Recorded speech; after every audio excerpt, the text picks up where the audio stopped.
Chapter 1704 Shake the Nine Realms. The Sky River Great Elders stretched out his hand, slamming it towards the Emperor of the Tianhe realm as it streamed with lines of dark, blood-red light. There was a loud boom, and the Emperor's expression twisted. His aura surged in response.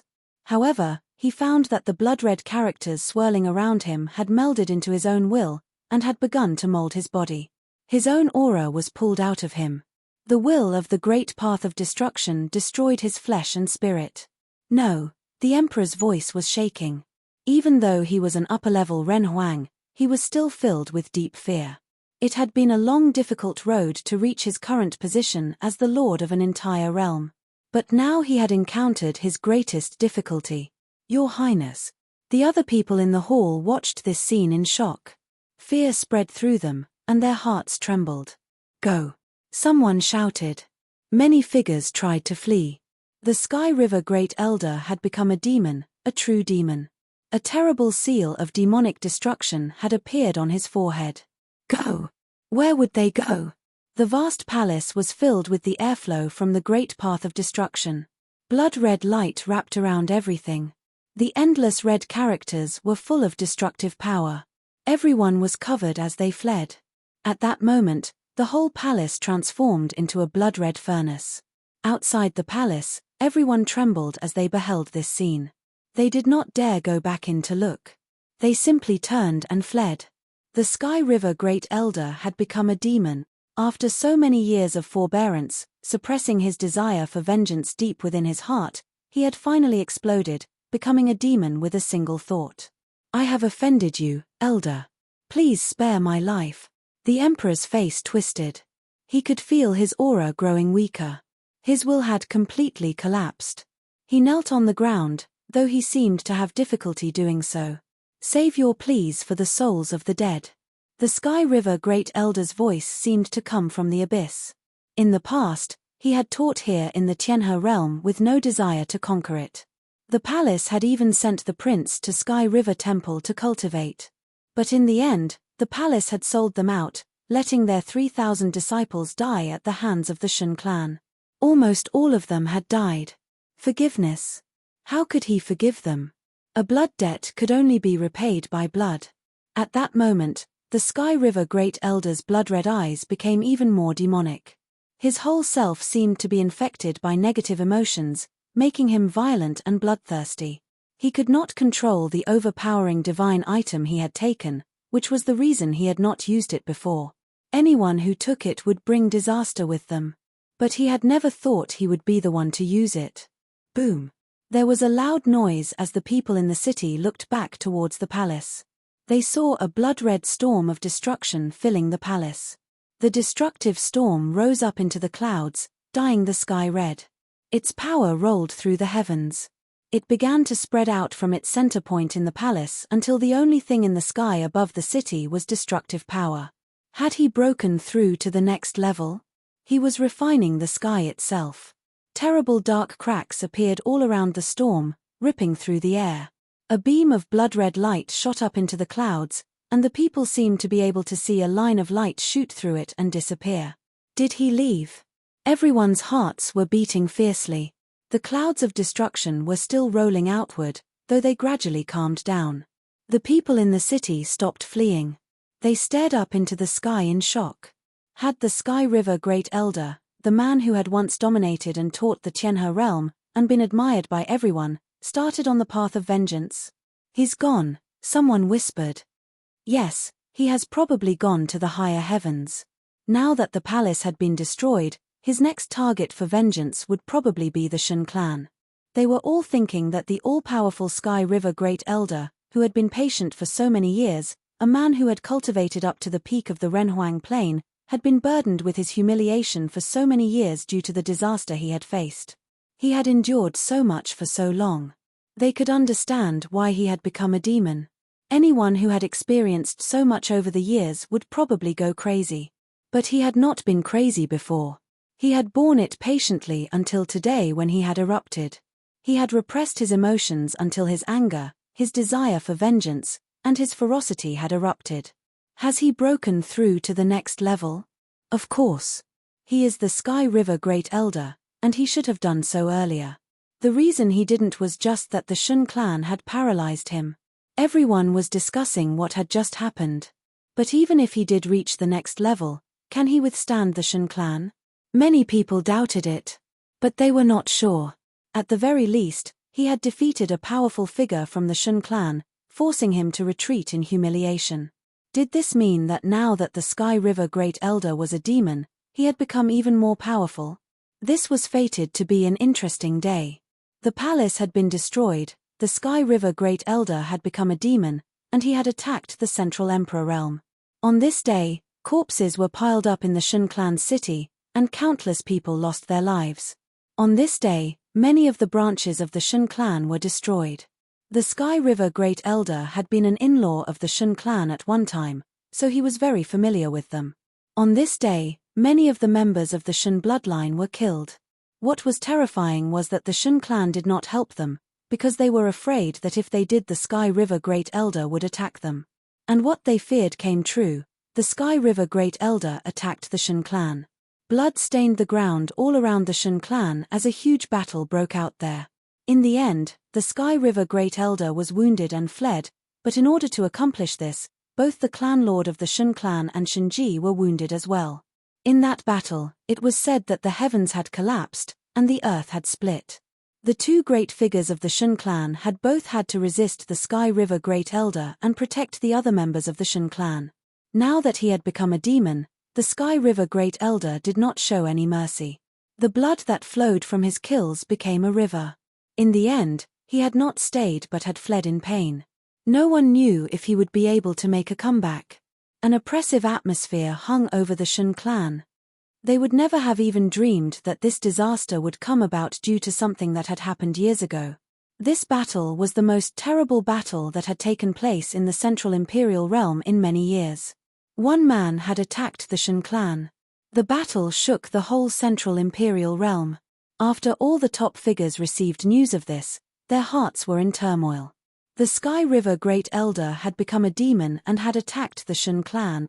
The Shun clan, who had once launched a war to destroy a realm, had paid a terrible price for what they had done years ago. It was what they had done to him and the Tianhe realm that had made the Sky River Great Elder so crazy. He had thoroughly become a demon and killed the members of the Shun clan indiscriminately. This news did not only shock the Central Imperial Realm. It made its way to the other realms very quickly. Soon, all the top forces of the 9 Supreme Realms heard about it. This affair had great effects. When Jiyu Tianxing of the Celestial Gate of Vast Heaven had attacked the Heavenly Mandate dynasty, it had attracted the attention of all the 9 realms.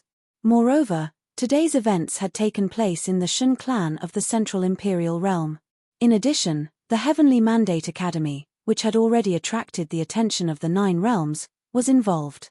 The storm had been caused by the Shun clan trying to deal with them and take the Sky River Great Elder away. The news came to the Heavenly Mandate Academy as well. The cultivators of the Xiao clan brought the news to the Heavenly Mandate realm, telling them of what had happened in the Tianhe realm and the Shun clan. Everyone at the academy was shocked.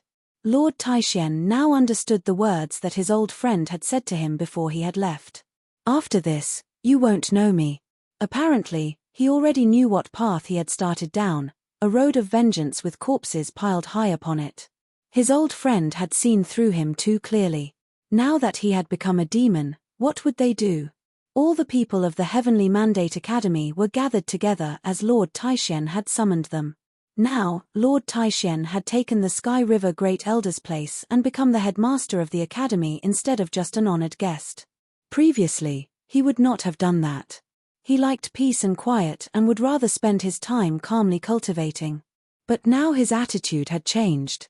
He suddenly wanted to do things, and be wild with the young people one more time. Everyone was there, including the Xiao clan. The Dou tribe, the Yuanyang clan, and the cultivators of other realms were there as well, looking at Lord Taishen. Everyone knows about what happened in the Shun clan, said Lord Taishen to everyone. Everyone nodded. They had heard the news. Futian, you may speak, said Lord Taishen to the man beside him. Yi Futian nodded, then looked out at everyone. He bowed slightly and said, I must apologize to everyone. It was selfish of me to found this academy and invite people from all the top forces here. I knew that I had offended people in the God's Relic, and so I hoped that having so many powerful people here would act as a deterrent. Thus, my master and Lord Taishen have been drawn into this matter. Everyone listened quietly.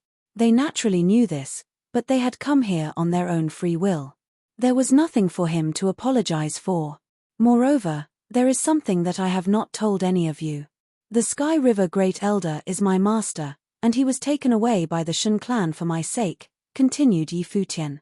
However, despite that, everything is still the same as I said before. I founded this academy in order to teach. My selfishness is not for now, but for the future. Once the academy became strong enough, I would have handled this matter myself. But obviously, I was wrong. I underestimated how forceful the Shun clan would be. Even though we had so much power here, they still dared to come here in force. Their elder, Shenji, attacked the academy. The reason he dared be so wanton was that he had absolute confidence in himself and that no one would dare stand up to the Shun clan, even the other forces that had come here to cultivate. This was not him being arrogant, it was him being realistic. If the Shun clan dares to do this, in the future, the ruler of the Golden Divine Nation will dare it as well. But if they knew that someone like our master was here, would they have dared? Of course, they would not have. He had been so forceful because of his absolute confidence. If someone else like the Sky River Great Elder had been there, someone who was willing to directly attack the Shun clan and kill so many of them that their blood flowed in rivers, would he have attacked? The Shun clan knew that the Xiao clan and the Dou tribe would not dare to go to war with them just because they attacked Heavenly Mandate Academy. There are two paths for the Academy's future. We can either scatter and be destroyed, or become the foremost academy in the 3,000 realms of the Great Path, said Yi Futian. The Shun clan will come at us with force. If we do nothing, we can only flee. If we want to become the greatest academy in the 3,000 realms of the Great Path, I don't think that even all the forces of the Heavenly Mandate realm are enough to bring about this future. So, today I ask all of you, do you want to go to the Shun clan with me? The foremost academy in the 3,000 realms of the Great Path. Go to the Shun clan with him. Everyone sat there in silence. A brilliant aura swept out from Yi Futian, making them all look surprised. Incomparably brilliant divine light shone in the sky as the aura of a perfect divine will stretched out. Yu Sheng walked to Yi Futian's side, his demonic power rolling out from him. His perfect divine will erupted as well. Then Jiyu Dongliu stepped forward. The sword master of Lihan came over as well, followed by Yaya. All of them had perfect divine wheels. One more. Everyone looked at Yaya. More people stepped out of the crowd. Long Chen, Jun, and Jiao Huang came out one by one and stood by Yi Futian's side. Their wheels of the Great Path shone brightly with radiant light, lighting up the heavens. Everyone's hearts beat faster. Even the most powerful figures among them felt their hearts shake. The foremost academy in the 3,000 realms of the Great Path. This was not just empty talk. If the Shun clan came to us to find some of our people, so we will go there and find some of theirs. We will announce to the world that they cannot bully the Heavenly Mandate Academy, said Lord Taishen as he got to his feet. If no one else is willing, Futian and I will go, and the academy will be dissolved. Chapter 1705 City Under Siege. The ancient Shun clan in the City of the Gods in the Central Emperor Realm was known as one of the top 3 forces in the 3,000 realms of the Great Path. It was said that there were 3 top figures in the Shun clan. Among them, 2 of them guarded the clan itself. One of them was the current patriarch of the clan, and the other was a clan elder, Shenji, who had attacked the Heavenly Mandate Academy. However, this force that stood at the peak of the 3,000 realms of the Great Path had encountered a disaster not long ago. The Sky River Great Elder had slaughtered them, killing many cultivators in the City of the Gods, then attacking the Shun clan itself where he had buried many more. Only when the patriarch and the elder had acted was he wounded and driven away. No one had thought that the ancient Sky River Great Elder would one day become a demon. If they could have imagined that, they would not have left him alive. At that moment in the divine hall of the Shun clan, a young woman was floating helplessly in the air in the midst of a brilliant matrix like a rootless plant. She looked weak and pitiful. She was covered by countless rays of divine light that seemed like they wanted to cut into her. Beams of terrible light flowed off of her. Almost all the great figures of the Shun clan stood around her, including the current patriarch. And these powerful people had used their strength against this woman. Behind the matrix was another prison in the air with 3 people in it, imprisoned by interlocking bars of spatial light. They watched the scene before them with red eyes, as if they were about to go mad. But they had no power. They could only watch what was happening.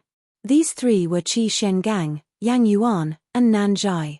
As for the floating woman, it was naturally Fei Xue. These days, the Shun clan was constantly healing Qi Shengang, trying to recover his erased memories in order to find Fei Xue. However, before he had recovered his memories, they had sent people out to find her, and they had seen her and Yang Yuan. They had also gotten some thoughts from Qi Shengang from time to time. Despite this, he had never thought that the Shun clan would get him. At this time, he cursed himself for his powerlessness. He could not protect his own daughter. Yang Yuan and Nan Zhai also looked quite bitter. Their red eyes were filled with endless guilt. Before their teacher had left, he had asked them to protect Fei Xue, but they had not. Now, seeing her current situation, they felt like knives were piercing their hearts. "There is no way to refine it," said one of the Shun clan cultivators to his elder, ignoring the prisoner's mood. "It's already inside her." "Of course there is no way," said Shinji. The patriarch of the Shun clan was silent for a while. "We will have to take it out of her by force," said another elder, his voice cold. The patriarch of the Shun clan naturally knew what that meant. They would have to cut open this woman in front of them. If it had been anyone else, they already would have done so. But what could not be denied was that the woman before them was related to him. Her grandmother was his own daughter. "Elder, we need the divine item," said someone. The patriarch thought of the battle that had happened before. The Sky River Great Elder had fought his way into the Shun clan all by himself, staining the land with blood. If the Sky River Great Elder had only broken through to the next level and had not done all the other things, he would be no match for the patriarch. But he had activated the power of the divine item and become terrifyingly powerful. This made the Shun clan want divine items to bring back to their clan even more. Boom! A dull roar rang out in the distance. Everyone in the Shun clan could feel a terrifying shaking. The cultivators all frowned. More dull roars rang out. They knew where they were coming from. The Sky River Great Elder had gone crazy and used his body to feed the Great Path. He had turned from a man into a demon. She was crazy as well as she wildly attacked the matrix that held her, trying to break free. If it wasn't for how strong the giant matrix was, she would have broken it. "All right," said the patriarch. He had finally made his decision. Hearing his words, Fei Xue seemed to understand her fate as she floated there powerlessly. Tears flowed from her eyes. She was not afraid of death, it was just that this was not how she wanted to die. No one would want to leave the world in such a casual fashion. And she knew that if the Shun clan killed her, her father, brother Yang Yuan, and brother Nan Zhai would all die as well. Her heart hurt to think of it. As the tears fell, a figure appeared in her mind. He healed her eyes, allowing her to see light again and letting her body accept the ominous thing within her so that it became part of her flesh. After he had left the Crimson Dragon realm, she had often wondered when she would see him again. She had never thought they'd be parted forever. "Elder," came a voice from outside. The patriarch frowned and said, "Didn't I tell you not to disturb us?" The person outside felt his heart tremble, but he said, "Elder, several top figures have suddenly descended upon the city of the gods." The patriarch of the Shun clan frowned. First, it had been the Sky River Great Elder, now who was coming to make trouble? "Who is it?" he asked coldly. "The Xiao clan, the Yuanyang clan, and another one from the Ziwei realm, the Dou tribe," said the man outside, trembling. 3 people from these 3 great powers have come.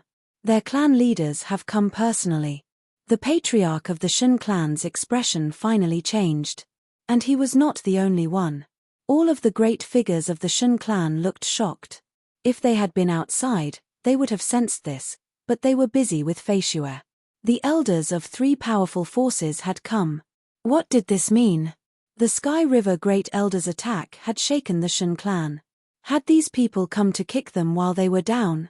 Although these were the top forces of the Heavenly Mandate realm, in normal times, they would not even be worthy of the Shen clan's attention.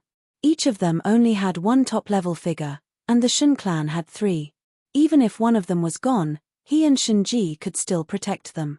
Who in the vast world would dare disturb them? But today was different. The affair with the Sky River Great Elder was not yet finished, and the Shen clan had experienced great turmoil. Now, 3 great figures had come here together. If they had come to attack, the Shen clan could not stop them. Looking away from Feishue, the patriarch said coldly, "We will leave this place first."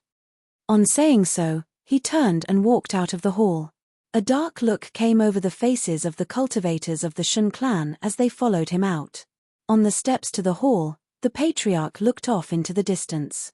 His thoughts swept out, spreading far away in an instant. Soon, he saw a figure standing on top of a building with his hair dancing in the wind. He recognized him. It was Xiao Dingtian of the Xiao clan. It was said that he had not appeared in the outside world for many years. The patriarch's thoughts continued to sweep out until he saw 2 more people. One of them was carefree and unrestrained, sitting there peacefully, while the other was eating and drinking in a pavilion. This one had a husky figure. Everyone in the pavilion where he was eating had evacuated, and no one dared come near. His aura was too frightening. It seemed as if it would be impossible to breathe if one sat beside him. The 3 of them were all in different places in the city of the gods. They had not appeared together, and they were not coming towards the Shen clan. However, since they had all appeared at the same time, no one would think that was a coincidence. This was the homeland of the Shen clan. How stupid would one have to be to think that it was an accident that 3 great figures had appeared there at the same time? There was a cold look on the patriarch of the Shen clan's face. These 3 top figures would not normally cooperate. There was only one reason for them to make common cause. Their descendants were all very close to Futian of the Heavenly Mandate realm. All of this was because of the Heavenly Mandate Academy. They dared attack the Shen clan because of that academy. At that moment, he seemed to sense something. He looked through endless space, off into the distance. There, a terrifying aura seemed to be approaching, getting closer and closer. The city of the gods was one of the greatest cities in the Central Emperor realm. Now, a mighty aura was spreading through the sky above the city. It was the aura of a mighty army that was traveling through the air. Countless people looked up at it. It was made up of renhuangs. A low roar rang out from the mouths of terrifying dragons. The sun was blotted out as kunpengs flapped their wings. Overpowering elephants charged through the clouds. An army of renhuangs rode on the backs of the dragons, elephants, and kunpengs. They were descending upon the city of the gods. There were 2 people at their head, one old, one young. The old one had an incredible aura, and the young one was heroic and had hair as white as snow. The forces of the Heavenly Mandate realm, the people of the City of Gods soon guessed who they were. The Heavenly Mandate Academy had been founded not long ago, shaking the 9 realms. It was said that a cultivator of the Shen clan had gone there in force seeking someone. The Heavenly Mandate Academy had refused him, after which Shinji had attacked the academy. Why had the academy come here now? First, it had been the Sky River Great Elder, who had turned into a demon. Now it was the army of the Heavenly Mandate Academy. Moreover, it seemed like 3 powerful figures had come here before them. When had such a powerful storm ever befallen the city of the gods? When had the Shen clan ever been in this much trouble? "This is too much," said someone, looking up at the army in the sky and trembling. The people involuntarily followed the army towards the Shen clan. Of course, only renhuang-level people dared follow them closely. In the pavilion, the mighty and powerful figure put down his cup and stood up. He looked out towards the Shen clan, and an oppressive aura swept out all around him. Countless people looked at him. He stood there in the pavilion like a god of war, facing the Shen clan. The elder of the Yuanyang clan and the Xiao Dingtian of the Xiao clan let their auras spread out as well.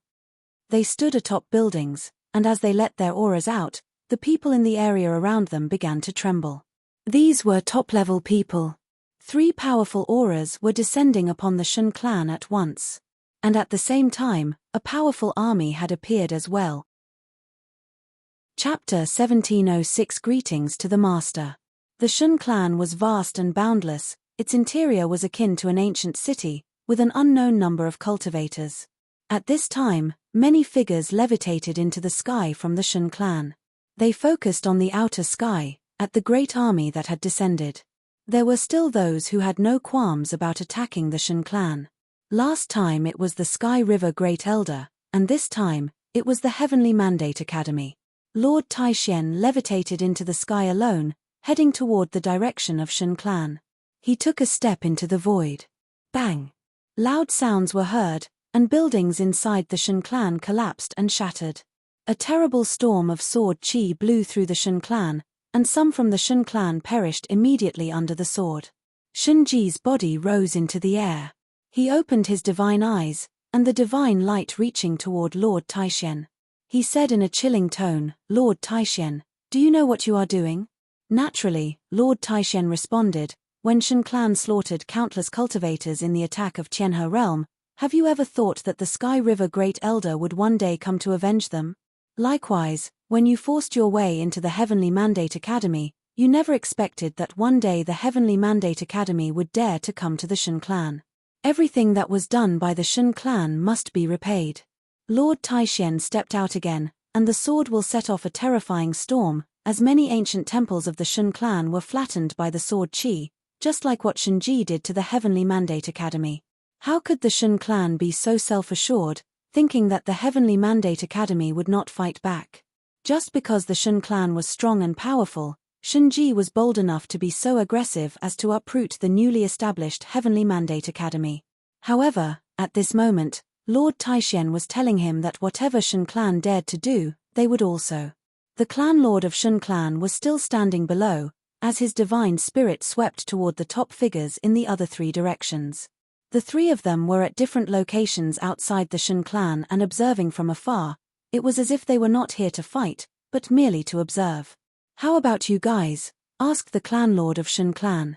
He could hardly believe that the 3 top peak forces would also dare to go to war with them.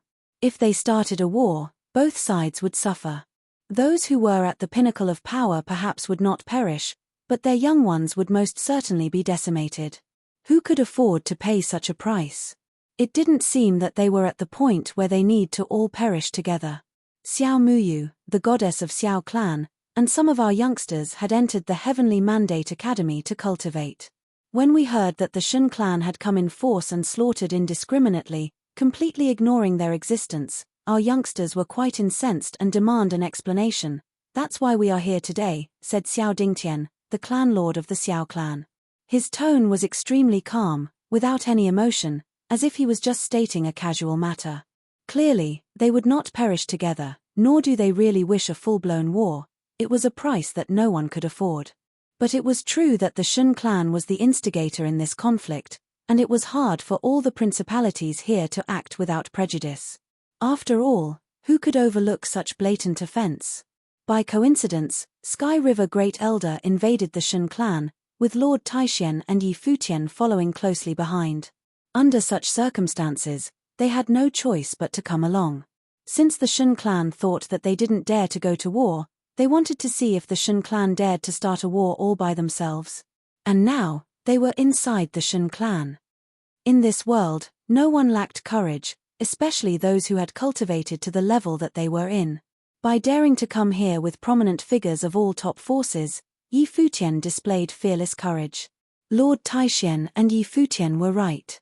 If this humiliation was tolerated, then the newly established Heavenly Mandate Academy would never be able to stand up in the Heavenly Mandate realm.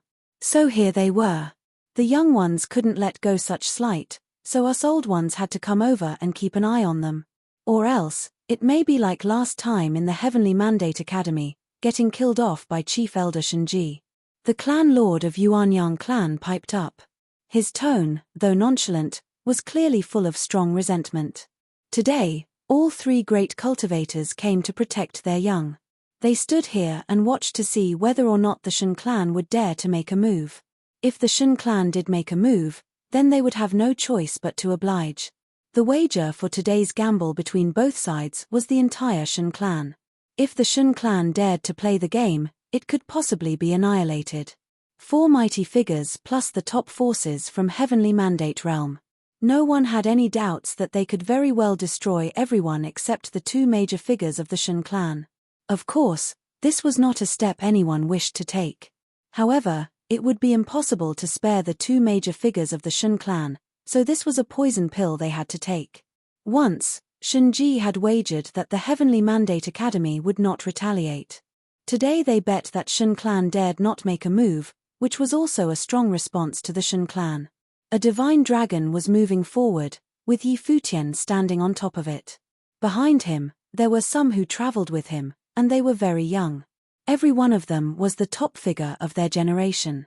On both sides, people from the top forces in the Heavenly Mandate Realm were standing guard for them. "Bring them," Futian said. A divine dragon came forward, and several men were clasped within its sharp claws. In one direction within Shen clan, Shen Hao was there. Behind him, Luo Yang paled. Seeing the situation right now, he knew that everything had gone wrong. He had thought that facing the powerful Shen clan, the Heavenly Mandate Academy lacked the power to fight back and would not risk any sudden moves. But the Heavenly Mandate Academy had unleashed swiftly upon the Shen clan. "Luo Yang," Futian called to him, but Luo Yang stood there without moving. Bastard, Luo Yang's father was imprisoned by the sharp claws of the divine dragon, and his eyes were bloody red. He definitely did not expect that Luo Yang to cause such a grievous disaster in the upper worlds. He participated in this kind of power play intending to benefit from it, but he didn't know he was, in fact, playing with fire. "Father, I'm sorry." Luo Yang's face was pale, but he couldn't die now. Shen Hao had already agreed to take him in cultivation. If he stepped out now, everything would be over. If he could stay alive, then there was still hope. Futian stared coldly at Luo Yang in the distance. Did he think he could survive this? The divine dragon continued moving forward. Futian put out his hand, and the spatial will of the way swept out, as a giant hand pressed down through the void. This golden giant hand from the space caught Luo Yang, and slowly lifted him up. "Save me." Luo Yang had a look of terror on his face. But when he looked at the cultivators behind him, no one paid any attention to him. To the Shen clan, Luo Yang was but a nobody. No one cared about whether he lived or died. Luo Yang saw those indifferent eyes looking at him, and he felt cold all over. The giant palm imprisoned him and moved him in front of Futian. Boom! Flames descended, engulfing Luo Yang's body. "Let me die quickly." Luo Yang's face was distorted, he looked terribly wretched. Futian stared at him indifferently, ignoring the miserable howls let out by Luo Yang, who was also well versed in the art of flames. However, under the flames of the way, his body disappeared little by little until there was nothing left but ashes. All the cultivators watched what was happening in front of them, and remarked on its ruthlessness. Luo Yang's family members looked on with bloody red eyes, but who could they blame at this moment?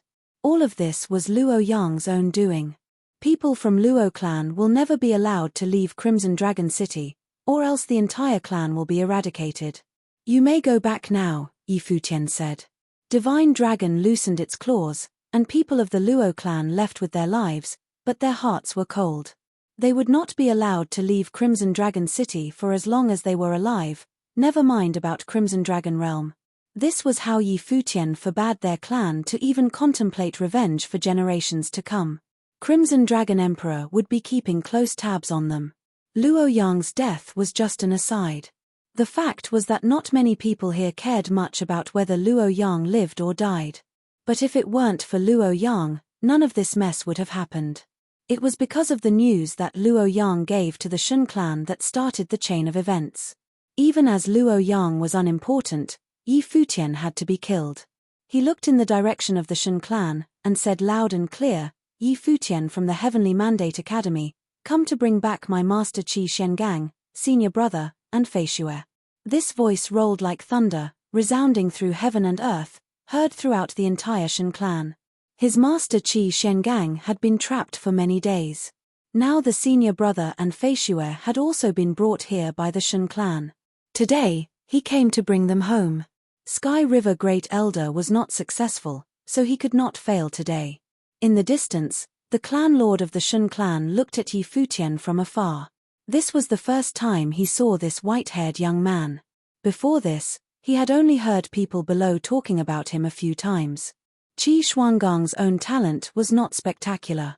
Back then, the Shun clan opposed his marriage to Nongyue, causing a series of bad events. No one could anticipate that Qi Shuangang's disciple was so outstanding. He knew clearly that today's siege on Shun clan by the Heavenly Mandate Academy and the three top figures was because of this disciple of his. To be able to do all of this, even he, as one of the pinnacle figures of the 3,000 realms of the Great Path, had to admit that it was truly amazing. Shun clan stood on the top of the 3,000 realms of the Great Path, and had never been so passive and overwhelmed by an opponent like they were today. No wonder he was able to create the Heavenly Mandate Academy by himself. It seemed that they had underestimated him. "Bring Qi Shengang and the other two," the clan lord said. Someone stepped into the temple, and soon, 3 figures emerged. It was Qi Shengang, Yang Yuan, and Nan Zhai. Fei Xue was not one of them. Obviously, to the Shun clan, different values were placed on Fei Xue, Qi Shengang, and the others. Qi Shengang, Yang Yuan, and Nan Zhai looked into the distance and saw the white-haired man who came on the divine dragon. Qi Shengang renounced his relationship with Yi Futian years ago and suffered alone, precisely because he wished to spare Yi Futian. He never thought that there would be a day when Yi Futian would lead an army to the Shun clan and came for him. Unfit disciple Yi Futian now come to bring the master home. Looking at the frail Qi Shengang at this moment, Yi Futian felt a deep sorrow. He was a most incompetent disciple. Once, he had watched his master being taken away by the Shun clan, while he didn't dare to make their relationships known. After such a long time, he was finally here. Fortunately, the master was still safe and sound.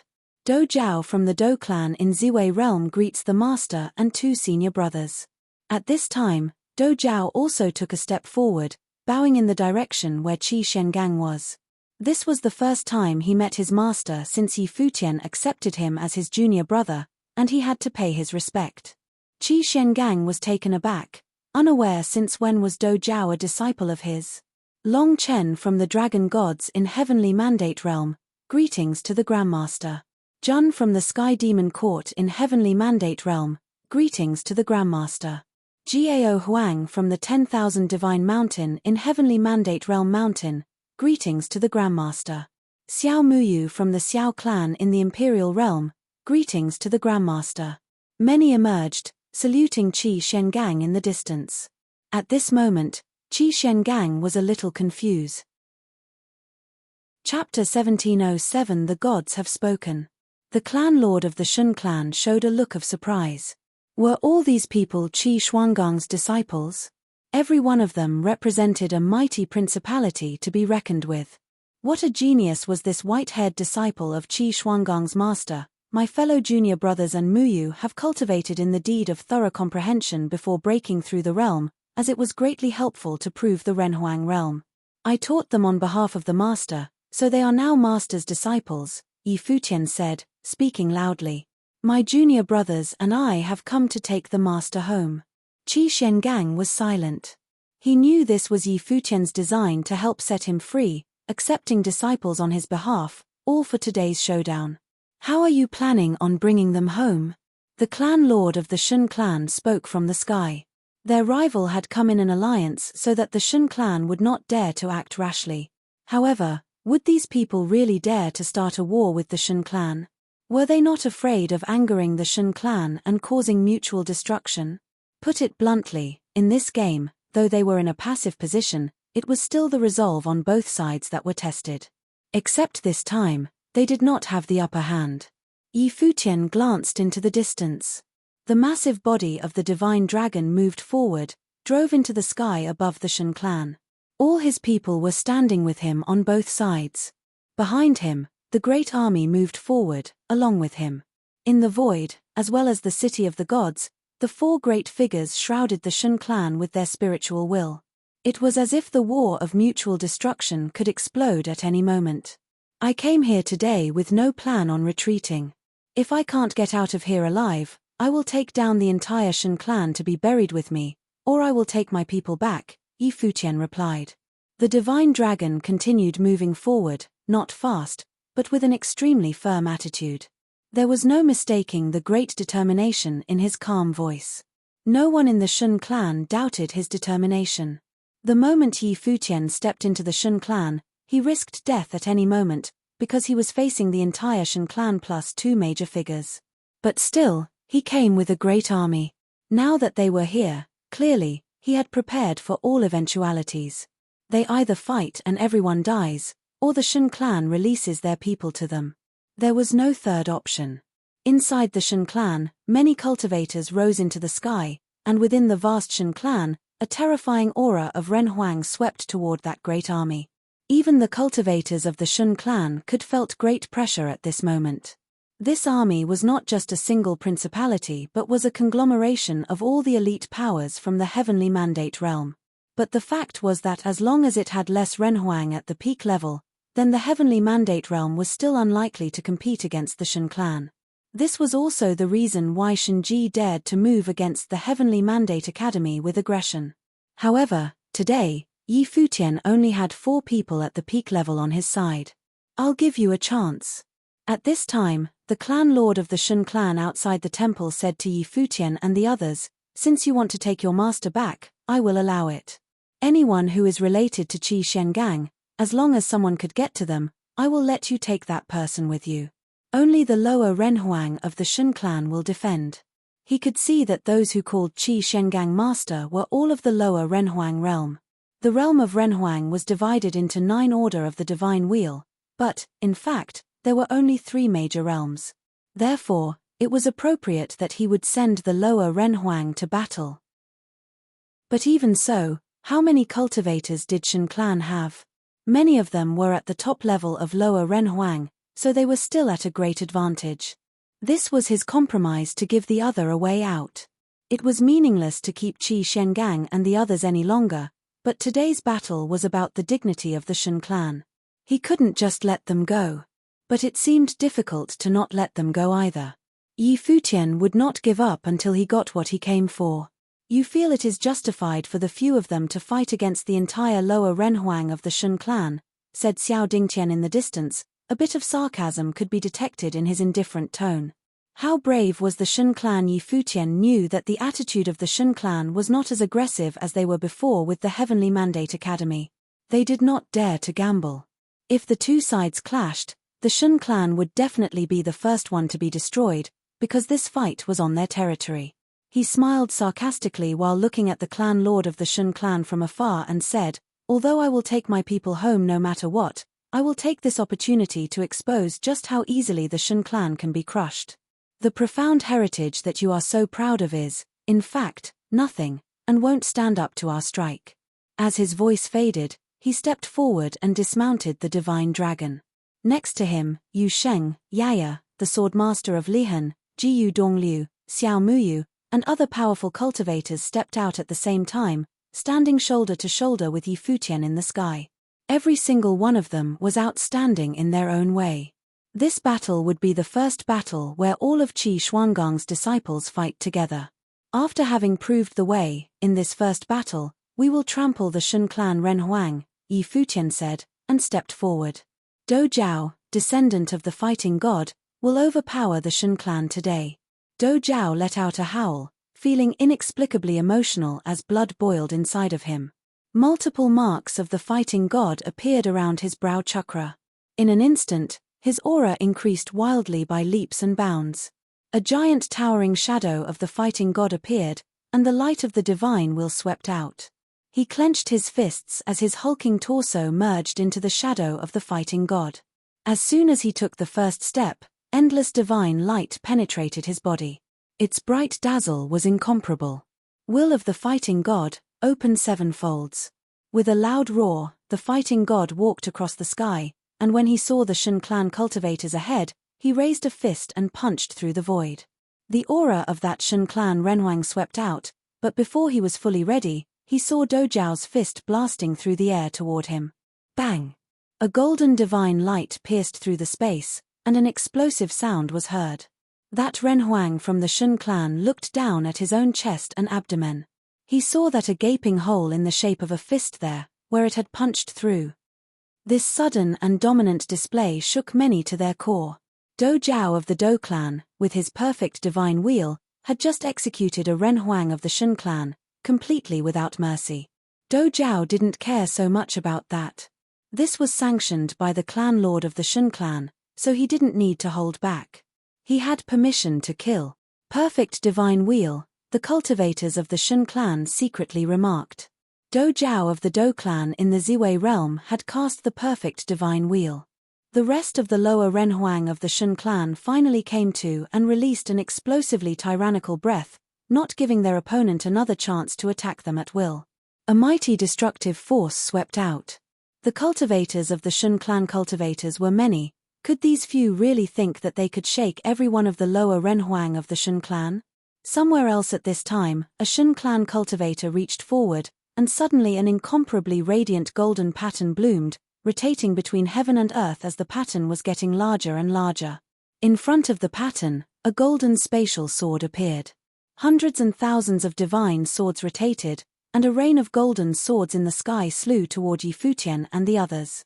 The whistling will of the great path was tearing up everything. Thump! At this moment, the earth boomed in a roar, and an overbearing dark figure strode forward and walked directly into the sword rain.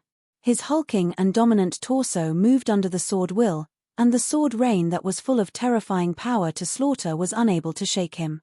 The massive dark figure moved its arms backward, clenched the fists, and then smashed them forward, blasting on the pattern that contained hundreds and thousands of divine swords. You asked for it. That Ren Huang spun his hands, then slapped them forward, as countless divine swords penetrated the void, eradicating everything in front of him. Yu Sheng answered with a blast of his fists and created an absolute space in the falling sword rain. All the swords had to detour around it, or they would be pulverized and shattered. Boom! When the fists landed, the pattern was punched through, and with it, the falling sword rain shattered. The fists then blasted on the opponent's head, and as it exploded, its soul and spirit also scattered. There were several other Ren Huang standing high above the sky together. Their divine eyes opened at their brow chakra and swept down at the few people beneath. As the divine light fell, the divine eyes intruded the others' consciousness. However, several figures levitated into the air at the same time. Xiao Mu's divine will exploded forth, and it was equally perfect as the others. Her beautiful eyes shot toward the others, as a yin-yang image of life and death appeared in her eyes. Yaya summoned up the sword matrix of the void, and as she stood upon it, that massive sword matrix was the divine wheel which she had cast. Buzz! The sword matrix of the void bloomed brilliantly, and a sword light engulfed the sky, slaughtered a Ren Huang in its wake. Jun and Long Chen acted at the same time. While Jun morphed into the golden raven, the divine solar light shot out and went through the opponent's eyes, so that even the flames now appeared in those divine eyes. He spread his wings as the divine solar light traversed the void. Not to be outdone, Long Chen raised his hands, and a purple bloodstorm appeared. Standing high above in the sky, Jiyu Dongliu unleashed the divine picture of heavenly mandate, which summoned the gods and demons of all heavens. In a blink of an eye, every Ren Huang from the Shun clan who had made their moves, fell one by one. By contrast, perfect divine wheels bloomed one after another. The sky where they were at was already submerged by a glowing light, and the vision of heaven and earth attracted endless divine light. All of them were perfect. Cultivators of the Shun clan watched in complete horror. How could this be possible? All of them were perfect, without exception. Even the clan lord of the Shun clan and the great elder Shenji were mesmerized by what they saw. Their eyes fixed on the gorgeous display in front of them, and their hearts were troubled. In this generation, besides them, were there really so many geniuses who had cast the perfect divine wheel in the 9 realms? It seemed, almost. This was almost like something from a dream. How could it be? All the Shun clan Ren Huang looked on blankly. It was the goal of every cultivator who had proved Ren Huang to cast the perfect divine wheel. But in this generation of Shun clan, Shun Hao was the only one who had achieved it. However, at this moment, There was a whole group of cultivators that had apparently done it. The battlefield that had just exploded seemed to be quieted again. But in the hearts of the Shun clan cultivators, the silence was especially terrifying. They slowly turned their gazes at the white-haired man in the crowd. At this time, he walked forward in the void, facing countless stares. How did you do it? The clan lord of the Shun clan looked at Yi Futian, and intuition told him that this shocking reality had everything to do with Yi Futian. Yi Futian looked at him across the air, continued to move forward, and said slowly, I have witnessed the awakening of the great emperor, which resonated with me. The great emperor had given me his inheritance, and I have felt the calling of the gods and listened to their will. And the gods had spoken, that the Shun clan should be eradicated. Chapter 1708 Opportunity.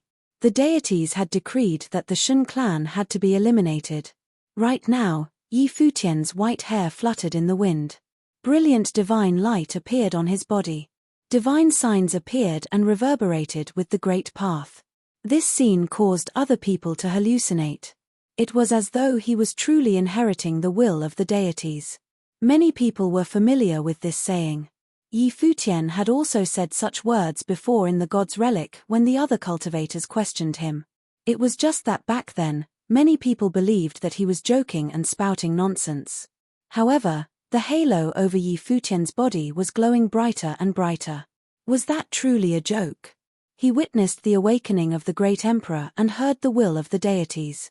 Right now, many people could not help but believe that what Yi Futian had said was true. In the god's relic, he had witnessed the awakening of the great emperor and received the teachings of the great emperor. Hence, he had been changing rapidly. Even the people around him were forging flawless divine wheels. Shun clan had always wanted to obtain divine items. There might be such divine items or the teachings of the great emperor on Yi Futian. Shun Hao also looked at Yi Futian.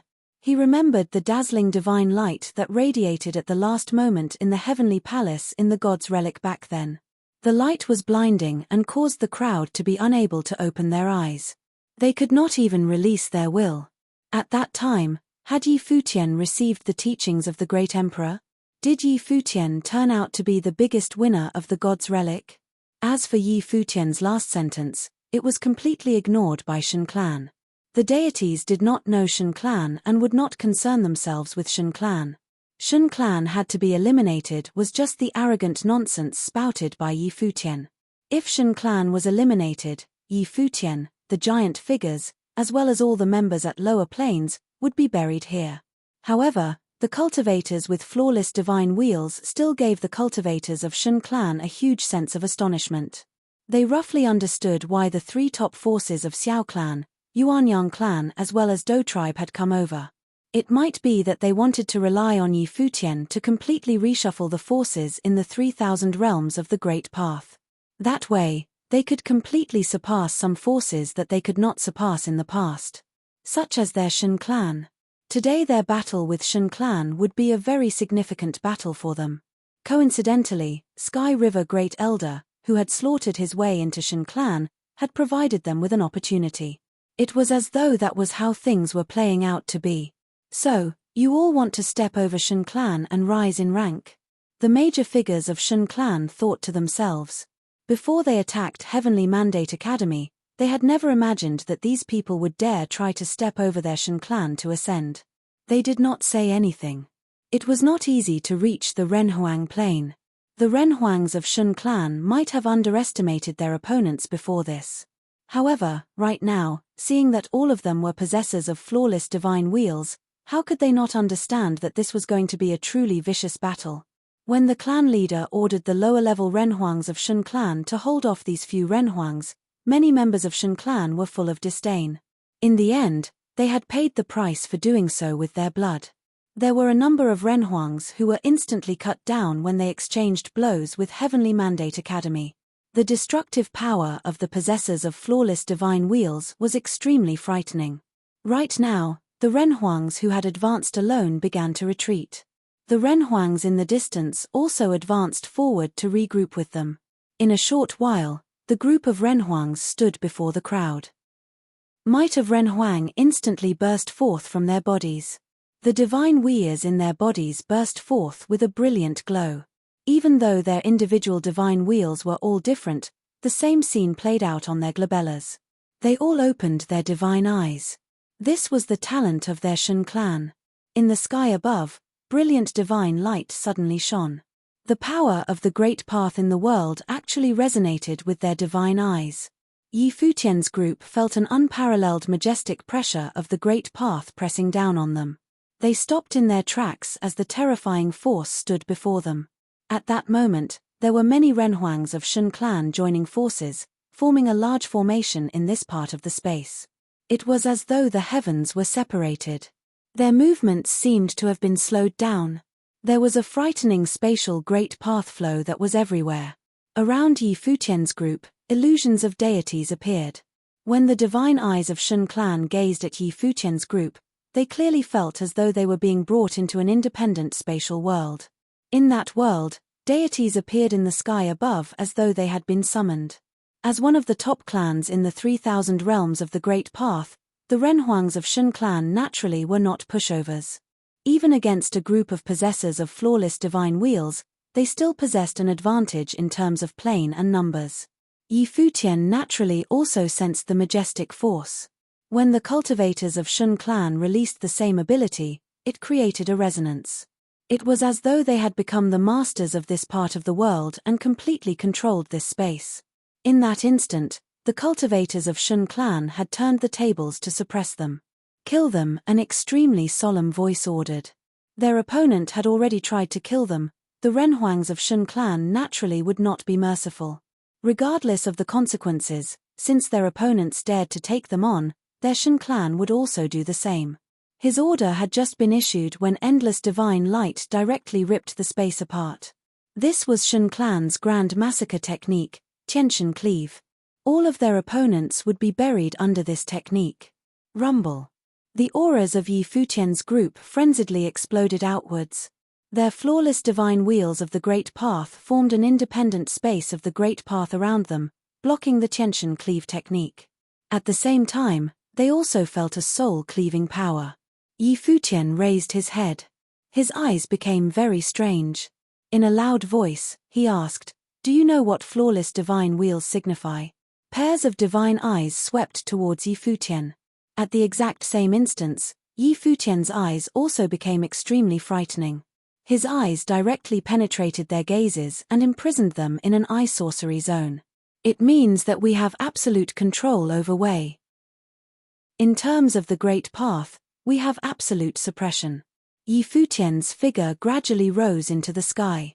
He stood at the center of the endless massacre divine light, but the frightening divine light went around his body when it came in contact with it. "Lower-level renhuangs, before me, you are unqualified to release the might of your Wei." As Yi Futian spoke, his body kept floating upwards. He stood unaffected amidst the endless massacre of divine light. At the same time, around his body, streaks of divine light of the Great Path extended outwards. They directly penetrated the opponent's space of the Great Path, breaking through the layers of protection and enveloping the endless space. Many people seemed to hear the sound of a guqin of the Great Path. The streaks of divine light of the Great Path became guqin strings of the Great Path. Sword will also emanated from them. Inside Yi Futian's body, unparalleled divine light exploded from his guqin divine wheel. Even the illusions of the deities in the sky above could not suppress him. Yi Futian pointed a finger at the heavens. He drew his finger across the sky, and divine swords slashed across the sky. "Shatter." A crisp voice sounded everywhere. As this word was uttered, the crowd sensed the Great Path shattering. The spatial Great Path that suppressed this part of the world was destroyed by sword will in that instance. Beams of light from the divine swords ripped apart the heavens.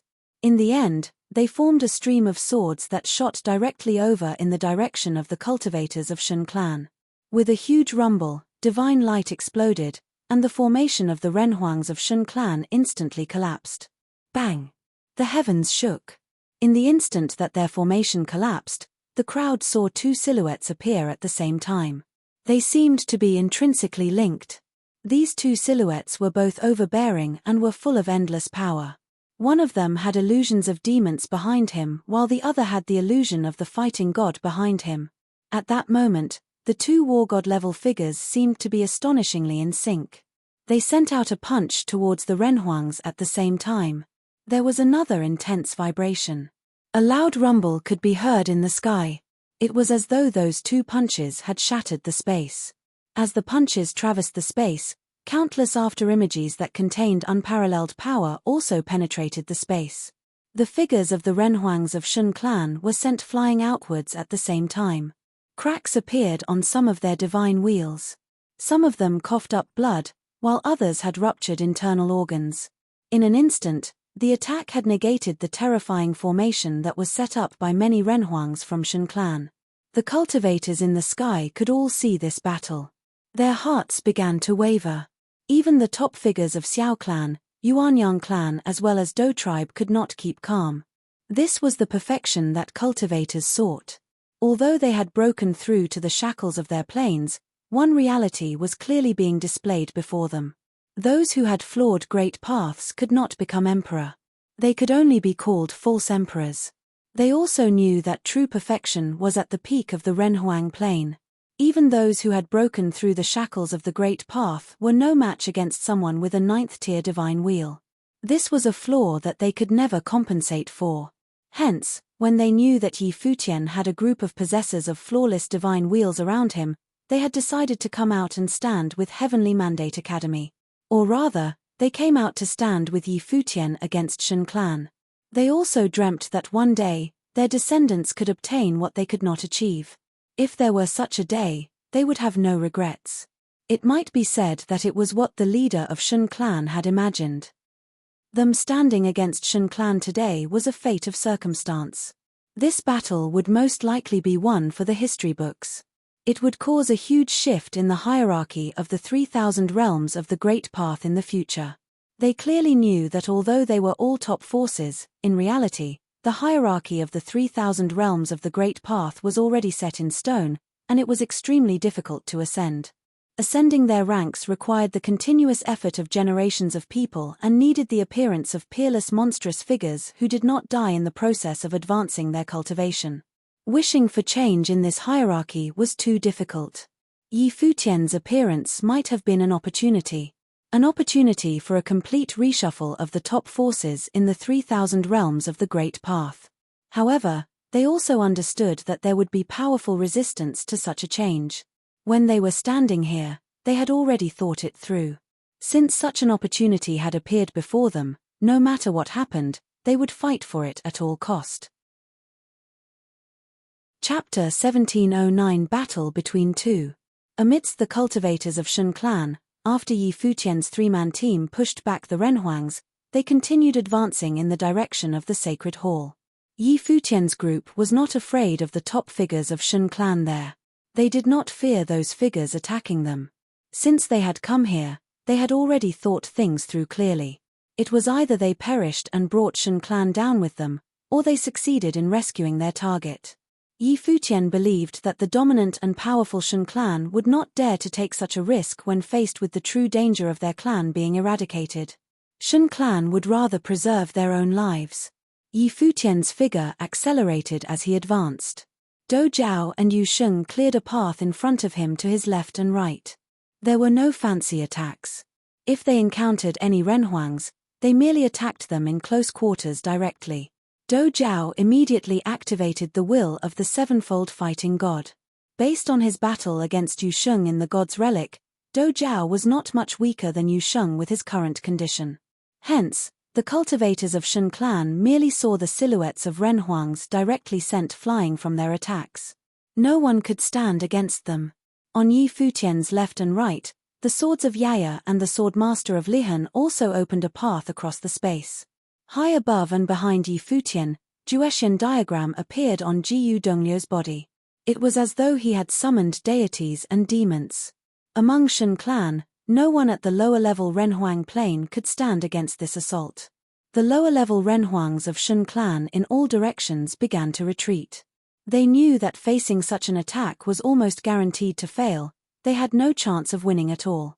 Renhuangs with flawless divine wheels were far more powerful than ordinary renhuangs. The former could ignore the small difference between planes. Although Yi Futian had only attacked once, he had shattered the formation established by the combined might of the renhuangs of Shen clan. It was just as he had said. Before him, lower-level renhuangs did not stand a chance. Among Shen clan, there was most likely only one person of the same plane that could do battle against Yi Futian. He was the most powerful monstrous figure of this generation of Shen clan, who similarly possessed a flawless divine wheel, Shen Hao. Those with first and second-tier divine wheels, stand down, Shen Hao ordered. His body gradually rose into the air. As he stood in mid-air, behind him were all the cultivators of Shen clan who had third-tier divine wheels. There weren't many of them, and they were all elite figures. The wars of the cultivation world were never won with sheer numbers. Numbers only claimed an advantage when both sides were more or less equal in terms of plane and combat ability. However, before absolute power, having superior numbers was merely sending cultivators off to their deaths. What meaning was there to sending troops who could not even take one hit? Many renhuangs had downcast expressions. Although they were reluctant, they still descended to the ground and landed among the cultivators of Shen clan. Right now, the spatial power of the Great Path permeated the sky above the entire Shen clan. This power separated Shen clan from the rest. That way, the people below would not be dragged into the ferocity of the battle. Shen Hao stood in mid-air. Brilliant divine light emanated from his body. Behind him, a group of lower-level renhuangs with third-tier divine wheels similarly unleashed extremely powerful auras of the Great Path. Endless divine light gathered together. In front of them, a spatial divine wall, that stretched as far as the eye could see, appeared. There seemed to be countless spatial runes shining on the wall as it separated this part of the sky. Bang! 2 loud crashes could be heard. Yu Sheng and Dou Jiao directly collided with the spatial divine wall. In that instant, cracks appeared on the dazzling golden divine wall. Soon after, 2 brilliant blades of light swept out and crashed into the cracks. It was quickly followed by the sound of the space shattering. The divine wall was blown apart into dust. However, Yu Sheng and the others also slowed down and then stopped in their tracks. They looked towards Shen Hao and the other cultivators before them. Dou Jiao seemed somewhat excited. The person before him was Shen Hao, the top figure in this generation of Shen clan. In the entire Central Emperor realm, Shen Hao was definitely considered one of the top figures of this generation. Even among the 3,000 realms of the Great Path, it was still the same. Battle intent lingered on Dou Jiao's body. He wanted to charge forward and battle it out with Shen Hao. This top figure cultivated by Shen clan would certainly be extremely powerful. Nevertheless, Dou Jiao did not mind. Even if he lost, wasn't there still Yi Futian and Yu Sheng? Buzz. Just thinking about this made Dou Jiao somewhat unable to hold himself back. His figure flashed past and traversed the space. He directly charged in Shen Hao's direction. The cultivators of Dou tribe were born with a love for combat. Dou Jiao had inherited the bloodline of the fighting god. The desire for battle flowed within the blood in his veins. How could he let such an opportunity slip past him? Rumble. As he advanced, his entire person became that of a war god. The will of the sevenfold fighting god was completely unleashed. His power burst out to its limit. The entire sky seemed to be crushed by his will. Yi Futian did not stop Dou Jiao when he saw him charging forward.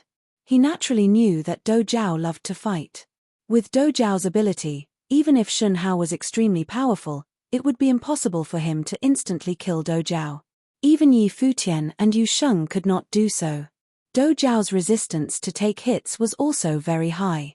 His defense was astonishing. Shen Hao's divine eyes looked towards Dou Jiao. He only glanced at Dou Jiao. Shen Hao was as arrogant as a deity that had descended upon the mortal plane. From Dou Jiao's perspective, Shen Hao's silhouette was as tall as a mountain. It was as though he was a deity that was covered in endless divine light. This made Dou Jiao feel dissatisfied. This dazzling figure was shining more brilliantly than he was. Rumble. Dou Jiao raised his arms and sent out a punch. The punch of the fighting god seemed to cause even the space itself to collapse. A dull thud could be heard in the space. Shun Hao's gaze was unbelievably calm. It was as though he was unmoved when he saw Do Zhao's overbearing punch. Shun Hao's figure that floated there remained uninhibited. The divine light in his deep gaze was frightening.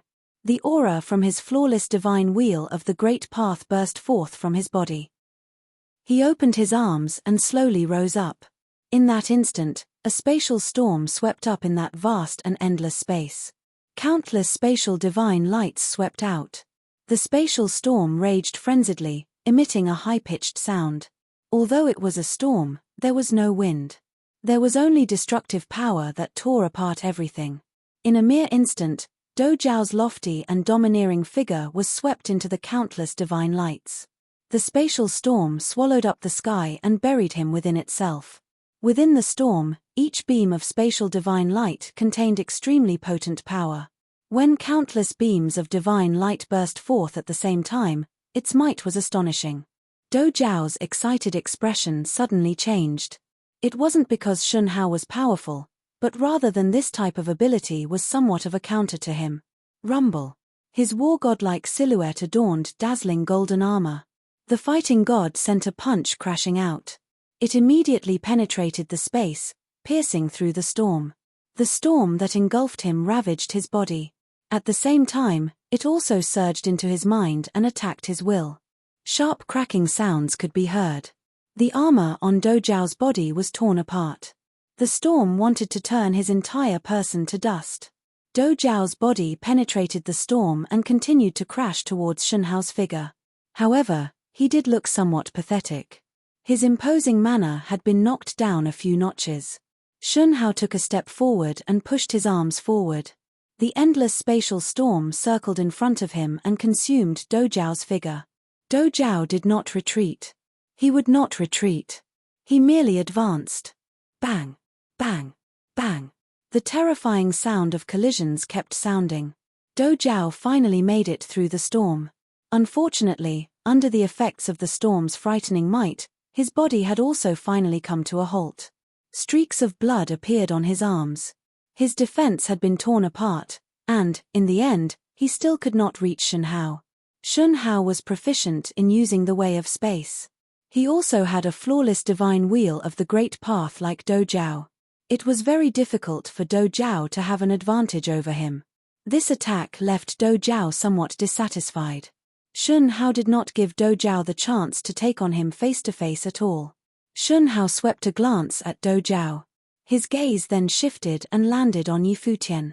When Shun Hao met Futian in the God's Relic and had heard that he was the inheritor of Sky River Great Elder, he still had not properly looked at Futian.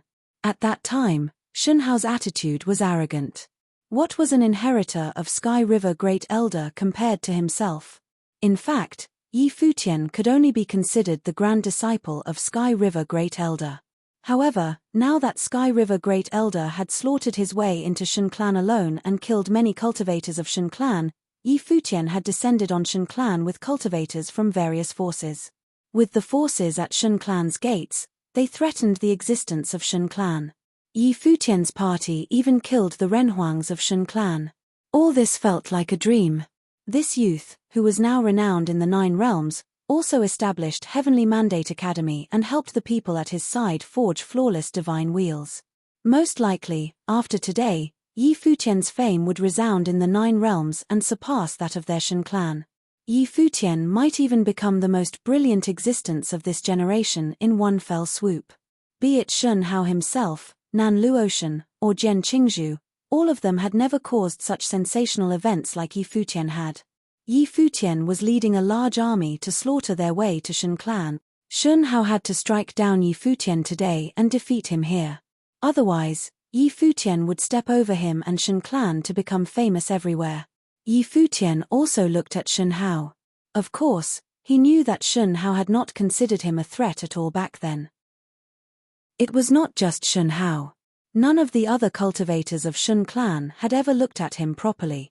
Of course, Futian did not need their attention. On the day that Futian's master had been taken away by Shun Clan, he knew that one day, he would certainly come face to face with them. It was just that he had never imagined that that day would come so soon. All of you, Step down, Shunhao commanded. The other members of Shun clan looked at him with strange looks on their faces, but they still obeyed Shunhao's order and stepped down. In Shun clan, Shunhao's position was extremely high. It was especially so after he emerged from the god's relic. You all have already killed many of my Shun clan's renhuangs. Since you have come here today, I believe that you only wish to take your master away and do not wish to die here. For the remainder of this battle, the both of us will suffice, Shunhao said as he looked at Yi Futian. Yi Futian knew that what Shunhao had said was not wrong. It was impossible for Yi Futian to truly start a massacre. This time, they were here to take his master away. Currently, his group was not yet a powerful force. If they truly angered Shun clan completely, both sides would end up perishing together. This was not the ending he wanted. Yi Futian extended his hand, and the others understood what he meant. They similarly backed down. Yu Sheng also stepped down. Do Jiao felt somewhat depressed. However, he still headed in another direction and left the battlefield. At this moment, in the sky above Shun clan, there were only 2 people left standing across from each other on the battlefield. The top figure of Shun clan's current generation, as well as the future leader of Shun clan, Shunhao. The grand disciple of Sky River Great Elder, who established Heavenly Mandate Academy, a genius figure who shook the 9 realms with his emergence, Yi Futian. This battle would be the pinnacle battle of their generation. Chapter 17 10 Weaker than expected. Among the Shun clan, countless gazes landed on these 2 silhouettes. If it was said that Yi Futian leading a large force into Shun clan was significant and could change the situation with the forces of the 9 realms, then Yi Futian and Shunhao's battle could determine who would be the hero of the next generation. Yi Futian had already reached this stage, he had to win. It was the same for Shunhao. If he lost, Shun clan would be completely crushed. The 2 of them stood across from each other and had yet to attack. Around them, an unparalleled frightening storm of the great path swept up. Divine light shone down all across the sky. It was as though endless divine halos were being created. Shunhao's divine eye opened on his glabella. It directly penetrated Yi Futian's eyes. Yi Futian also similarly released his eye sorcery. Both of them wanted to directly invade each other's consciousness. Faint illusions of deities could be seen. Right now, Shunhao was insufferably arrogant. Yi Futian's eyes were similarly extraordinary. He had forged eyes of the divine wheel. Shunhao saw overlapping spatial prisons wanting to rush into his mind and imprison his consciousness. How could Shunhao possibly let Yi Futian do as he wished? Under his divine eye, a frightening spatial storm swept up. Both of them collided in mid-air. Coincidentally, both of them were using the spatial power of the Great Path. Yi Futian's eye sorcery divine wheel was extremely overbearing. It kept attacking Shunhao. Shunhao revealed a sinister look. An even more frightening aura radiated from his body. In an instant, the divine halos that covered the sky showered down. It was like a divine sign. Tianshan Divine Halo was also a natural-born ability of Shun clan. Rumor has it that it could suppress all powers of the Great Path. Only members of the direct bloodline of Shun clan possessed this ability. When the divine halos showered down, Yi Futian also sensed his way being suppressed. He felt a miraculous sensation. This power was similar to the halos of deities. From the looks of it, a great emperor-level existence might have appeared before in Shun clan's history. All around them, a spatial storm was also brewing. Countless divine light ravaged their surroundings and enveloped the space around Yi Futian's figure within it. Under the effects of the storm divine wheel in Shunhao's body, this space was consumed by the spatial storm. The Guqin divine wheel in Yi Futian's body similarly burst forth. Astonishing rays of light shot out, and the sound of a Guqin was created involuntarily with the great path as its strings. A storm of sword qi enveloped the sky and interweaved with the spatial storm. Buzz! Countless divine lights came garroting their way towards Yi Futian. Under the effects of the spatial storm, each beam of divine light contained the power of Tianshan Cleave. They slashed towards the space where Yi Futian was at, wanting to slice his body to pieces. However, around Yi Futian's body, a countering flow of swordsmanship appeared. The storm of sword chi cleaved everything and resisted the power of the spatial storm.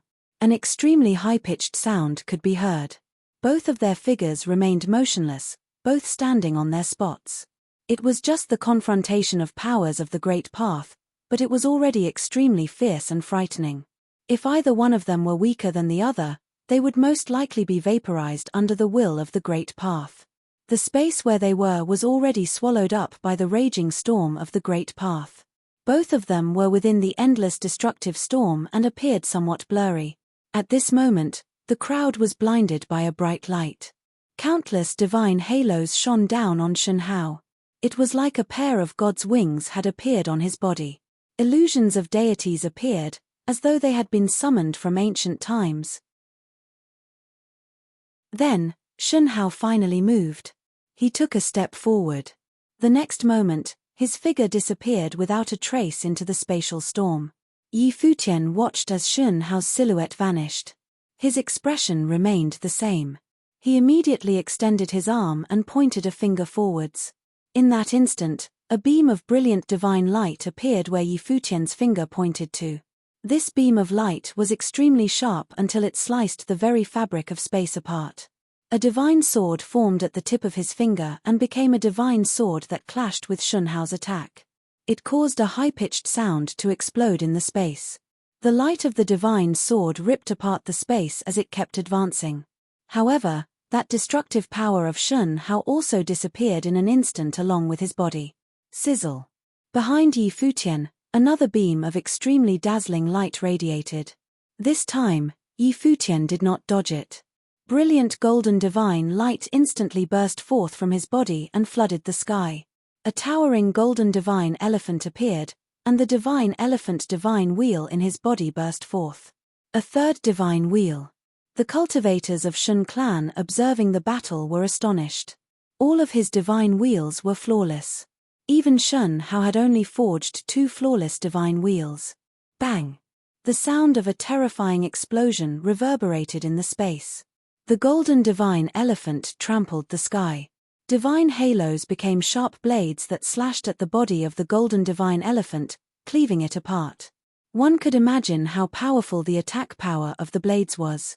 However, Yi Futian turned around and immediately sent out a punch. 10,000 elephants stampeded across the sky. Divine elephants ripped apart the space, and the collapsing Great Path shattered everything. Shun Hao's silhouette wanted to become ethereal once again. This time, the spatial storm in front of him was directly blown apart, causing his silhouette to be forced to appear as he was sent flying from the shockwave.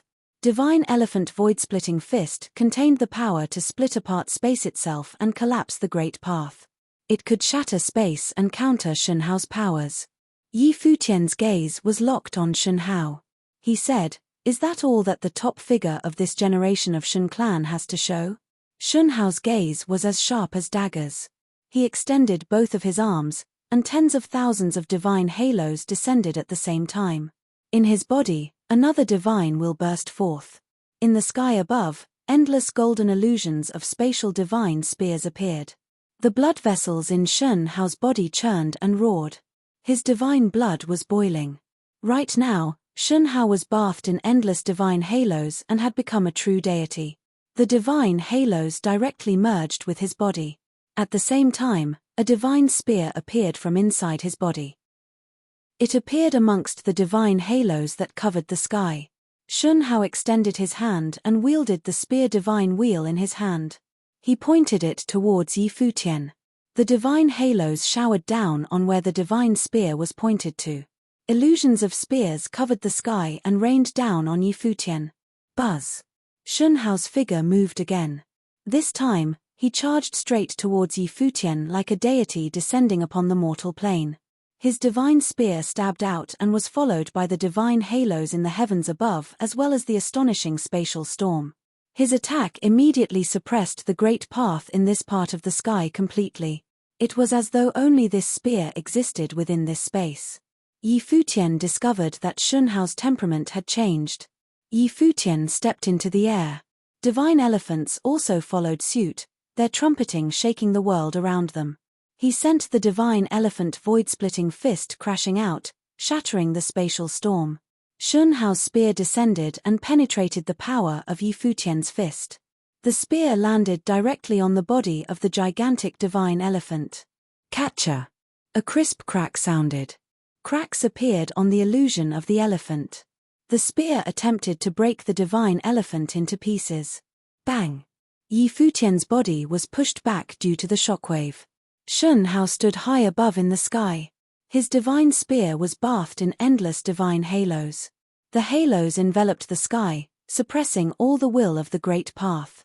The Great Path in this territory was all under the command of Shun Hao. With divine halos surrounding him, Shun Hao attacked once again. Yi Futian remained calm. Divine sound was played, and illusory figures of the deities appeared one by one in the space. This time, they were not summoned by Shun Hao, but Yi Futian. It was the magnum opus of Golden Divine Nation, the sigh of the divine god. The divine elephant divine wheel was activated. Yi Futian strode upwards and ascended into the clouds. A terrifying rumbling sound could be heard. 10,000 elephants rushed across the space and covered up half of the sky. Yi Futian sensed that his divine will could definitely suppress Shun Hao, but the latter had activated the natural-born ability of Shun Clan to make up for the difference in power between them. However, even if they were competing in terms of attack power, Yi Futian was not afraid of Shun Hao. When faced with Shun Hao's attack, Yi Futian sent out a punch. 10,000 divine elephants broke loose at the same time. The heavens and earth shook. It was as though the Great Path had collapsed. The same technique would unleash different powers depending on the strength of the users. Right now, the top figures of divine elephants had to admit that even they could not master the magnum opus of their clan as well as Yi Futian had. Regardless of its law power or its strength, Yi Futian had the absolute advantage. Rumble. A shockingly loud bang sounded. Shun Hao's body was sent flying into the air. Countless divine elephants were still stomping towards him, attempting to bury him beneath them. Shun Hao's facial expression was ugly. Did he still lose even after he had used his natural-born ability? He stared at Yi Futian, who was beneath him. An even more terrifying aura burst forth from within him. An ancient aura seemed to be emanating from Shun Hao's body. It was the power of the divine item. Spatial doors appeared in the space and engulfed the stampeding divine elephants. The elephants disappeared behind the doors. Huh! Yi Futian frowned as he looked at Shun Hao. Was this the divine item Shun Hao got from the god's relic? Back when they were at the god's relic, all of them who stood beneath the heavenly palace had each gotten a divine item. Yi Futian had given his to Yaya. You have lost, Lord Taishen said coldly. His voice was being transmitted through the space. Lord Taishen, it's okay. Yi Futian responded, even with the divine item, he is no match for me. When Shun Hao heard Yi Futian's words, his face turned pale green from anger. Today's battle was a humiliation for him. All his techniques were useless on Yi Futian. Right now, he even needed to use the divine item he got from the god's relic to aid him in battle. This item has already been refined by me. It is already a part of me, Shun Hao said. The spatial storm divine will burst forth. This time, a spatial door that consumed everything seemed to appear within the spatial storm. It swallowed up the space that Yi Futian was in. Yi Futian sensed the space that he was in change. It had transformed into an enclosed spatial world. Shun Hao stood in the sky as he looked down at Yi Futian. The former was still bathed in divine halos. He said, "In here, I am the master of the Great Path." Yi Futian checked his surroundings and noticed that he was in a similar situation when a normal divine wheel Renhuang was faced with a flawless divine wheel Renhuang. He experienced absolute suppression in terms of control over the Great Path. Buzz. Shun Hao's figure dove downwards. The divine spear pierced through the sky and crashed straight towards Yi Futian. This time, Yi Futian was sent flying from the shockwave of the divine spear. It was as though his opponent suppressed his power of the Great Path. Are these all your trump cards?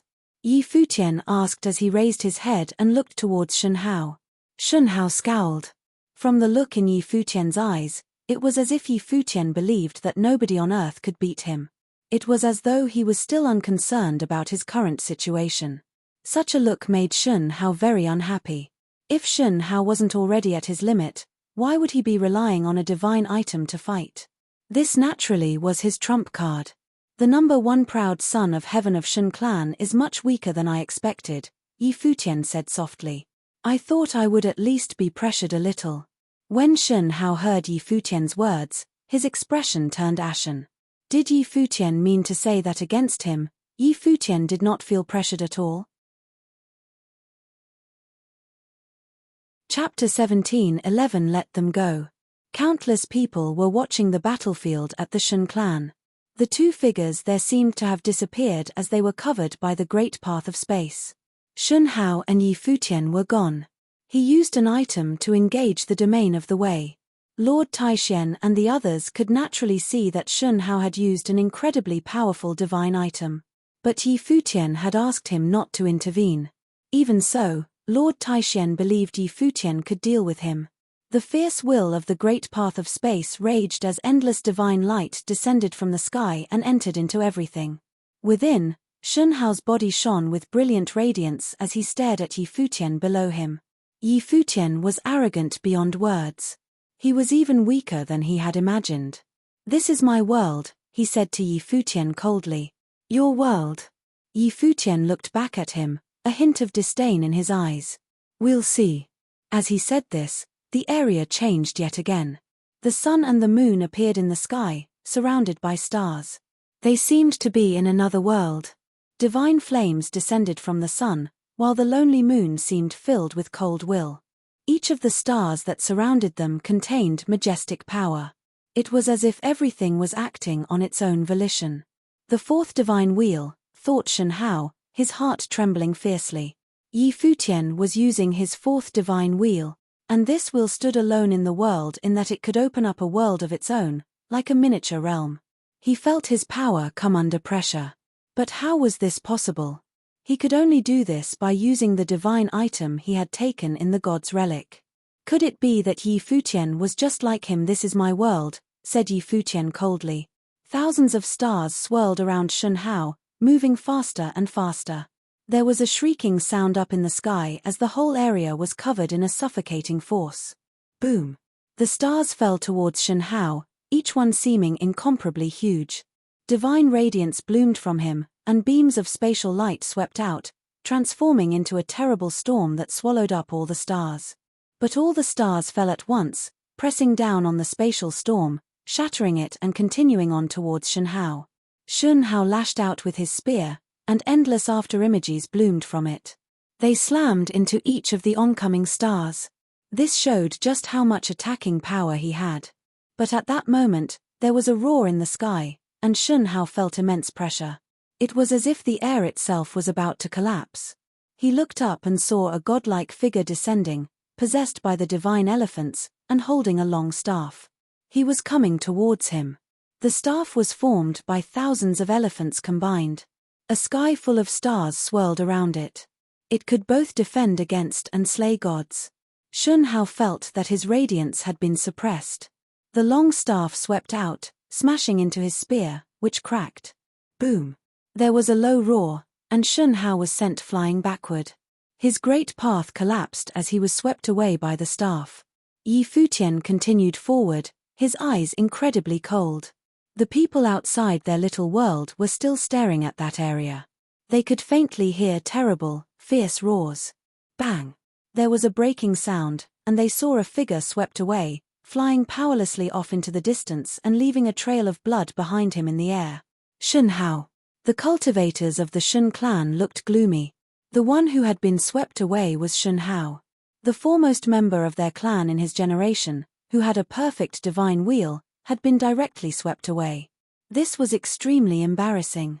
His tattered clothes were stained with blood. His aura was growing weak. He had nowhere near the energetic will he had before.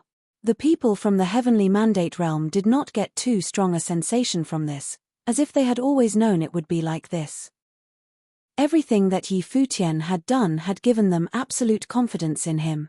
Even when a proud son of heaven, like Shun Hao, was standing before him, they still believed that Yi Futian could win. When the three top forces, the Xiao clan, the Yuanyang clan, and the Dou tribe, beheld this scene, their hearts trembled. They knew what this battle meant. Shun Hao had fallen. From now on, the white-haired youth standing in the sky above the Shun clan would become the most glorious figure of the age, second to none. Although he had never fought with Jian Qingzhu, Nan Luoshan, or a few others, everything he had done today could not be done by anyone else of his generation. There was no one who could repeat his deeds. The great figures of the heavenly mandate realm were also a bit disturbed. The will of heaven had changed. It had not only changed, but it was now influencing the situation in the 9 realms. Yi Futian was a man who could change the history of the heavenly mandate. It was just as the mountain master of 10,000 divine mountain. In the past, Jiyu Tianxing had not been an epoch-making man. But Yi Futian was this kind of person. That was why he had been willing to intervene on his behalf.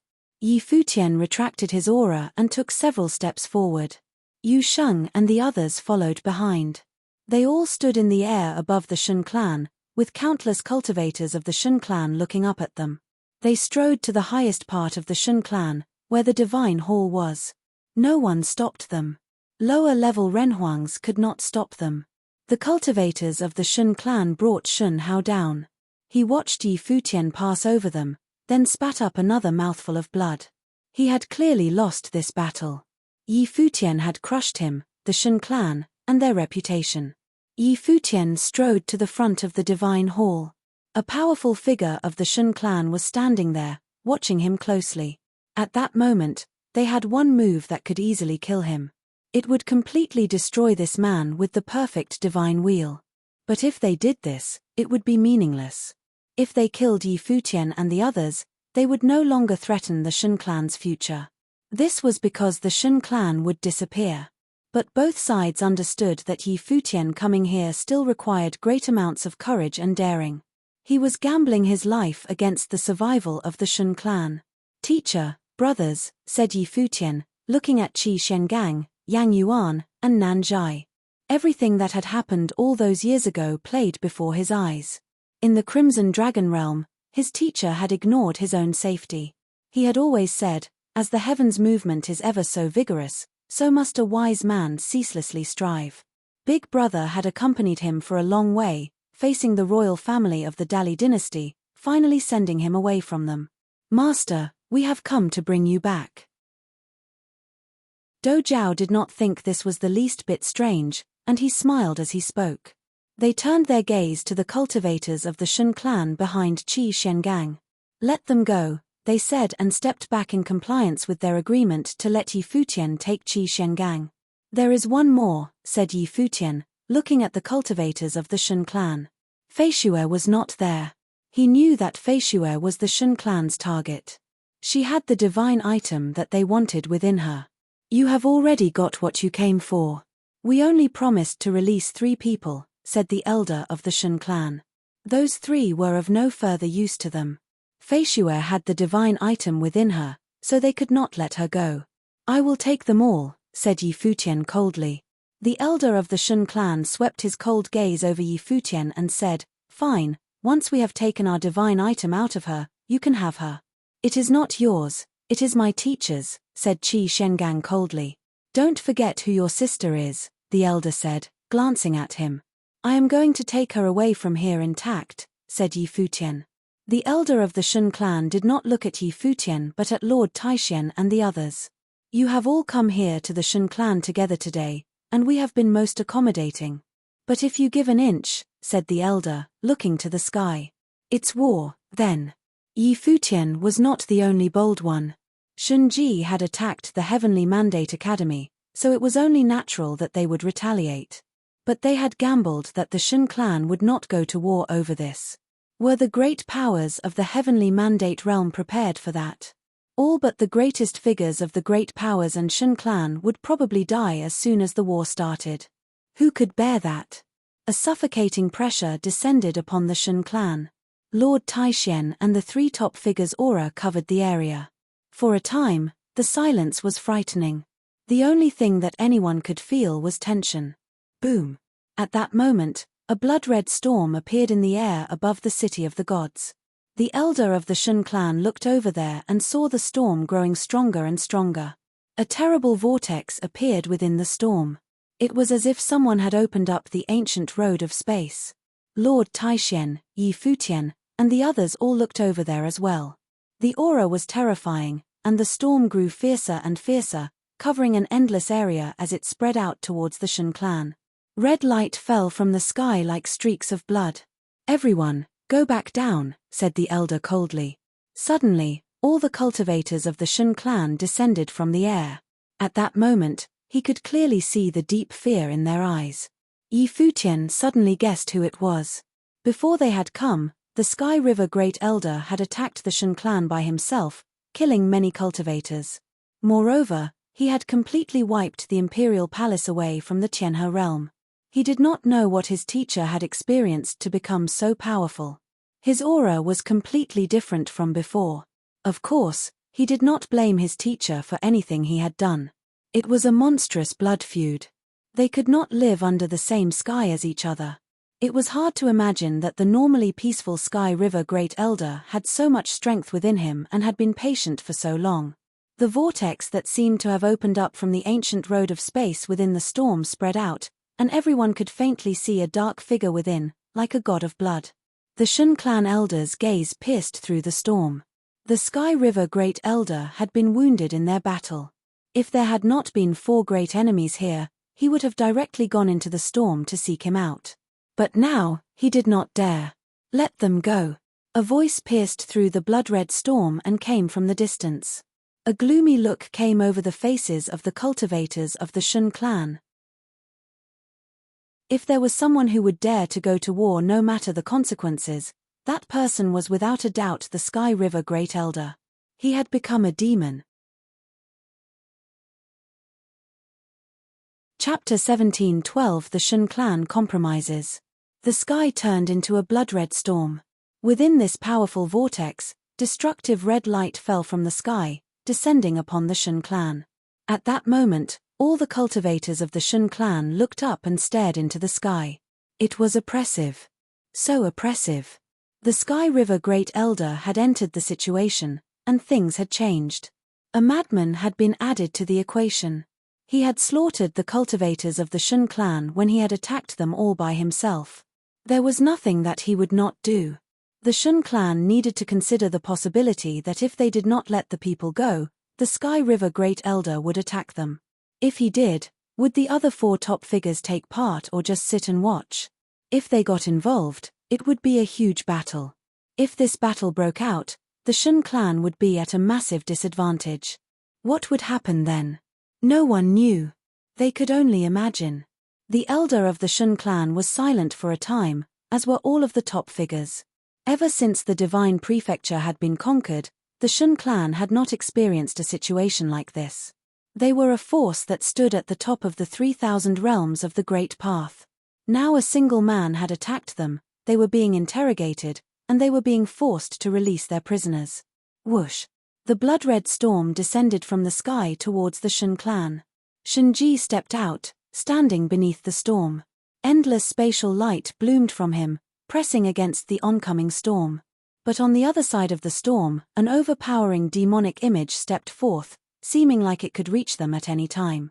Lord Taishen might have scruples, the Xiao clan, the Yuanyang clan, and the Dou tribe might have scruples, but the Sky River Great Elder had none.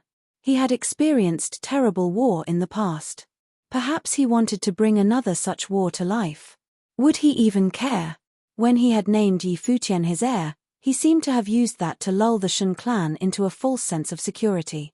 They thought he had found a heir so that he could give his knowledge to him, but that he himself had accepted the cruelty of fate. But what was the reality? Did he care if Yi Futian lived or died? Did he care if Qi Shengang lived or died? Who knew? Bring them out. A voice broke the silence. It was the elder of the Shun clan. Suddenly, several cultivators appeared from within the sacred hall, bringing a figure with them. It was a woman wearing blue robes. She looked very frail, and her hair was disheveled, but a clear light shone in her eyes. She looked at Yi Futian and smiled brightly. But as she smiled, tears ran down her face. She was finally able to see his face. It turned out it was just like she had imagined it would be. Yi Futian looked at Fei Xue, his gaze freezing on her. Fei Xue. Yes, she said, nodding. She already knew what he was going to ask. I have cultivated to a higher level, so I can see again. In the past, Yi Futian had fixed the problems within her body. Afterward, she had melded the divine item into herself, cultivating at an astonishing speed. The divine item had naturally contained the power of the Great Path, and now she was already a Nirvana-level saint. Her eyes had been gravely wounded, but once she reached the Nirvana level, her dead eyes were once again filled with light. She had always wondered when she would see Yi Futian again. She had thought it would never happen. She had never thought that, at the most hopeless moment, when the Shun clan was about to act against her, he would arrive. You're just like I imagined. So beautiful, said Yi Futian with a bright smile. He had faced many unknown threats at the Shun clan. Now, the two of them were standing there, smiling at each other. This smile seemed to come from the depths of Fei Xue's heart. Although she had gone through so many hardships, life was so beautiful. Even in the depths of despair, there was light. What a wonderful feeling. You can get out of here, said the Shun clan elder coldly. No one could guess what he was feeling now. As one of the top figures in the 3,000 realms of the Great Path, he had still been forced into this position. He had no choice but to hand her over. There is one more person, came a cold voice from the sky. The elder of the Shun clan looked up into the sky, his eyes going extremely cold. He naturally knew whom the Sky River Great Elder was talking about. Yi Futian looked there as well.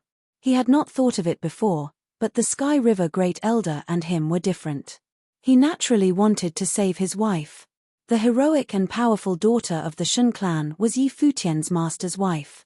Was she still in the Shun clan? Boom. Deep within the Shun clan, there was a dull yet fierce roar.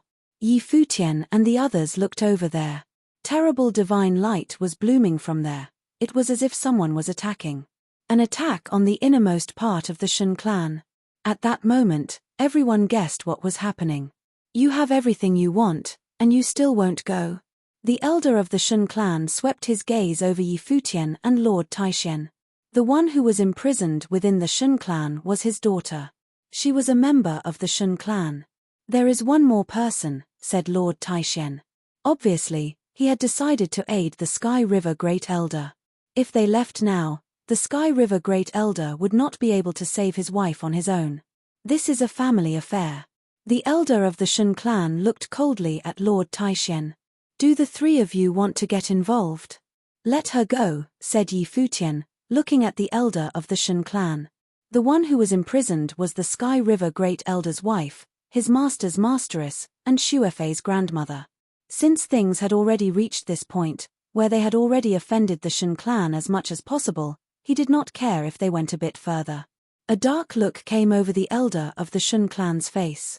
He stared at Yi Futian, then said coldly, You truly do not fear death. When I came here, I had already put life and death out of my mind, said Yi Futian.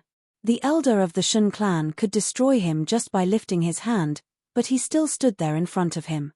Did he dare destroy him? He didn't. He would let her go. When Shenji came to the Heavenly Mandate Academy, I never would have thought they would drag in all the other powers. Since the Shun clan dared to do it, they can only accept what is happening now, said the elder of the Do tribe, his voice ringing throughout the city. How could Shenji have known that his assault on the academy would have stirred up such great waves, making the Shun clan face this desperate situation? If they had known, they would not have made enemies of the Heavenly Mandate Academy so carelessly. But who could have imagined this? Let her go, said the elder of the Shun clan, his voice ringing out loudly. At that moment, the people of the Shun clan were speechless. Were they finally compromising? Many of the top figures of the Shun clan left, walking towards the Great Matrix. Soon, bright light pierced everyone's eyes. In the distance, a powerful aura came towards them. A figure strode through the sky. In a flash, she reached them.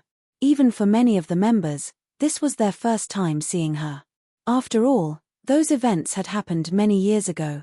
Some of the saint level and below people had not even been born yet.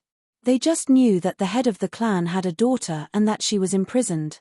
Futian looked at the figure. Her white hair danced in the wind, looking disheveled, some of it even falling down over her face. She was very thin, as she had been imprisoned for so long. But her eyes still burned with fearsome brilliance. The wind blew her hair, revealing a weathered face. But it was clear that behind that, she was very beautiful. She had once been the treasure of the Shun clan. She was very famous in the Central Emperor realm, and many famous people had pursued her. Masteress, said Qi Shengang. Tears appeared in the corners of his eyes. Men do not cry easily, especially one as powerful as him. But when he saw her, he felt weak in the depths of his heart. He felt very guilty towards his master and masteress. If it had not been for him, those things would not have happened. Nongyue would have found someone more talented, and the master and masteress would have maintained their place at the top of the 3,000 realms of the Great Path. The once brilliant masteress was now so haggard. You were not so weak in the past, said the woman, casting her gaze over Qi Shengang, her voice cold. There was very little emotion in her deep eyes. Qi Shengang wiped away his tears. He knew how powerful the masteress was. Otherwise, she would not have dared to resist her own clan and go to war with them. But at this moment, his emotions ran so deep. The woman looked at the elder of the Shun clan, her father. Then she looked up into the storm, seeming to see right through it to the figure on the other side. But at that moment, the storm gradually disappeared. The woman stepped into it, but it closed itself off. She froze, watching it disappear into the sky. Why couldn't she see him? Where is he? The woman asked Lord Taishen. Naturally, she knew him. Lord Taishen shook his head and said, "Come back with me to the heavenly mandate realm first. I am going to find him." The woman stepped into the air to leave. "Grandmother!" A soft voice rang out, making the woman stop. She slowly turned and looked down. Her gaze fell upon Feishue. Her movements seemed to have become incredibly slow as she walked towards Feishue. She placed a trembling hand on her face. "You are Feishue," said the woman, staring at her. At that moment, it seemed like she was seeing her own daughter. She looked just like her. "Yes," said Feishue with a bright smile. She looked at the face hidden behind white hair, and tears fell from her eyes. This strong woman had scolded Qi Shengang and faced her own father, the elder of the Shun clan, without any problem. But seeing her, she began to cry. "Child." The woman softly hugged Feishue. Feishue leaned up against her quietly. At that moment, she seemed to feel her mother's warmth. Her mother must have been just like her grandmother. Futian was very moved by this scene. "Masteress, let's go back to the heavenly mandate realm. We will find the master," said Qi Shengang, walking up to them. The woman nodded softly. This time she did not refuse. She took Feishue's hand and said, "Let's go." Futian smiled. This was excellent. "Let's go back," said Lord Taishen. Suddenly, the great army began to leave. When they left, so did the three great figures within the city of the gods. Within the Shun clan, a powerful aura still pressed down on them. It was as silent as the grave. The elder of the Shun clan watched the disappearing figures. His daughter had not said a single word to him as she left. Chapter 17:13 Postpone. The battle at the Shun clan shook the 9 realms. The central imperial realm seethed at the news. No one could have imagined that the incomparably powerful Shun clan would be invaded twice in just a few short days. After beating back the Sky River Great Elder, Futian had led an army of cultivators to their city. And this time, the great army of the Heavenly Mandate Academy contained Lord Taishen, the Xiao clan, the Yuanyang clan, and the Dou tribe. When added to the Sky River Great Elder, these 4 giants had descended upon the Shun clan, saving the people they had come to save and killing many Renhuangs. Although they could not damage the base of the Shun clan, this still had great implications.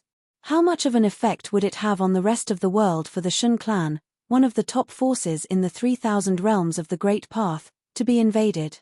And in that battle, many cultivators with perfect divine wheels had emerged. These were people who would rewrite the history of the 3,000 realms of the Great Path.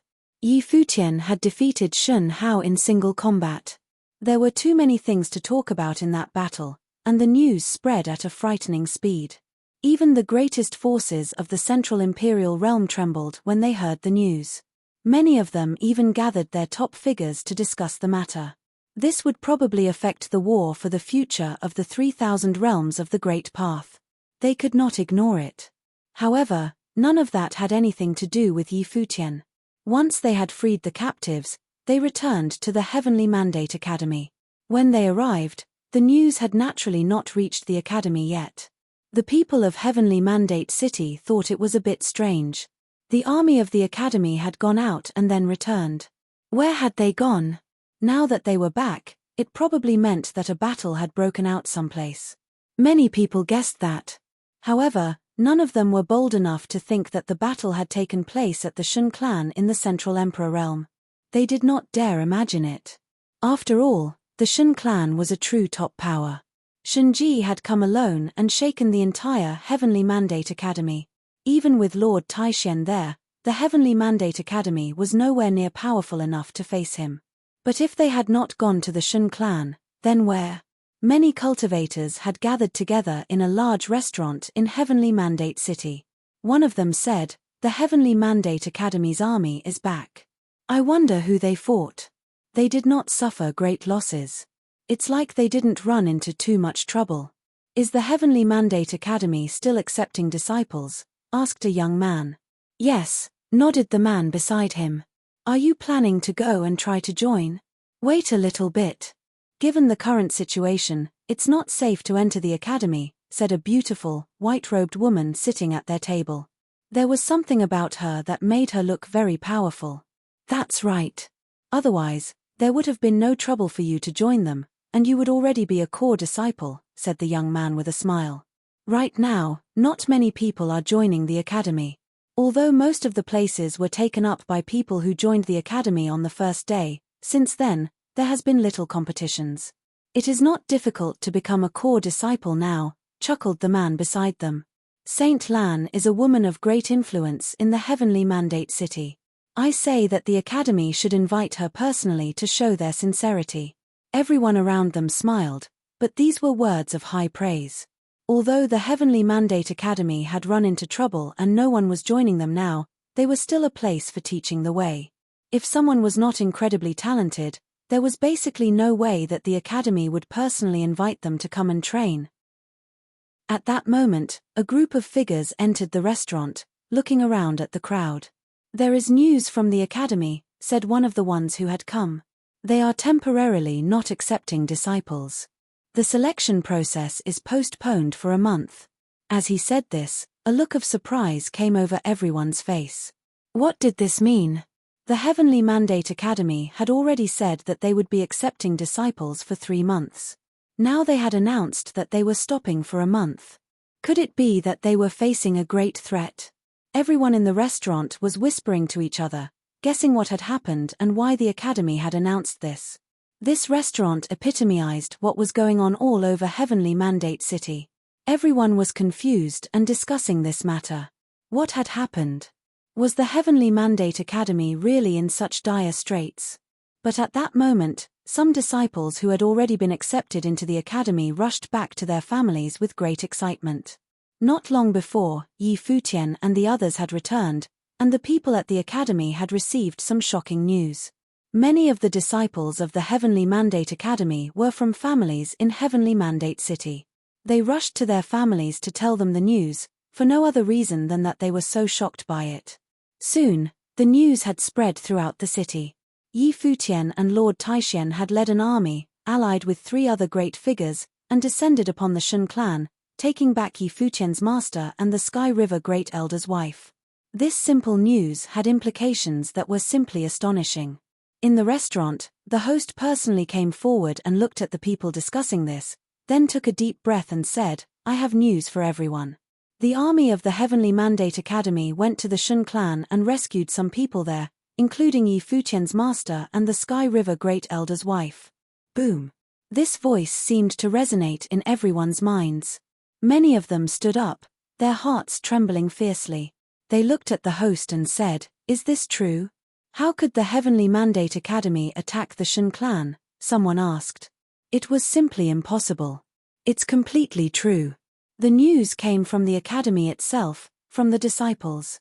They saw Yi Futian bring those people back with their own eyes. It is said that in addition to the academy, the elders of the Xiao clan, the Yuanyang clan, and the Dou tribe of the Ziwei realm went as well, continued the host. His heart was beating wildly at that moment as well. Even saint-level cultivators could not stop their hearts from trembling. This information was absolutely shocking. Moreover, Yi Futian fought Shen Hao in this battle, and few could have guessed the outcome. In addition to that, it is said that the Heavenly Mandate realm has many cultivators with perfect divine wheels, he continued. Every new piece of information was like a lightning bolt, shocking everyone that heard it. Now they thought about why the Heavenly Mandate Academy was postponing its acceptance of new disciples. When news of this battle got out, it was easy to imagine that the academy would become far more prestigious. And for a time, people from not just the Heavenly Mandate realm, but all of the 9 realms, would gather there. At that point, how much competition would people who wanted to enter the academy face? Becoming a core disciple? Becoming an ordinary disciple would be hard enough. The woman known as Saint Lan's face went white. She looked at the young man who had praised her before. A core disciple? The academy would personally invite her? I'm going back to cultivate. She rose and walked out of the restaurant. As she rose into the air, the wind buffeted her, making her robes flutter. Her thoughts were in disarray. She seemed to have missed something, and it was not only her. On that day, countless people in Heavenly Mandate City had the same thought. They seemed to have missed their chance. The disciples who had already entered the academy would very likely surpass them. Yi Futian and the others naturally did not care about what people on the outside thought. To postpone for a month was Lord Taishuan's decision. Since he was now the headmaster of the academy, he naturally had the right to decide this. Moreover, Yi Futian was very happy that he had done this. This meant that Lord Taishuan was truly accepted his role. In addition, he was taking actions in his capacity as headmaster. As for the reason Lord Taishuan had made that decision, it was extremely simple. After the battle, anyone could tell that the academy would grow extremely prestigious. In that case, why not summon the most excellent disciples there to cultivate? The people of Heavenly Mandate City and the Heavenly Mandate Realm had already had a chance to enter the academy first, but they had not dared to due to the danger. Thus, they would now have to compete with the cultivators of all the 9 realms. On the Great Path, there were no realms. The Heavenly Mandate Academy taught the people of the Heavenly Mandate Realm, but they did not only accept disciples from there. Within the academy, everyone had settled in. Only Yi Futian, Yu Sheng, Qi Shengang, and some others were left outside. It was only now that Shen Luoxue was able to figure out the relationships between these people and how this affair had begun and ended. Her eyes fell upon Yi Futian, then on Qi Shengang. You yourself are not that great, but you have a good disciple, she said.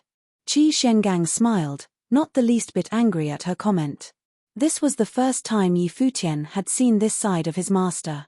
But the one he was talking to was his master's masteress, so, of course, she could take him to task. Do you know how the Sky River Great Elder is? Shen Luoxue asked Yi Futian. After he left, he told me that the deed of thorough comprehension could help you cultivate backward. If it can, then one must use one's own body to guide it and use heaven and earth as the forge, said Yi Futian. My master changed when he broke through to the next level. He probably paid a heavy price. Shen Luoxue was silent for a moment, then said, he had a divine item that he got at the same time as the one that was within Feishue. But it was much too powerful, so he never brought it out. Yi Futian thought back to the scene when the Sky River Great Elder had appeared at the Shen clan. It had been horrifying. Don't worry too much. He will learn to control it, said Yi Futian. You should stay here and get some rest. Shen Luoxue was silent for a while. Grandfather will be back sooner or later, said Feishue softly. You should stay here so that I can take care of you. Shen Luoxue looked at her, then nodded softly. I will teach you how to cultivate.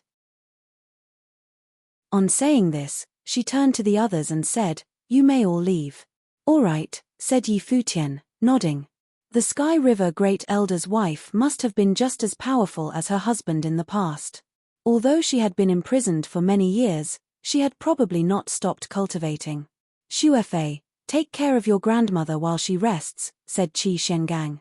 Then they all left. When they exited, Dou called out to Qi Shengang, "Master, teacher." The others all called out. Qi Shengang smiled bitterly, then looked at Yi Futian beside him. "Teacher, I will teach them the deed of thorough comprehension for you. You can set your mind at ease about that," said Yi Futian with a smile. Now, this was all in the past. He looked off into the distance. Due to the influence of that battle, no one would dare take the Heavenly Mandate Academy lightly again. The Heavenly Mandate Academy had been busy in recent days. Many powerful cultivators from the Xiao clan, Yuanyang clan, and the Dou clan from Ziwei realm all converged there. They had brought with them many resources and invited several powerful figures known for their spatial skills in the Central Imperial Realm to help cast a spatial teleportation Grand Matrix at the Heavenly Mandate Academy. In the battle with the Shun clan, although the three top figures took no action and were there strictly as observers, the meaning behind their action was extraordinary in itself, relegating them on the same side as the Heavenly Mandate Academy. This matrix that was currently being cast at the Heavenly Mandate Academy would connect the Heavenly Mandate Academy with the three superpowers, as well as other peak principalities in the Heavenly Mandate realm. Therefore, should any troubles arose, the teleportation matrix could be initiated immediately, and mutual assistance could be rendered instantly. This way, the position of the Heavenly Mandate Academy could be secured, and no other force would dare to provoke it with impunity. Aside from that, the three major forces were also in discussion with Lord Taixian and Yi Futian for more cultivators to come and cultivate at the Heavenly Mandate Academy. Their future generations would come to see the Heavenly Mandate Academy as their main place of cultivation, a place for emerging excellence. Naturally, Yi Futian was in agreement with this proposal. His purpose for building the Heavenly Mandate Academy was also in the hopes that it would become a holy land for spreading the way and exert influence on the 3,000 realms of the Great Path. In addition, they were also building some other grand matrices for cultivation purposes, as well as defensive matrices. However, this type of matrices had no practical purposes, as no great powers would take the risk to provoke the Heavenly Mandate Academy, given its current strength. But for now, no one in the 9 realms had been able to set up a super matrix that could transcend the realm of Renhuang. If such a matrix was possible, then this person could traverse the 3,000 realms of the Great Path at will. After all, anyone who could set up this kind of matrix probably was already at the top of his power. Besides, an ancient tree for seeking the way had appeared in the Heavenly Mandate Academy. It was planted by Dou. He planted the sacred tree taken from the god's relic in the Heavenly Mandate Academy. Of course, the expansion of the Heavenly Mandate Academy was inevitable. After all, the future of the Heavenly Mandate realm could already be foreseen. The news of the battle at the Shun clan finally spread throughout the 9 realms and became a topic of conversation among all the 9 supreme imperial realms. After this battle, all the major principalities quieted down, and there were no more conflicts. As powerful as the Shun clan, they could only swallow this shame for now, for they could do nothing for the time being. Unless the situation was truly desperate, no one would choose mutual destruction. These days, many had come to pay their respect at the Heavenly Mandate Academy. Naturally, they were all from the top principalities, such as the cultivators from the Shangxiao Divine Palace. Other powers in the higher heavens realm, such as the Divine Sword Li family and Yu Divine Palace in the Shadow Realm that had once come to congratulate them, were here once again. This time, even the goddess Chang Shi was in attendance in addition to other prominent figures from Yu Divine Palace. This also demonstrated the status of the Heavenly Mandate Academy, from being the attention of the public to its imminent weakening when facing the crisis of its survival to enjoying its fame in the 9 realms once again, its light brightening the whole world. It was hard to imagine that all this happened in just a month's time. A month later, the Heavenly Mandate Academy was recruiting disciples again. This time, the entire Heavenly Mandate city was filled with cultivators. Countless many had come to the Heavenly Mandate Academy for assessment. As the details of that battle came to light, many people knew that the Heavenly Mandate Academy had produced many who possessed perfect divine wheels, and it created great sensation.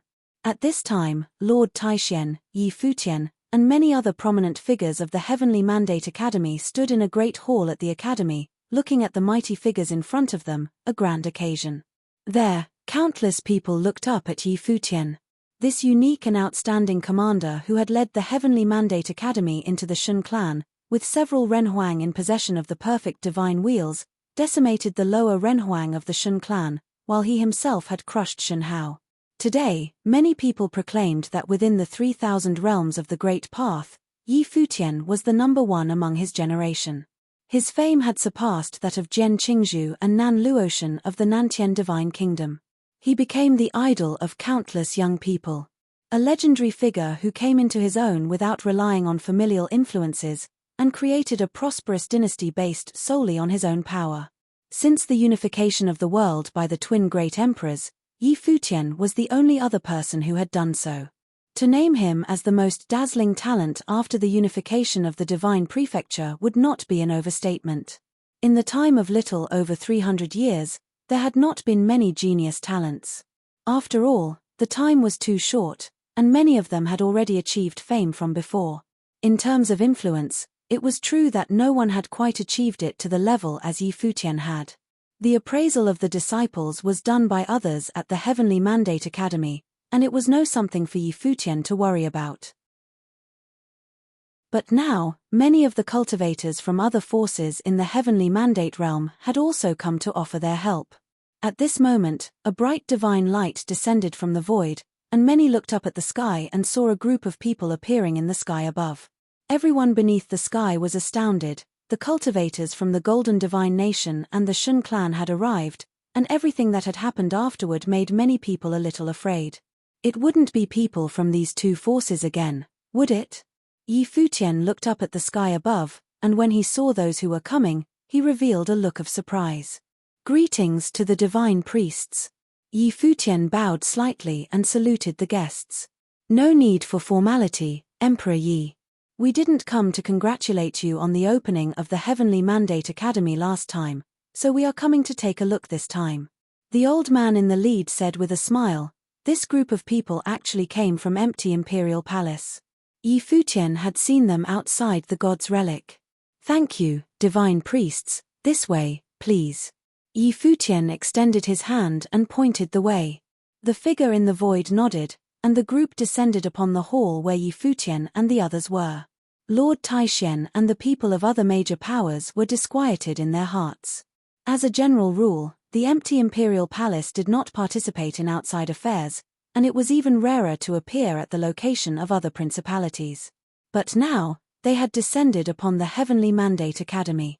The meaning behind this action was extraordinary. Divine priests. Lord Taishen and the others nodded slightly to the visitors with respect. After all, the person who commanded the divine priests of the empty Imperial Palace was none other than Donghuang the Great. No need to pay attention to me, just treat me as if I am one of the spectators, said the old man with a smile. He turned and looked at the figure in the distance, and continued, the great emperor, after the unification, also dedicated setting up academies as places of preaching martial arts in the hopes that martial arts would flourish. Emperor Yi and Lord Taishen now established the Heavenly Mandate Academy to preach in the Heavenly Mandate realm is a great undertaking for a noble cause. If it were ordinary forces engaged in preaching, he would not have cared so much. But the Heavenly Mandate Academy had caused such a sensation in the 9 realms, and its influence now was close to that of the Tianqian Academy. The elder praised us too much. We are just doing whatever within our power to do, Yi Futian said politely, but he could feel that the other party was being genuine. And strictly speaking, they had helped him out last time at the City of the Ruins. The old man smiled. Emperor Yi is much too humble. Not many in this world could achieve such a grand endeavor. It is indeed great merit. The cultivators from Shangxiao Divine Palace also smiled and added.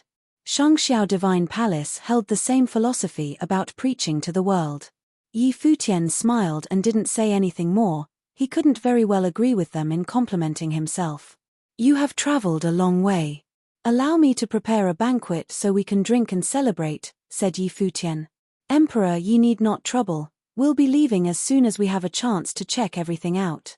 The old man smiled and shook his head, saying, "I heard that Emperor Yi received the great emperor's inheritance in the god's relic." Yi Futian looked at the divine priest, then nodded in silent admission. It could hardly be considered receiving the great emperor's inheritance, but this was something that he wanted to reveal deliberately. After all, this was observed by everyone in the god's relic. On the other hand, the secret of the world's ancient tree was something that could not be revealed, and it had to be camouflaged as an inheritance. "I have witnessed the awakening of the great emperor, which resonated with me. The emperor had given me the inheritance, and I have felt the calling of the gods and listened to their will," the old man murmured, his voice was ethereal.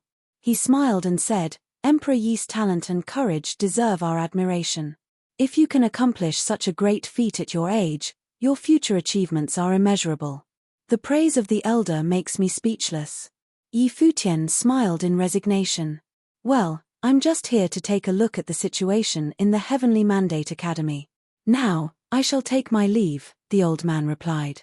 "Elder, don't get me wrong, I didn't mean anything by it," Yi Futian explained. "Ha ha ha." The old man laughed heartily as he got up to leave. "If chance allows, we will meet again in the future." After that, he took the group and left, coming and going like a shadow. Yi Futian smiled and shook his head. He didn't mind, and he knew that the other party's action had nothing to do with what he said. The visit of the divine priests from empty imperial palace meant that the Heavenly Mandate Academy will have no trouble for a long time, Lord Taishen said, which stunned Yi Futian. However, looking at Lord Taishen and pondering on the significance of the visit, it all made sense, and he was relieved. Indeed, the visit of the divine priests from empty imperial palace could very well be instructed by powers from above. Although the visit was brief, merely a few moments standing inside the Heavenly Mandate Academy to exchange a few words, but it was enough for the Heavenly Mandate Academy to stand firmly in the Heavenly Mandate realm. Shun Clan, Golden Divine Nation, or any other forces who might want to make a move on the Heavenly Mandate Academy, would have more angles to consider. "So, I owe the divine priests a favor," Yi Futian said with a smile. "I'm going now," Yi Futian said as he walked down the Great Hall and heading toward the Heavenly Mandate Academy. His heart was at peace. Many matters had been settled gradually, and finally, he could really relax for a while. At least for now, there didn't seem to be any imminent threats. Mindlessly, he wandered once again to the place of cultivation for Brahma's pure sky. Goddess Qin. Yi Futian found Qin He at a palace where Brahma's pure sky was located. "Fancy seeing Master Yi here," Qin He said with a smile. "What is the lady up to now in Brahma's pure sky?" Yi Futian asked. "When Jiyu was sent down from the mountain, that's when the lady began her retreat, and she probably won't come out for a while," Qin He replied. "Retreat?" Yi Futian nodded. "I'll go see Jiyu." With that said, he continued to walk inward and came to the place where Hua Jiyu was cultivating. Hua Jiyu looked at Yi Futian. "Is the realm stabilized after these few days of cultivation?" Yi Futian asked. Hua Jiyu looked at him and nodded gently. Yi Futian walked up to her with a bright smile.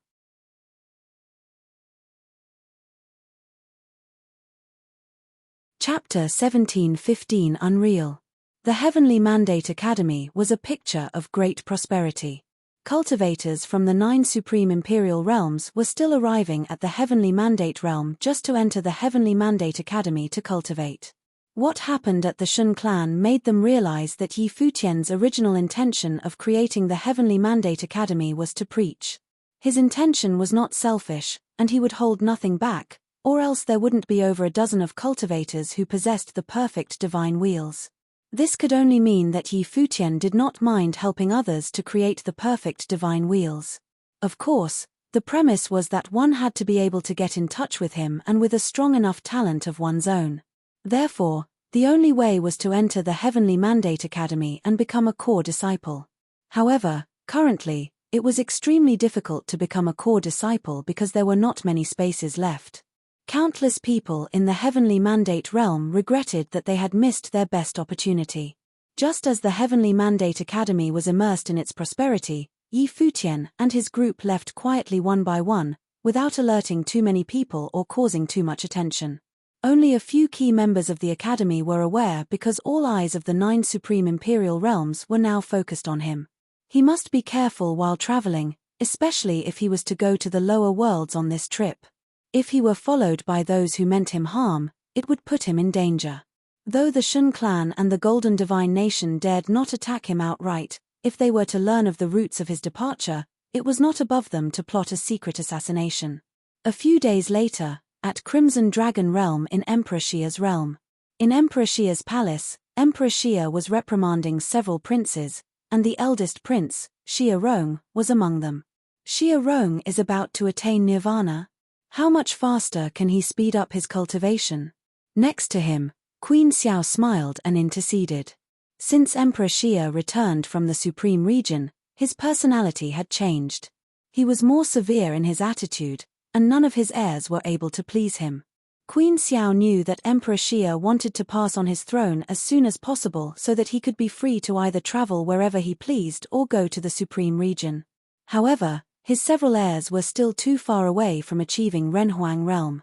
It's a pity that Qingyuan is not here, otherwise, she would be able to take over in a few years, Emperor Xia lamented. I miss our little girl, too. It's been so many years since she's visited us. Queen Xiao's voice was gentle. She did miss her daughter. Since father intends to pass the throne to Qingyuan, why not call her back? Xia Rong said. He had always enjoyed a good relationship with Xia Qingyuan and had taken care of this little sister of his since childhood. However, an incident that happened long ago had caused a rift between the two. Now, upon hearing their father's intention to have Xia Qingyuan take over the throne, the princes found the idea somewhat unbearable. Do you think she cares? Emperor Xia glanced at Xia Rong casually. If Qingyuan was willing to come back, I wouldn't have to look to you guys. Why won't she return? Is it because of him? Xia Rong asked. Would father allow Qingyuan to follow him around just like this? Naturally, he was referring to Futian. Emperor Xia looked at Xia Rong deeply. He hadn't talked to everyone about what happened at the Supreme Region, nor had he mentioned Futian's current state. The gap was far too great between them, so it would make no sense to even mention it. It would only cause needless disruptions in their minds. He sighed silently in his heart. If things didn't happen the way they did back then, he could probably have Xia Rong follow Futian to the upper worlds. But now, it was clearly impossible. Although Futian wouldn't pursue the matter further, some things, once done, could never be undone. Perhaps, not even Xia Rong himself would know just what he had missed. At this moment, there was a golden brilliance sprinkled from above the sky. Emperor Xia was taken aback, raising his head to look up in the sky. Not only Emperor Xia, but at this moment, the people of the entire Emperor Xia's city were looking up. They saw that from outside the sky, an extremely sacred divine bird had come and torn through the firmament, covering the endless space with a brilliant glow. Divine bird. What brilliance! What kind of divine bird is this? The people of Emperor Xia's city exclaimed. At this moment, all the demonic beasts in the city prostrated on the ground, shivering. Their eyes focused on the divine bird that came from the sky, as worshipping it. Likewise, all the demonic beasts inside Emperor Xia's palace prostrated also. Outside the palace, Xia Rong's mount made a low groan, then laid down. When Xia Rong took notice of this, he was extremely shocked. What kind of divine bird was this? And who was it exactly that descended to Emperor Xia's realm? Your Majesty. A voice came from atop the divine bird, and Emperor Xia stood up with a smile on his face. He didn't expect that the one he was thinking about was coming at this precise moment. The divine bird stopped in the sky above Emperor Xia's palace, and Emperor Xia slowly levitated into the sky to meet them. Below them, Queen Xiao and the others looked at the figure on the divine bird, and their eyes fixed there. The one in the lead was Futian. Xia Qingyuan was there, too. Father, mother. Xia Qingyuan called out. She walked toward the sky below. There were many others next to Futian, and they were of the older generation from the lower worlds, and Emperor Xia recognized them. In addition, Jiang Chengzi was there also, whose duty was to ensure Yi Futian's safety. If there was a real emergency, they could deal with it efficiently. That divine bird now turned into its human form, clad in golden divine armor with a sharp look about him. It was an extremely powerful demon emperor. The pressure of might that was inadvertently released from his body alone terrified Emperor Xia. Greetings to the elders, Emperor Xia bowed slightly and said. For such characters, he still had to maintain certain etiquette. Just because they came with Yi Futian, it did not mean that he was exempt from showing his respect. No need for formality, Jiang Chengzi responded. The demon emperor nodded slightly. What was played out in front of them shocked many present. Elders. Their father had to respectfully address that demonic beast as elder, and Yi Futian was riding on the back of the demon emperor. This Xia Rong watched all this, feeling a little shocked. Moreover, Yi Futian's breath was unfathomable. As he stood there casually without releasing any breath, he still felt like he was facing his father. Was this how Renhuang felt? But how was this possible? They all agreed that Yi Futian's talent was outstanding. He might even be the best in all of Emperor Xia's realm. But it was only a matter of a few years that had passed. Your Majesty left in a hurry last time, so I came back this time to see you. It just so happened that Qingyuan also wanted to come home. She would like to see if your Majesty is willing to go to the Supreme Region to cultivate, said Yi Futian. To go to the Supreme Region? Of course. Emperor Xia wanted to. He had the idea since last time, but there was no one to take over Emperor Xia's realm. Therefore, he ended up here, reprimanding these few heirs of his, which could not be compared with Yi Futian. Without comparison, there were no hurt feelings. I have built an academy in Heavenly Mandate Realm. Now, there are many people cultivating there. The Sword Master and the others are there also. If your Majesty agrees, we can go back together, and Qingyuan could be looked after. Perhaps, your Majesty could also ask those elders who participated in the Battle of the Crimson Dragon Realm, and see if they are willing to go to the Heavenly Mandate Realm with me on my return trip, Yi Futian proposed. It was a way to return the favor of the past.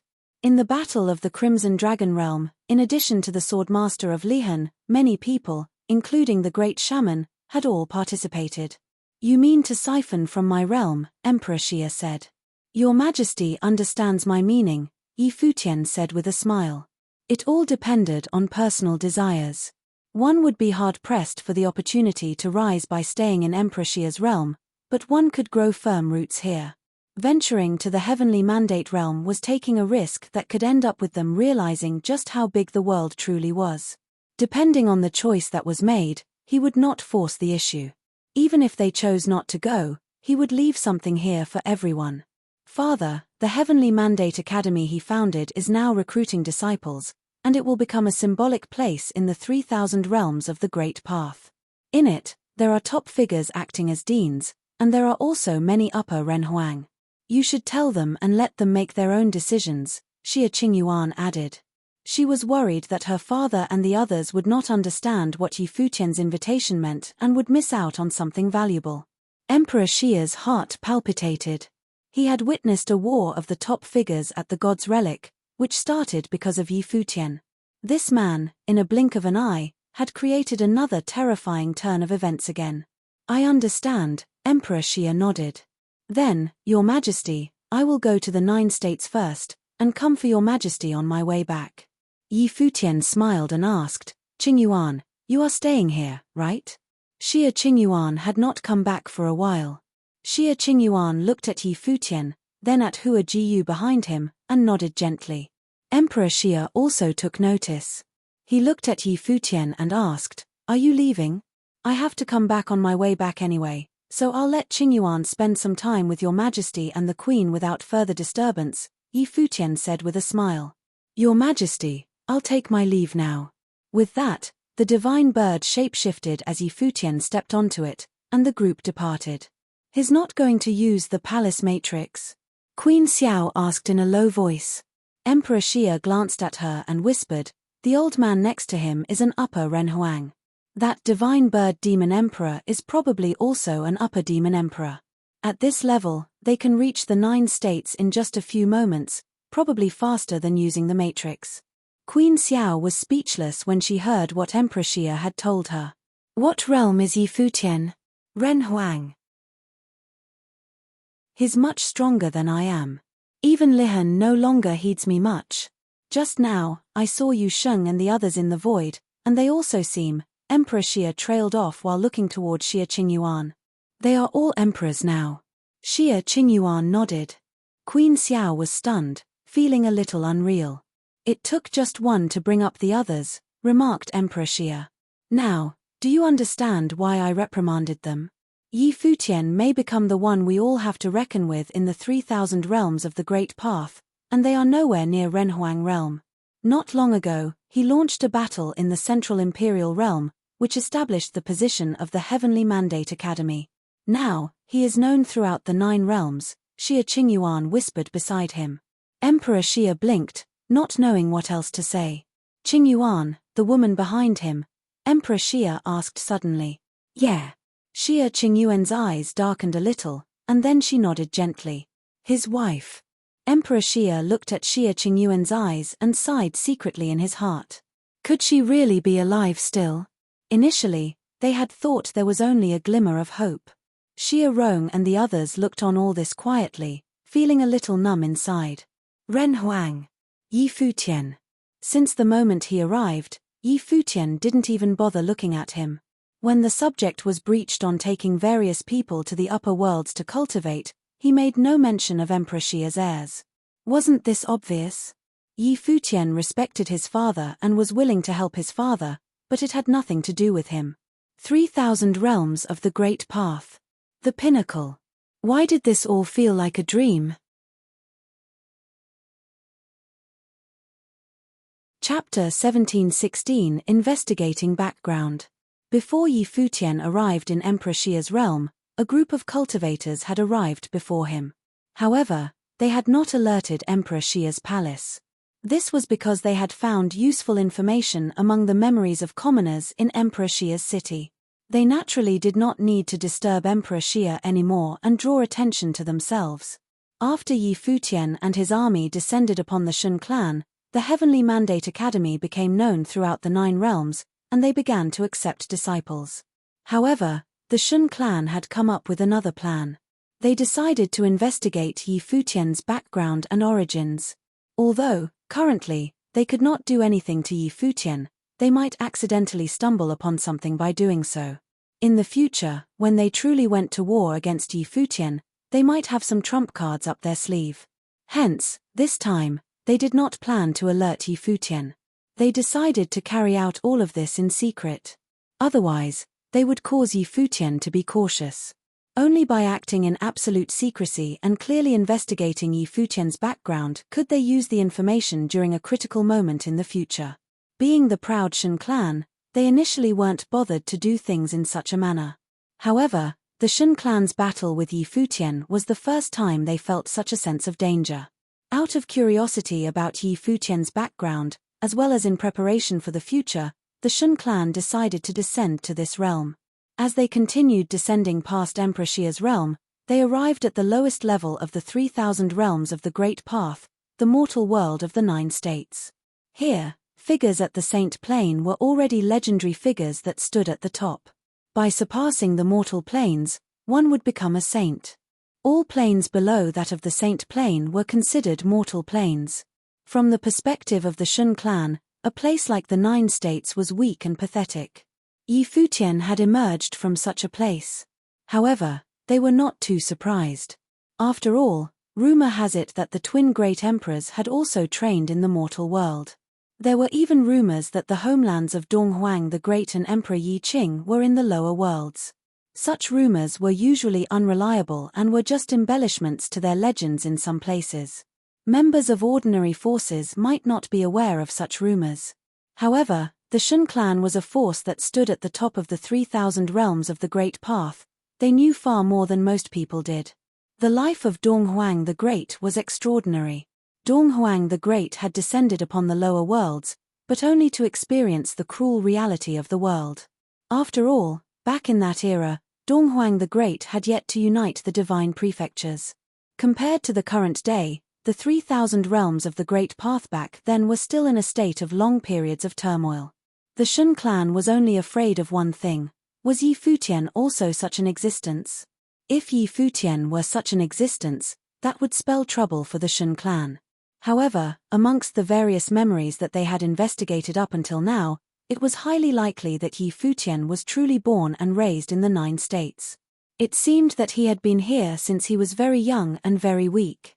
Even if huge figures were to send their descendants here to train, would they begin to do so at such a young age?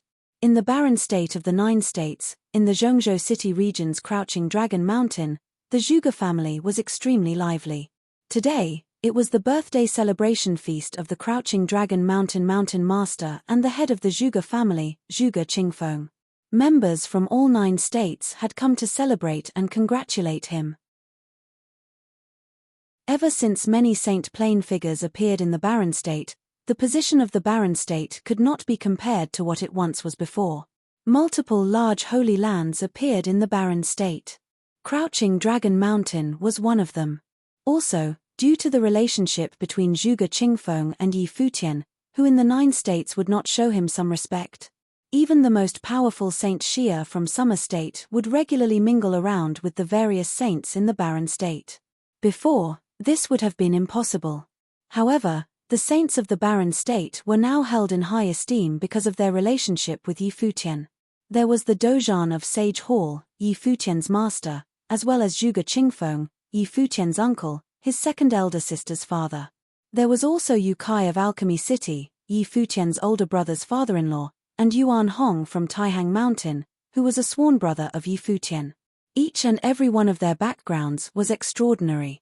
Saint Xia occasionally visited Emperor Xia's realm to find Emperor Xia. Emperor Xia would personally instruct him to take good care of the saints in the barren state. What sort of position were they in to receive such treatment? Currently, the planes and abilities of the saints of the barren state were no weaker than his own.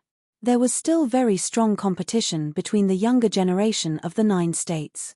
However, the figures at the very top instead had a much closer relationship.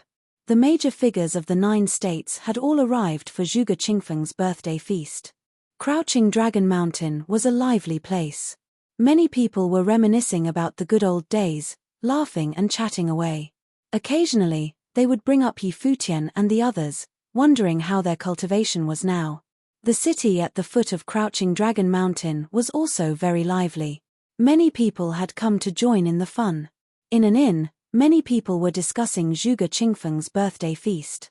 Right now, on top of Crouching Dragon Mountain, have the various saints of Summer State also arrived? Naturally. Saint Xia has also come. Crouching Dragon Mountain is held in high regard in the 9 states. It is one of the training holy lands in the barren state. Lord Zhuge is also a great figure. Back then, he joined Yi Futian in many wars and survived through countless perils. The young mistress of the Zhuge family, Zhuge Mingyu, Yi Futian's second elder brother, Zhuge family son-in-law Jiyu Dongliu and Yi Futian's third elder brother all became famous after the battle on Crouching Dragon Mountain. Are you referring to the battle with Bai Luli? Until now, people still talk about it, someone to the side said as they reminisced about the past. Is Yi Futian that incredible? At that moment, in a corner of the inn, a few youths dressed in fancy clothes were sitting quietly and drinking wine. When they heard the people in the inn discussing this, they could not help but speak up. These youths had deep gazes, but their auras were restrained. Their cultivation auras could not be detected at all. Nevertheless, from their temperament, it was clear that they were not ordinary people. Do you not know of Yi Futian? The person to the side asked. He revealed a strange look. Yi Futian was a famous figure in the barren state, even in the 9 states. He had long become an existence of legend. There were still people who did not know of him. I have heard of him, but I do not know how incredible he is. Could you share a bit about him, good sir? One of the youths asked with a smile. Not long ago, they had already searched the memories of some people. They roughly knew about Yi Futian's exploits, but still did not know the core issues. They wanted to know more. Sure. The person to the side was somewhat excited as he began. I remember back then. The person began to tell his tale. The members of the lower worlds had ordinary levels of cultivation. Hence, they were even more passionate about the stories of these legendary figures. As he began to speak exultantly, the youths all fell silent and listened intently. Although they looked down on this mortal world in disdain, Futian had proven how outstanding he was in the 9 supreme realms. Hence, they also listened attentively. They lamented inside. They never imagined that Futian had actually come from the mortal world and reached the upper worlds through bloodbaths and battles. Here in the land of the 9 states, Futian had already experienced life-and-death battles. In the mortal world, this story would not lose to the story of Futian leading an army to attack their Shan clan in the 9 supreme realms. Since you mentioned that Futian was small and weak, then where did Futian come to the 9 states from? A member of the Shan clan asked. I believe he came from the Barren State. As for specifically which area in the Barren State he was from, I am not sure. The person pressed on. Why? Are you starting to show interest in him too? I want to pay tribute to his place of birth, the member of the Shan clan replied with a smile.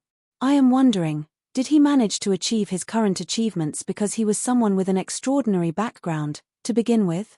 Of course not. A pretty maiden joined the conversation. She was young and beautiful, seemingly a girl from a respectable family. He came here from Eastern Barren Territory. When he was in Eastern Barren Territory, he studied at Book Mountain, a popular place for training, the maiden said softly. Moreover, he only entered Book Mountain when he was 18. The disciple of College Cottage went to meet him personally to bring him into the college. Prior to that, he grew up in an even more isolated place. He moved his way up slowly and relied only on his own ability. He was a bona fide legend. When she mentioned the name of College Cottage, one could hear the pride in her tone. Futian's enrollment into College Cottage was not a secret. Many people in the Barren State knew about it. It was just that she knew slightly more than the others. After all, the man was her Uncle Yi. However, it had been a very long time since she last met Uncle Yi. Miss, you seem to know quite a lot, the youth said to her with a smile. The young maiden glanced at the other party and nodded her head as she revealed a faint smile. She did not say any more after that.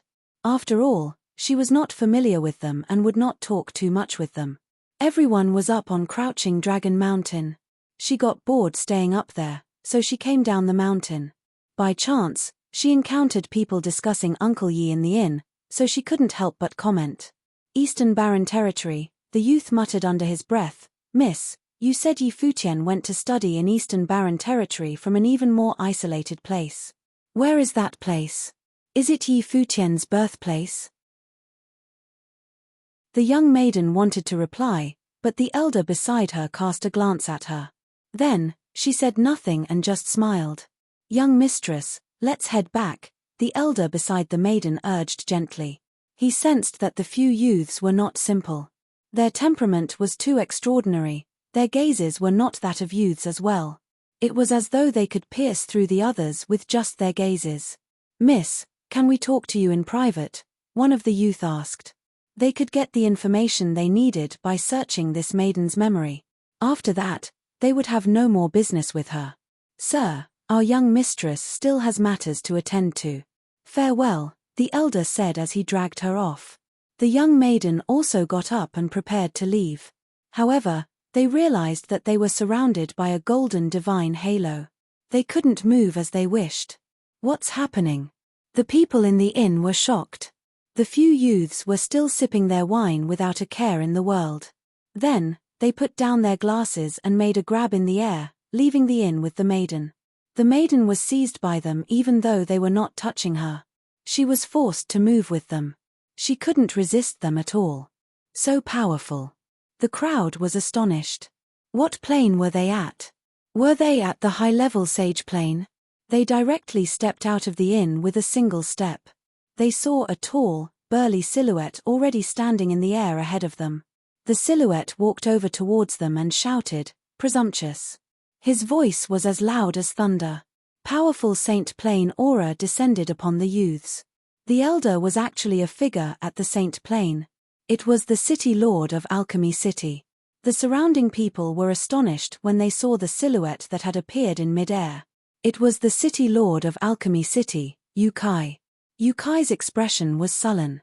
The maiden who was captured was his granddaughter, the daughter of Shuiyi and Yushi, who was Yukai's daughter. Yukai came to check on her since she left the mountain. To his surprise, someone would actually act so brazenly in the territory of Barren State. However, he noticed that the few youths were unaffected by his aura. From afar, powerful auras approached one by one. On Crouching Dragon Mountain, the Saint Plain figures detected the abnormality happening here, and they traversed the space to come here. They appeared from various directions. The few youths frowned. Initially, they just wanted to search through the maiden's memory furtively. Unfortunately, it seemed like this maiden's identity in the mortal world was not simple. No wonder she knew more than the other commoners. It seemed like their cover had been blown. Now, the problem was, should they kill their opponents? Chapter 1717 dealing with many cultivators, including Saint Xia, Saint Li of Nine State College, Moon Saint of Yu Clan, Zhuge Qingfeng, and Yuan Hong were around. Their cultivation had reached the Saint Plain, the peak at the lower worlds. It took them only a few steps to traverse from Crouching Dragon Mountain to the inn. Right now, they were all standing at different corners. They unleashed their auras and enveloped the few youths. However, they felt slightly uneasy. Under the pressure of their might, the few youths, whose aura could not be detected, still stood unperturbed. It was as though they sensed nothing. They did not speak up either, seemingly communicating through sound transmission. Shun Clan had come here this time on a secret mission. They wanted to act furtively and investigate the past and relatives of Yi Futian. Then, they would leave quietly and pretend that they had never appeared here before. After all, they were well aware that if their trip here were made known to Yi Futian, the information they got would be meaningless. It would not help the Shun Clan at the crucial moments to deter Yi Futian. Could it be that they would need to kidnap everyone who was related to Yi Futian? If they did so, Yi Futian might intrude on the territory of the Shun Clan once again. Their kidnapping would be futile. Hence, now that they had been discovered, the youths of the Shun Clan were considering all the possible solutions. They were communicating via sound transmission.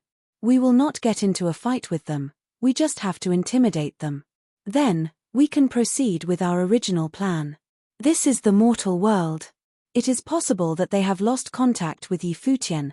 The leading cultivator of the Shun Clan announced their final decision. They decided not to kill the Saint Plain cultivators. It would be too risky for them to do so. If they did not start a massacre, perhaps this matter would not be found out by Yi Futian. Even though these Saint Plain cultivators had close connections with Yi Futian, it was all in the past. Now, the former was in the mortal world while the latter was in the 9 supreme regions. They were so far apart, maybe these cultivators had lost contact with Yi Futian. I am fond of this girl. I will bring her around on an excursion. Don't worry. I won't hurt her, said the leading cultivator of the Shun Clan, who was named Shenjian. Let go of her. Yukai emanated a terrifyingly sharp aura.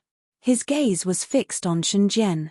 He could not possibly allow a stranger to take his granddaughter away.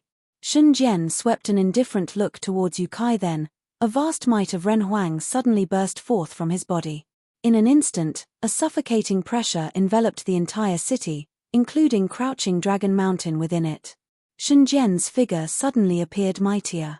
He simply stood there, causing other people to feel as though they had to worship him. In that instant, the expressions of Saint Xia, Yukai, and the others changed drastically. Their hearts trembled inside. This aura, it was that of a Renhuang. This is her fate, Shenjian said indifferently. His voice was extremely powerful. The two people behind him similarly released powerful auras. They were actually Renhuangs as well. Everyone in the city was suffocating. The members around the inn even nearly knelt on the ground to worship them. They were Renhuangs. Wasn't Emperor Xia, who was the true master of the 9 states, the only Renhuang? The three of them were all figures at the level of Emperor Xia. The person who had been bragging about Yi Futian in the inn before this also felt his heart tremble. He felt his face turn red hot. They had actually bragged about a genius in front of Renhuang's. No matter how much of a genius Yi Futian was, the Renhuang plain was still only a distant dream. Back then, Emperor Xia had only sent representatives to the lower worlds, and the 9 states already trembled in fear. The expressions of Saint Xia and the others changed drastically. 3 Renhuangs stood before them. Currently, in the entire Emperor Xia's realm, there was only one Renhuang, Emperor Xia. Why had such existences appeared in a lower world like their 9 states? Can we go now? Shen Jian extended both of his arms forwards. In an instant, the saints in midair felt that their bodies were unable to move. This group of figures that stood at the peak of the 9 states was like ants before these opponents. Renhuangs. Even if Emperor Xia were standing here today, he would most likely be unable to do anything. Rumble. A powerful aura from Shen Jian enveloped Xue Cao. There seemed to be a divine eye on his glabella. In an instant, he had invaded Xue Cao's memories and obtained a lot of information. Eastern Barren Territory, Book Mountain, Cottage, Jiyu Dongliu. It seems that they still had to make a trip to Book Mountain to know exactly where Yi Futian had come from. This young maiden's identity was also actually someone so close to Yi Futian. She was the daughter of his elder brother. Xue Cao's weak and frail figure floated in midair limply as the power directly invaded her mind. She did not even understand what the other party was doing. After all, her plane was too low. Before her opponent, it was basically negligible. Let her go. Yu Kai's eyes were crimson. His body heated up, and his clothes ripped apart. It was as though his body had been branded red. Xue Cao was his granddaughter. No matter how powerful his opponent was, how could he possibly stand this? Bang! Dozhan also took a step forward. His expression was extremely ugly. However, when they saw Shen Jian simply extend his hands forward, they felt the absolute suppression of planes and learned the meaning of despair. This space turned absolutely quiet. Buzz. Once Shen Jian obtained the information that he wanted, he raised his hand and swung Xue Cao towards Yu Kai. Since they had already been seen through, there was no reason to sneak around anymore. Xue Cao was of no use to them anymore. They would not touch Xue Cao and these members of the mortal world. This way, word of this incident might not get out. Let's go. The 3 silhouettes immediately walked off and disappeared from their original spots. They instantly appeared high in the sky above. No one in the 9 states could stop them. It was impossible for anyone in the 9 states to stop them. They were not even on the same level. Rumble. At that moment, a violent sound came from the heavens above. Everyone raised their heads and looked up. In the sky above, it seemed as though the huge hand of a deity had appeared from afar. It suppressed everything and directly headed towards the 3 Renhuangs. Frightening divine light suddenly burst forth from the bodies of the 3 Renhuangs. The light swept across thousands of miles of space.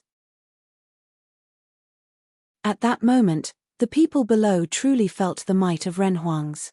From their perspective, the Renhuangs were like deities. The huge hand that was descending from the sky was actually a golden claw. In an instant, it grabbed hold of the 3 Renhuangs. From the sky, it slammed them forcefully downwards into the ground, causing a district in the city to be blown apart. Countless cracks appeared.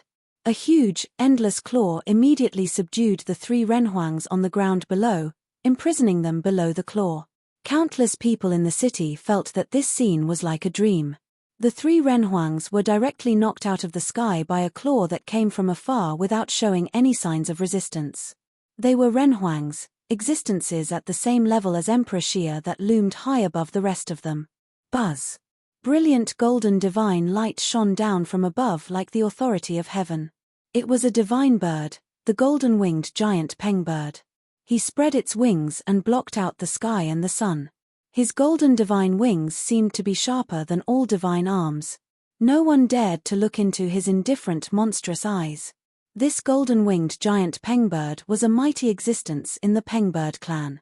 He had reluctantly served as a mount because they needed to make haste this time. In reality, He had wanted to request that Yi Futian aid one of his descendants in his training. Otherwise, as an upper-level demon emperor, how could he possibly become a mount? After all, the Heavenly Mandate Academy was not a powerful force, and Pengbird clan were not subordinates of Yi Futian. Right now, the members of Crouching Dragon Mountain felt terror and awe. Even Saint Xia, Zhuge Qingfeng, and the others were trembling inside. The divine bird that had appeared could easily crush them all. "Father," a gentle voice cried out. After that, the crowd saw a woman jumping off the back of the golden-winged giant pengbird that was high in the sky. Her white dress fluttered in the wind, and she appeared cool and beautiful. Beside her was a scholar dressed in white. He was handsome and looked extraordinary. His temperament was astonishing. "Master, uncle," another voice called out. A group of silhouettes leapt off one after another. By the time the saints of the 9 states clearly saw the silhouettes that appeared before them, the gazes of the people down on the ground were frozen as they looked up into the sky. The silhouettes were all too familiar. Zhuge Mingyu, Jiyu Dongliu, Yi Futian, Yu Sheng. There was also Hua Jiyu. "This it's Yi Futian." Down below, voices gradually cried out, instantly causing an uproar. It was Yi Futian. Good heavens, what were they seeing? Yi Futian and the others had returned. They were like deities that had descended upon the mortal plane. Existences at the Renhuang plane were immediately suppressed by the claws of a demonic beast. This was just too surreal. Dozhan, Zhuge Qingfeng, and the others stood there stunned for a long while. In the end, they finally realized that they were not seeing things wrong. It was Yi Futian. He had returned. "Master, seniors, I will deal with them first," Yi Futian said. He then lowered his head and looked at the 3 Renhuangs on the ground. The members of the Shun clan had actually investigated until they reached this place. After suffering defeat at his hands, had they begun to investigate his background? He shuddered slightly at the thought. Fortunately, he had returned, and they had encountered the 3 Renhuangs. Otherwise, the consequences would have been unthinkable. "We never planned to do anything to them," Shen Jian said as he looked at Yi Futian.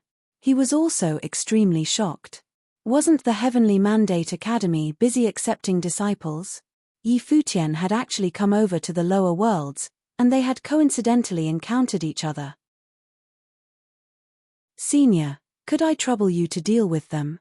Yi Futian said as he looked at the golden-winged giant peng bird. The golden-winged giant peng bird immediately dove down and grabbed the 3 Renhuangs with his claws. He then flew up high into the sky. "Yi Futian," the 3 Renhuangs shouted. "Shun clan has already given you some leeway last time. If you kill us, Shun clan will certainly know of it. Do you truly wish to go to war? As long as you all aren't afraid to do so, I don't care," Yi Futian said. "Kill them." He had barely uttered his words when the skies were filled with blood-curdling screams. Fresh blood rained down from above. This was practically many people did not dare to look up at the sky. Renhuangs were torn apart just like that. That was too cruel. Yi Futian indeed was not concerned. For the Shun clan to have investigated until here in secret, they were practically provoking him. Of course they had to be killed immediately. It was still the same as last time in the Heavenly Mandate realm. As long as the Shun clan was not afraid, their Heavenly Mandate Academy would also not be scared of them. However, since Yi Futian had discovered the Shun clan, he had to take some people away from here. Yi Futian would definitely not leave any loose ends. Who knew whether or not the Shun clan would send people again to the lower worlds? "Uncle Yi." Down below, a silhouette walked up to Yi Futian. It was Xue Cao. She appeared somewhat timid. After having not seen him for so many years, she did not know whether Uncle Yi would feel distant. However, she had always missed Uncle Yi. She remembered that when she was younger, Yi Futian had especially doted upon her. "Little Cow has become a young maiden," Yi Futian said softly. "Yi Futian." Figures came forward one by one. Yi Futian revealed a smile as he looked at the group approaching him and said, "Seniors, everyone is here. That will save a lot of trouble. The people just now were members of a force that I had offended in the upper worlds. This force is very powerful. Hence, they have searched until they arrived here. Coincidentally, I came back to bring Master and seniors to train in the upper worlds. Regardless, Master, Uncle Zhuge, and the others were the people that were close to Yi Futian. He had to take them away from here to prevent the Shun clan from threatening him in the future. As for some others who were just old friends, it would not be an issue. Shun clan was not foolish enough to believe that capturing a few people who were acquainted with him would be sufficient to threaten him. Let's head back to Crouching Dragon Mountain first, and then we'll talk, Dojan said. He had yet to wrap his head around all that had happened. Chapter 17-18 Tears. Yi Futian and his companions had returned to Crouching Dragon Mountain. The city went into a frenzy upon receiving this news. Today was the birthday celebration for Zhuge Qingfeng. All the powerful cultivators of the 9 states had gathered, and the situation was lively. However, the few renhuangs who intruded the place had suppressed everyone who was present. Yet in the blink of an eye, those renhuangs were killed. This was practically a dream. Did the legendary figure of the 9 states really achieve this level of dominance?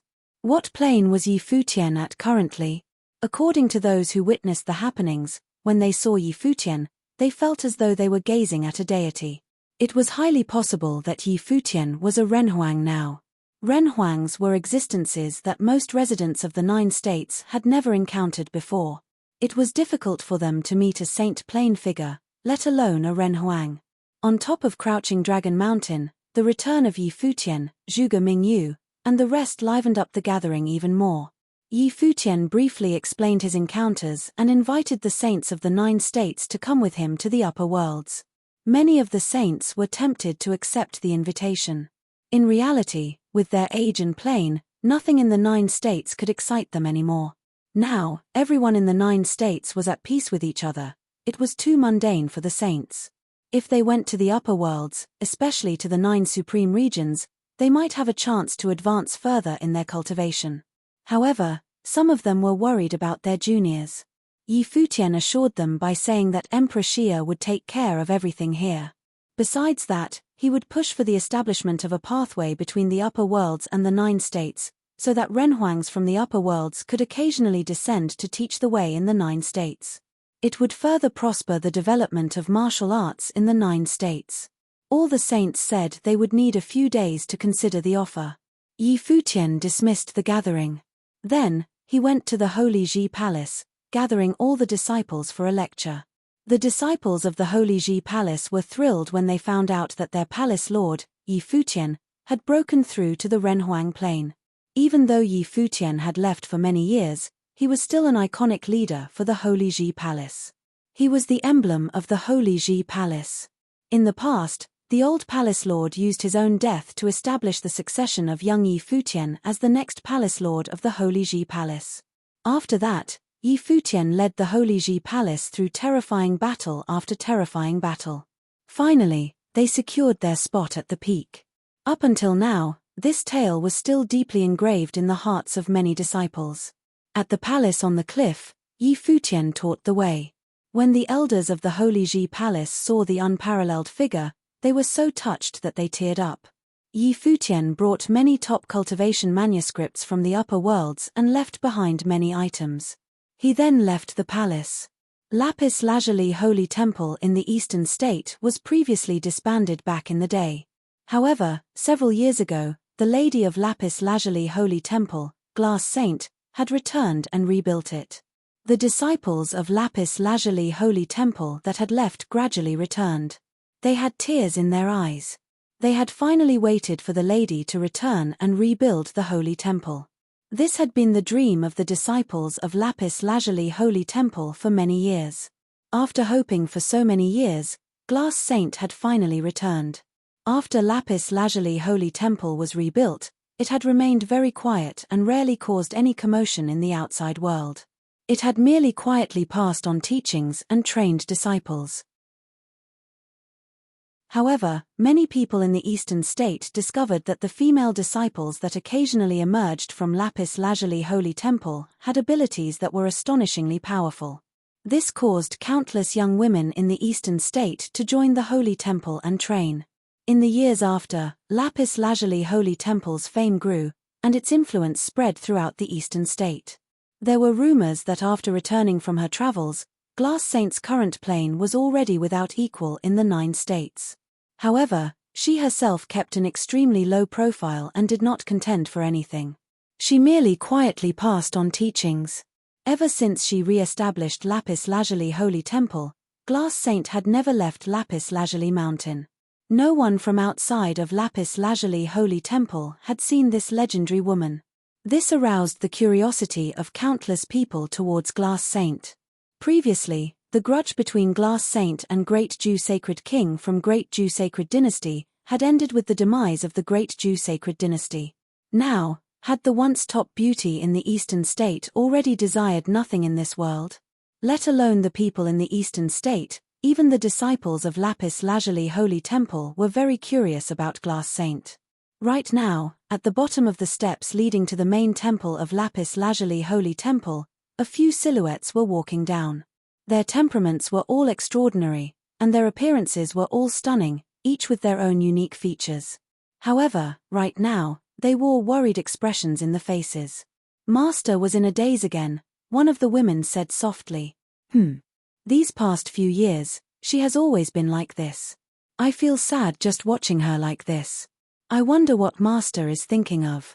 No one knew what Glass Saint was thinking inside, not even her direct disciples. Glass Saint's current behavior was extremely indifferent. Aside from instructing disciples in their training, she did not have a strong desire to improve her own plane. Although she still trained every day, regardless of whether she improved or hit a bottleneck, she still remained calm. There was no rise or fall to her emotions. Her disciples thought that it would have been better if Master were to be angry and scold them from time to time. However, Glass Saint had never done so.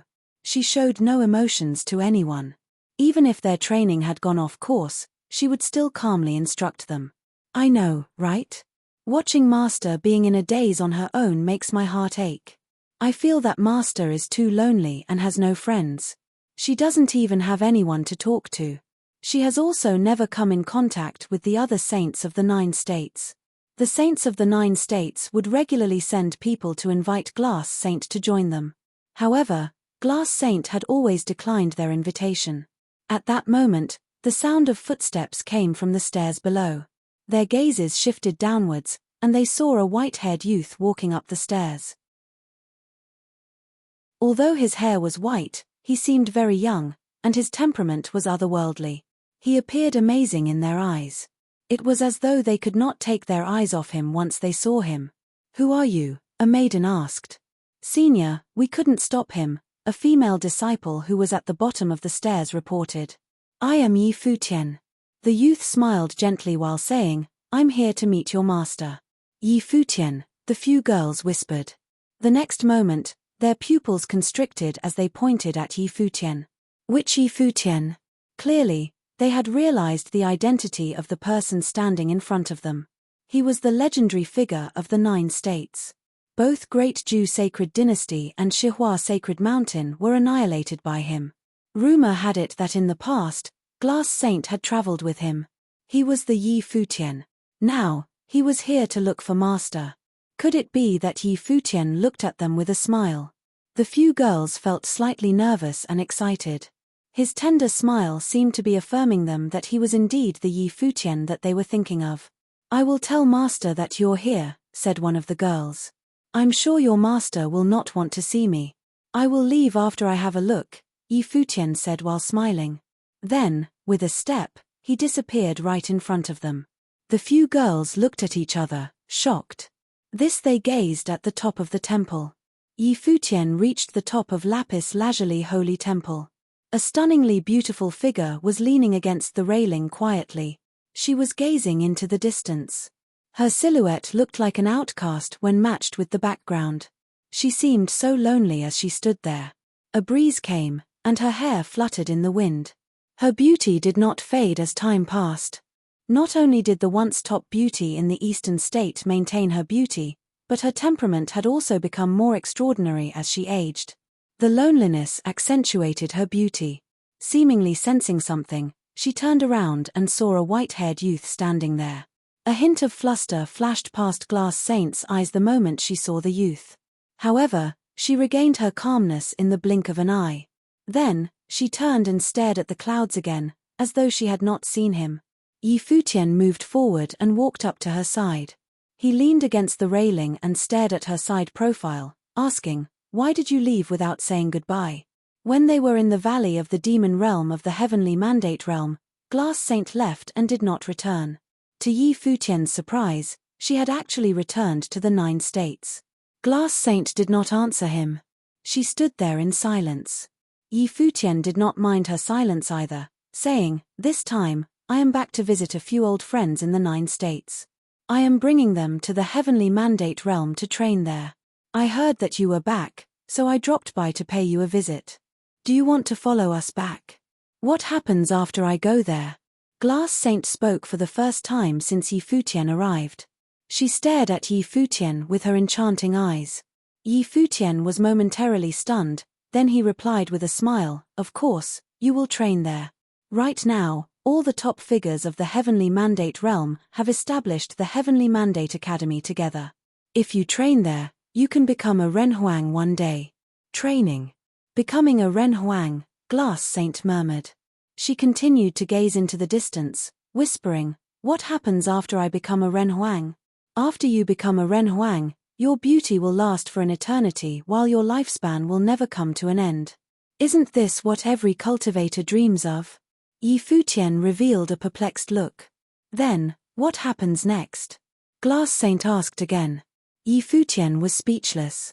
"Don't you have any other desire after the incident of the great Jew sacred king?" Futian asked softly. "I do," Glass Saint replied. "What is it?" Futian asked curiously. "I still have not settled my vengeance with you for what happened in the past," Glass Saint responded. This. Futian naturally understood which incident Glass Saint was referring to. "This was awkward. Back then, I was forced to do so." Futian's voice didn't sound convincing. "If Glass Saint wants to seek vengeance from me, I will agree with whatever you come up with." "Are you certain?" Glass Saint looked into Futian's eyes. Futian stared back at those beautiful eyes and said, "What do you think?" "If I want you to take responsibility?" Glass Saint asked. Futian was speechless. He had a bizarre look in his eyes. The beautiful eyes of Glass Saint still stared at him. Her gaze then shifted to looking into the distance. She softly said, "Being in Lapis Lazuli Holy Temple is rather nice. I will always continue to pass on my teachings. The upper worlds are not suitable for me." Futian stared at the strands of hair fluttering on her forehead. He nodded slightly and said, "All right. If, at any time, you wish to come, head to Heavenly Mandate Academy in the Heavenly Mandate realm." Glass Saint nodded in response.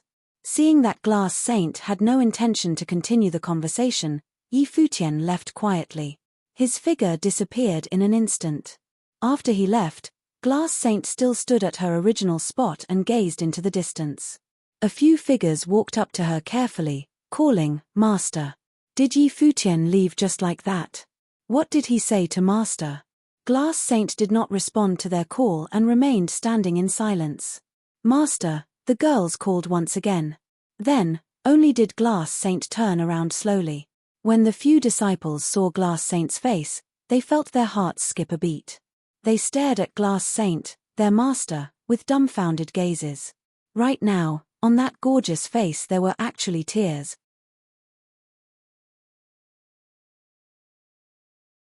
100 lands of the Eastern Barren Territory, Nandu Nation, East Sea. A dark golden-black winged condor spread its wings flying over the East Sea. It was not moving very fast. There were 2 figures on the back of the black-winged condor. It was Futian and Hua Jiu. Futian had traveled all this way from the Barren State. First, he went to the Book Mountain in Eastern Barren Territory, and then he traveled to Nandu Nation and the Kangya Kingdom until finally, he passed through the academy in the East Sea before making his way to Qingju City. Of all the people that traveled together with them, there was now only him, Hua Jiu, and the little condor. Back then, the little condor had also come from Qingju City, somewhere in the mountains. Thinking back all those years, It felt like centuries ago. They were in no hurry. Otherwise, with Yi Futian's current realm, they would be able to reach Qingju City with just one step. But he didn't do that. Instead, he chose to walk the roads of the olden days, enjoying the tranquility. Perhaps, he wanted Hua Jiyu to experience it too. Hua Jiyu remained silent on their journey. Yi Futian had no way of knowing what she was thinking about, though he did try to pry into her thoughts. In the Heavenly Mandate Academy, as soon as he saw Hua Jiyu, he had asked Feishue to keep an eye on her. He did not disclose Feishue's special talent to anyone from the outside. It would prove to be a great advantage in future training for core figures in the Heavenly Mandate Academy. According to Feishue, when Hua Jiyu was around him, her emotions were extremely calm, like water without waves. There was no love, hatred, nor any other emotions. This here is the East Sea. Back then, the Master, the Little Condor, and I flew over the East Sea from Qingju City to go to Donghai City. And the first place we went to was the Nandu clan to take a look. At the time, you were cultivating at Donghai Academy. The sea breeze was caressing their faces as Yi Futian spoke softly. Along the way, he said a lot. Hua Jiyu listened quietly, occasionally nodding, but rarely responding. I remember when I first saw you at Donghai Academy, and I also remember seeing you in Ziwei Palace last time. Yi Futian looked at Hua Jiyu's profile. Of course, she was still as beautiful now as she was then, but it was a different kind of beauty from before. The beauty that she had was youthful, a young girl's demeanor, like a fairy who was full of spirit. Still, I prefer the person you are now. Yi Futian smiled softly as he stretched out his hand and took Hua Jiyu's hand in his. Hua Jiyu's fingers trembled, and when she looked down, she saw Yi Futian's fingers clasping hers tightly. She raised her head and regarded Yi Futian with her beautiful eyes. Yi Futian's smile was extremely gentle. Jiyu, no matter what you look like, you will always be my wife. Hua Jiyu dodged his gaze. Instead of looking at Yi Futian, she kept her eyes forward. But she did not withdraw her hand, allowing Yi Futian to hold it tightly in his. Jiyu, after we see the master and the masteress, I will tell them that you were injured so severely that you temporarily lost your memory. You are the only child of the master and the masteress. You can understand that, can't you? Yi Futian asked with a smile. After seeing Jiyu, the master and the masteress would undoubtedly act very loving toward her. He worried that Jiyu would react strongly. This might hurt them even more, they had been so sad for so many years. Hua Jiyu gave the matter some thought. She nodded gently, and Yi Futian smiled with relief. Sit now. Yi Futian took Hua Jiyu and sat on Black Wind Condor's back. It was as if they had been transported back many years ago. Looking at the island in the distance, a smile gradually appeared on Yi Futian's face. Of all the many places that he had been, it was this small island city that brought him the most peace. Qingju City was so peaceful. It was as if it was apart from this world and asked nothing from it. In front of the cottage on the shore of Qingju Lake, some men were playing chess while the others gathered to watch. Among them, a middle-aged gentleman was dressed in all white. Although he was middle-aged, he was still elegant and handsome. If he were 20 years younger, he would have been an eye-catching character. Over the years, Hua Fengliu's greatest hobby had been chess. After so many years, he had developed a habit of enjoying peace and quiet in leisure. There were many people watching.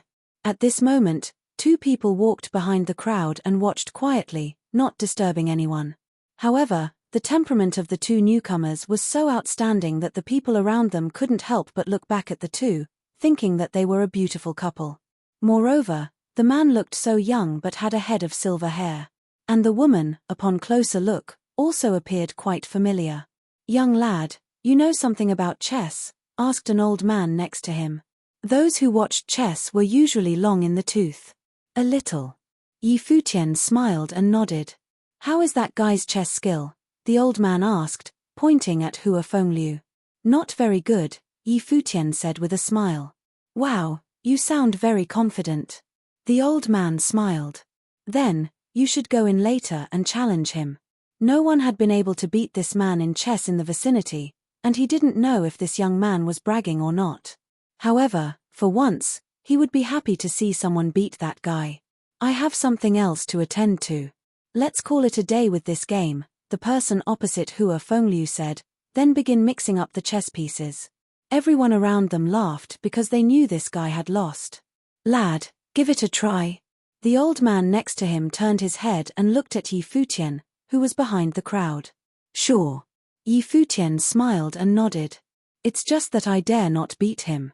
Previously, Hua Fengliu's attention had been on the chess game.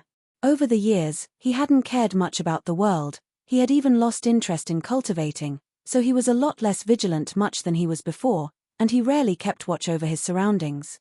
But, at this moment, when he heard this voice, it sounded so familiar. Lifting his head, he looked at the man with the white hair in the crowd, a little stunned. Then he smiled and said, "Why come back when there is nothing for you to come back to?" "If I didn't come back to see you soon, I was afraid I would forget, master," Yi Futian joked. "What is forgotten shouldn't be remembered. I never cared much about you as a disciple, either." Hua Fengliu appeared calm, but Yi Futian knew that this had always been his demeanor. Yi Futian was smiling, but his heart was full of pain. The master had more white hair on his head, and his temples were now grey. "Master, look who this is." Yi Futian stepped aside. Behind the crowd, a beautiful figure stood there quietly. When Hua Fengliu saw her, though he was sitting there quietly, the chess piece in his hand fell to the ground. He stood up unsteadily. His eyes reddened in an instant. "Jiyu." Hua Fengliu walked out to the crowd and came to Hua Jiyu. He stretched out his hand, shakily. His fingertips touched her hair and her face. It was as if he wanted to see if she was real or not. His fingertips were also trembling.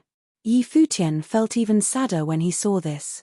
He was sorry for Jiyu and master. Even though Jiyu was brought back, she was not completely herself just yet. "Jiyu, what's wrong?" Hua Fengliu couldn't help but ask when he detected the strange look on Jiyu. "Master, Jiyu was injured badly. She has forgotten many things. But she will definitely recover in the future," Yi Futian comforted him. That was all he could say for now. Hua Fengliu was taken aback. Amnesia? There seemed to be a battle in his mind. Then he looked at Hua Jiyu and said, "As long as you are still there." All these years, he often thought about his daughter. In his dreams, in his memory, that clever and beautiful figure was a pain that could not be erased. Although she had forgotten much, she came back alive. This was already a good outcome, wasn't it? "Jiyu, do you remember me?" Hua Fengliu asked with a trembling voice. It was as if this was too extravagant of a hope. Hua Jiyu looked at him quietly, and Hua Fengliu understood. He retracted his hand but found nowhere to place it. He was a little nervous. "Let's go home first and see your mother." Hua Fengliu wanted to take her hand but soon thought better of it and didn't. Hua Jiyu nodded gently. On the way over, Yi Futian had already prepared her so she would not reject the idea. "Let's go." Yi Futian took Hua Jiyu's hand and followed Hua Fengliu as everyone around watched them leave. "Is he Fengliu's disciple?" an old man asked. Yi Futian, at one time, had caused a great sensation in Qingju City, and he was still a legend in the hearts of many young people. "Ah, his back. How handsome." The others who were around all nodded in agreement. Hua Fengliu, Yi Futian, and the others came to the hut. Before they even went in, Hua Fengliu called out, "Wenyan, come and see who is back." Before they even got to the inner courtyard, two figures emerged from inside the hut. Nandu Wenyan had a smile on her face, but the moment she saw Yi Futian and Hua Jiyu, she could no longer move. "Jiyu." Nandu Wenyan spoke in a trembling voice, and in just an instant, tears were streaming down all over her face. "Daddy," a bell-like voice called out. The figure next to Nandu Wenyan went running toward Hua Fengliu, pulling on his hand. It was a little girl about 5 or 6 years of age. She was very beautiful. It was just as if she was from a fairy tale. Just one look at her would make anyone involuntarily adore her. Yi Futian was just about to address the masteress before the little girl took over his attention, and he could not look away. He seemed to see a shadow of Jiyu's former self on the little girl. Although the two had a great gap in age, they still bore a great resemblance to one another. The girl took Hua Fengliu's hand and raised her head to look at Yi Futian and Hua Jiyu. A childish voice came from her mouth, "Daddy, she is so beautiful, like a goddess." When Hua Fengliu heard this, he couldn't help the tears that streamed down his face. Yes, little did she know that was her sister, her very own sister. Yi Futian stooped down. His eyes were a little red as his hand gently touched the girl's face. His touches were so light.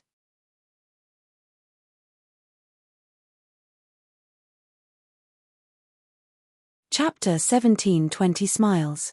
"Why are you crying?" Nianyu asked Yi Futian softly, as tears covered his face. She reached out with her little hand to wipe away the tears on his face. "Because I'm so happy to see Nianyu, and couldn't help crying out of happiness," Yi Futian said softly.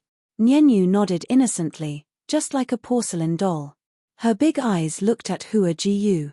She asked, "Fairy sister, what is your name? How come I feel like I know you?" When she heard Hua Nianyu's childish remarks, Nandu Wenyin burst into tears and walked toward the two of them. Hua Jiyu looked down at the little girl in front of her. Even though she had been indifferent until now, she stooped down at this moment and answered softly, "My name is Hua Jiyu." "Hua Jiyu." Nianyu repeated after her, then looked up at Hua Fengliu and Nandu Wenyin, who were coming toward them. She looked at Hua Jiyu again and whispered, "Are you my sister?" Hua Jiyu looked at the girl with a strange look, then nodded gently, Nianyu opened her little arms, then stepped forward to hug Hua Jiyu gently around the neck. She said in a low voice, "Sister, why did you just now come back to see me? Father and mother missed you so very much, and I have been wanting to see you." Hua Jiyu's arms stiffened a bit, but then she hugged the girl gently. "Jiyu." Nandu Wenyin came over and knelt down, hugging the two sisters tightly. Just now, Hua Fengliu had told her through voice transmission that Hua Jiyu had suffered amnesia. Nandu Wenyin found this an unbearable reality, but when she thought about the fact that Jiyu had returned alive, she was happy. At the time, they had watched Jiyu disappearing in front of them. The pain was unforgettable, and not a day had gone by that they didn't think of it. They never expected that Jiyu would come back one day. Tang Lan also came out, standing a distance away and watching them. Her heart felt their pain. Over the years, she knew how Hua Fengliu and Nandu Wenyin spent their days. Only after having given birth to Nianyu did they have a new human being upon which they could focus to relieve the pain of the past. But like a thorn at their side that would not be forgotten, they could only pretend that it didn't exist. They had even told Nianyu that her sister had gone to a faraway place. Now, it was great to see the family reunited. She wiped the tears away from the corner of her eyes. They should all be happy today. "Auntie Tang." Yi Futian smiled and called out to her when he saw Tang Lan. Tang Lan nodded and said softly, "I'm going to cook now." The small town was very quiet.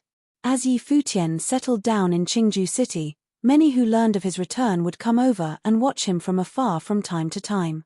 After all, he was Qingju City's very own legend. Yi Futian kept his aura in check, so that he appeared just like any regular person, chatting with the master and playing chess every day, living simply and quietly. Hua Jiyu's demeanor was still cold and aloof, but occasionally, when she interacted with Nianyu, there were moments of tenderness. However, it was not possible for her to call Hua Fengliu and Nandu Wenyin Mom and Dad. Hua Fengliu and Nandu Wenyin had accepted that and thought nothing further. For them, they had once thought that Jiyu left them forever, now felt truly blessed as long as they were able to see her there every day. To them, this was simply a wish come true. As long as they could see her. Outside in the yard, Yi Futian and Hua Fengliu each sat on a wicker chair, on each side of the doorway, lying there lazily like two door guards. "When do you plan to leave?" Hua Fengliu asked softly. "You are not coming along?" Yi Futian looked at Hua Fengliu beside him and asked. "It'll be good for us to stay here with Nianyu. It's better for her to just be an ordinary person, much simpler." Hua Fengliu whispered, "We won't worry as long as we know that Jiyu is well. When you have time, just bring her back to visit us." After having been through so much, Hua Fengliu's mentality was very different from the one he had in the past. He now preferred simplicity and quietude, and even hoped that Nianyu could live out her life in simplicity and happiness. It's not so simple. Yi Futian said, I have enemies, and they have found me at the barren state. For you to stay here may not give me peace of mind. Hua Fengliu was stunned. Had they already chased him to the barren state? He rubbed between his brows and felt a little helpless, saying, since accepting you as a disciple, there hasn't been a day of peace. I don't know what evil I did in my previous life to deserve this. No matter what, your disciple is now a Renhuang. Can you please give me a break? Yi Futian replied with some resignation. Renhuang, Hua Fengliu murmured. This was the first time he heard Yi Futian talk about his realm, but he still appeared quite casual. He looked at Yi Futian and asked, is it very extraordinary? He didn't seem to understand the concept of Renhuang. Not really. Yi Futian felt completely deflated under Hua Fengliu's gaze. He figured that even someday, when he became an emperor, it would still be the same in front of this man, who had never spared him any dignity. It was pretty soul-crushing. Master, don't worry, if something happens, I will send someone to escort Nianyu, Master, and Masteress out of there as soon as possible, Yi Futian replied. It's up to you then, Hua Fengliu said with resignation. Since Yi Futian had already said as much, he could only go along with it. Even though he liked the peace and quiet at present, in reality, he was still worried about Jiyu. If Jiyu really were to come back once several years, he would certainly miss her very much. Both he and Nandu Wenyin wanted to watch over Jiyu, regardless of whether she would ever remember him as her father. Of course, there was also Yi Futian. Although he had never spared Yi Futian in words, his true feeling about Yi Futian was well known to those who were around him all these years. Since many years ago, the two of them, master and disciple, had depended on each other. When Yi Futian walked out of Qingju City, carried him on his back, they were already like father and son. Over the years, Yi Futian had had many masters, and every one of them had treated Yi Futian very well. But the one that he was truly close to was Hua Fengliu because he was the only one he could communicate freely. At this time, Nianyu came over with Hua Jiyu, asking Yi Futian, Big brother, I will take you and my sister out to play. You take me? Yi Futian looked at Nianyu. Yep. Nianyu blinked her big eyes and nodded earnestly. Qingju Lake is beautiful at night, and every day there are many pretty girls on the boats. Nianyu has the best ideas.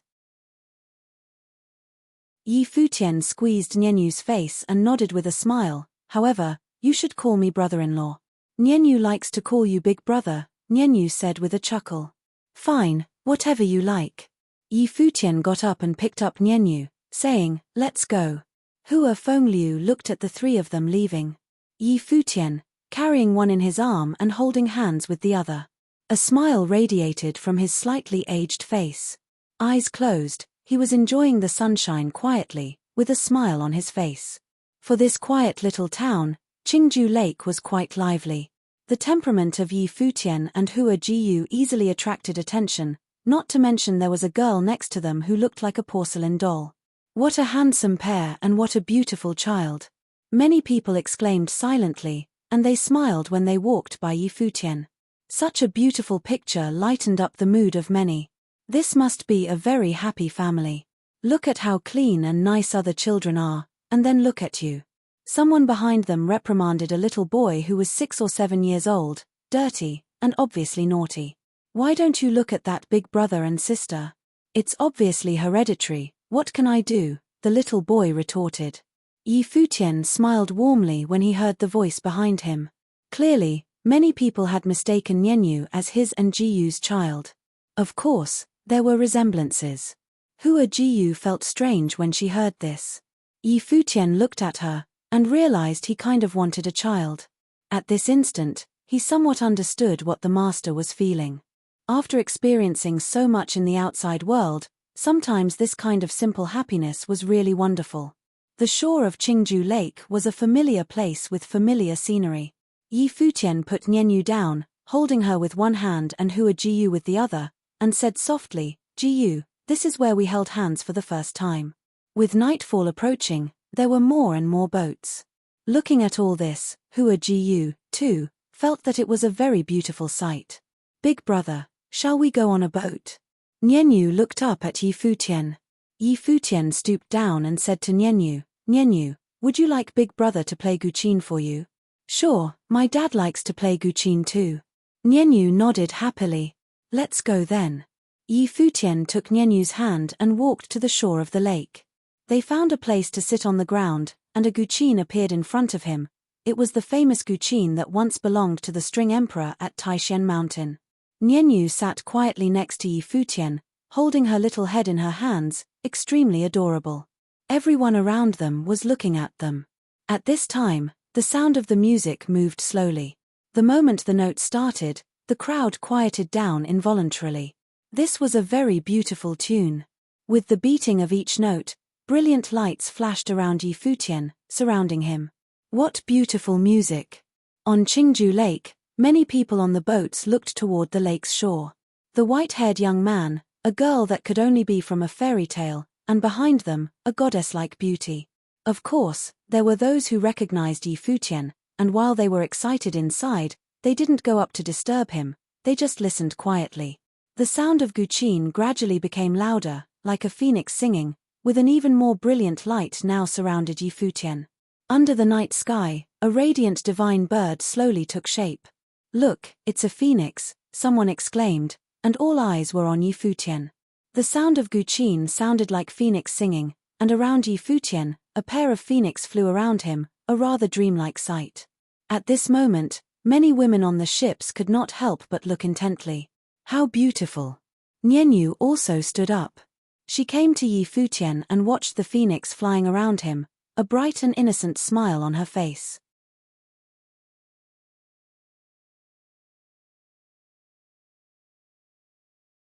Chapter 17:21 Warmth.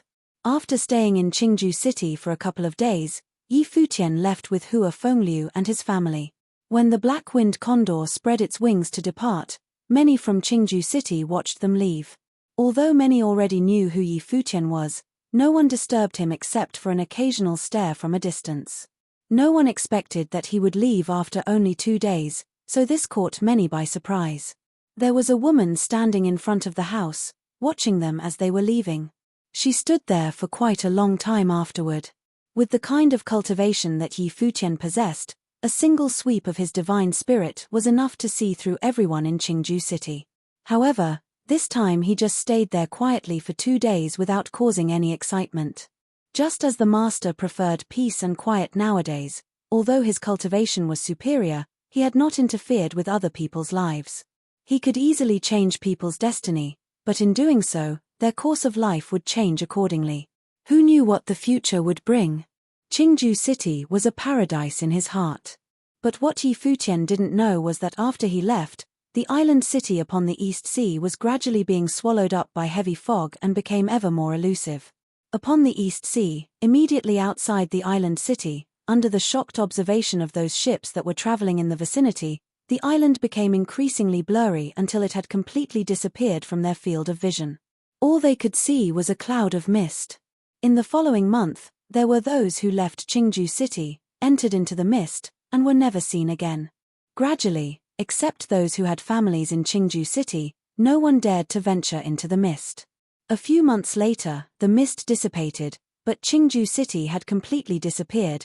It was as if there had never been such a city that existed in the East Sea. Qingju City was nothing but an island in the East Sea of the East Sea City inside the Nandu Nation. Although it had caused some discussion in the East Sea City, it was soon forgotten by the others. At most, it would only be mentioned years later as an unsolved mystery. Yi Futian took his time on the way over, but when he returned, it took only moments. He had picked up some people on the way, met up with them in the Holy Ji Palace in the Barren State, and then departed toward Emperor Xia's realm.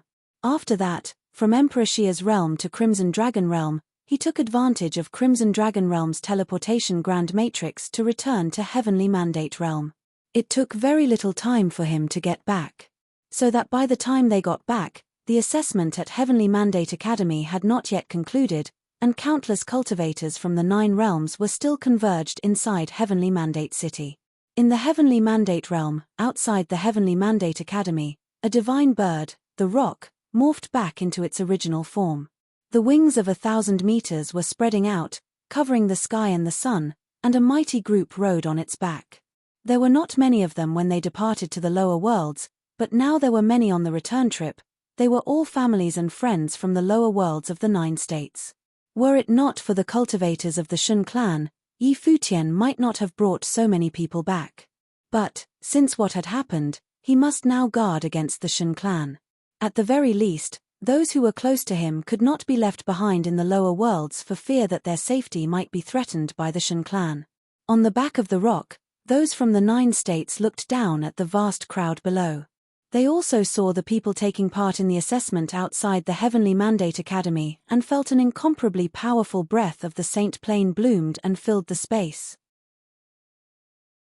At a glance, cultivators of the Saint Realm were packed in densely like sardines, and all the saints from the 9 states were dumbfounded. They were all people at the top in the 9 states, transcendent and holy. However, in the Heavenly Mandate Realm, the Saint Realm actually looked quite different. The hearts of many palpitated. They had thought that the Supreme Region would definitely be different, but they never expected it to be so terrifying.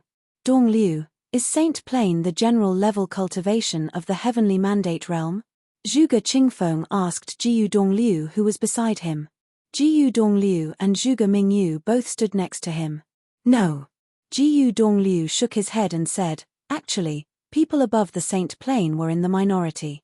It was just that now we are basically only in contact with those above the Saint Plane, and some were even in the Renhuang Plane. The Heavenly Mandate Academy is the preaching holy land of Heavenly Mandate Realm. All the cultivators of the 9 supreme imperial realms have come to participate in the assessment of the academy, which means that the people you see in front of you were all the elite of the 9 realms. Zhuge Qingfeng nodded. This was easy to understand. People at different levels would naturally be surrounded by different levels of people. Of course, the greater environment of the upper worlds and the lower worlds is different, much easier for cultivation, and the Saint Plane is not as difficult to achieve as in the lower worlds, Jiyu Dongliu added. Do you all feel very discouraged? Zhuge Qingfeng smiled as he looked at Dozhan and others next to him. A few of those old guys completely had no place here. They all smiled feebly. There were too many people below, and at a glance, it was just a vast crowd, and all of their cultivation was so high that it was a bit frightening. The rock spread its wings and came to the outer peripheral of Heavenly Mandate Academy. The people below saw the white-haired young man on the back of the rock, and suddenly many people bowed and called out, Emperor Yi. Greetings to Emperor Yi. Many people bowed and saluted Yi Futian, demonstrating a lot of respect, especially the youngsters. Now, Yi Futian was a legend among the younger generation. He was their belief and their idol. Their respect was from the heart. Who else had the courage to lead a great army and challenge the Shun clan? They looked at each other, and there was shock in their eyes. Yi Futian didn't explain to them the actual situation here. Yi Futian's status seemed to be very high and lofty. Yi Futian nodded slightly toward the people below, as the rock entered straight away inside the Heavenly Mandate Academy, swooping down toward the center. When the rock landed, Yi Futian said, Here. As he was speaking, they went down, and the rock turned into human form. Around them, many a figure flickered their way over. Many of them were prominent figures from the academy. They were saying, You are back. Yi Futian nodded. Then, there were some youngsters who rushed over. Not many knew Yi Futian had gone away this time.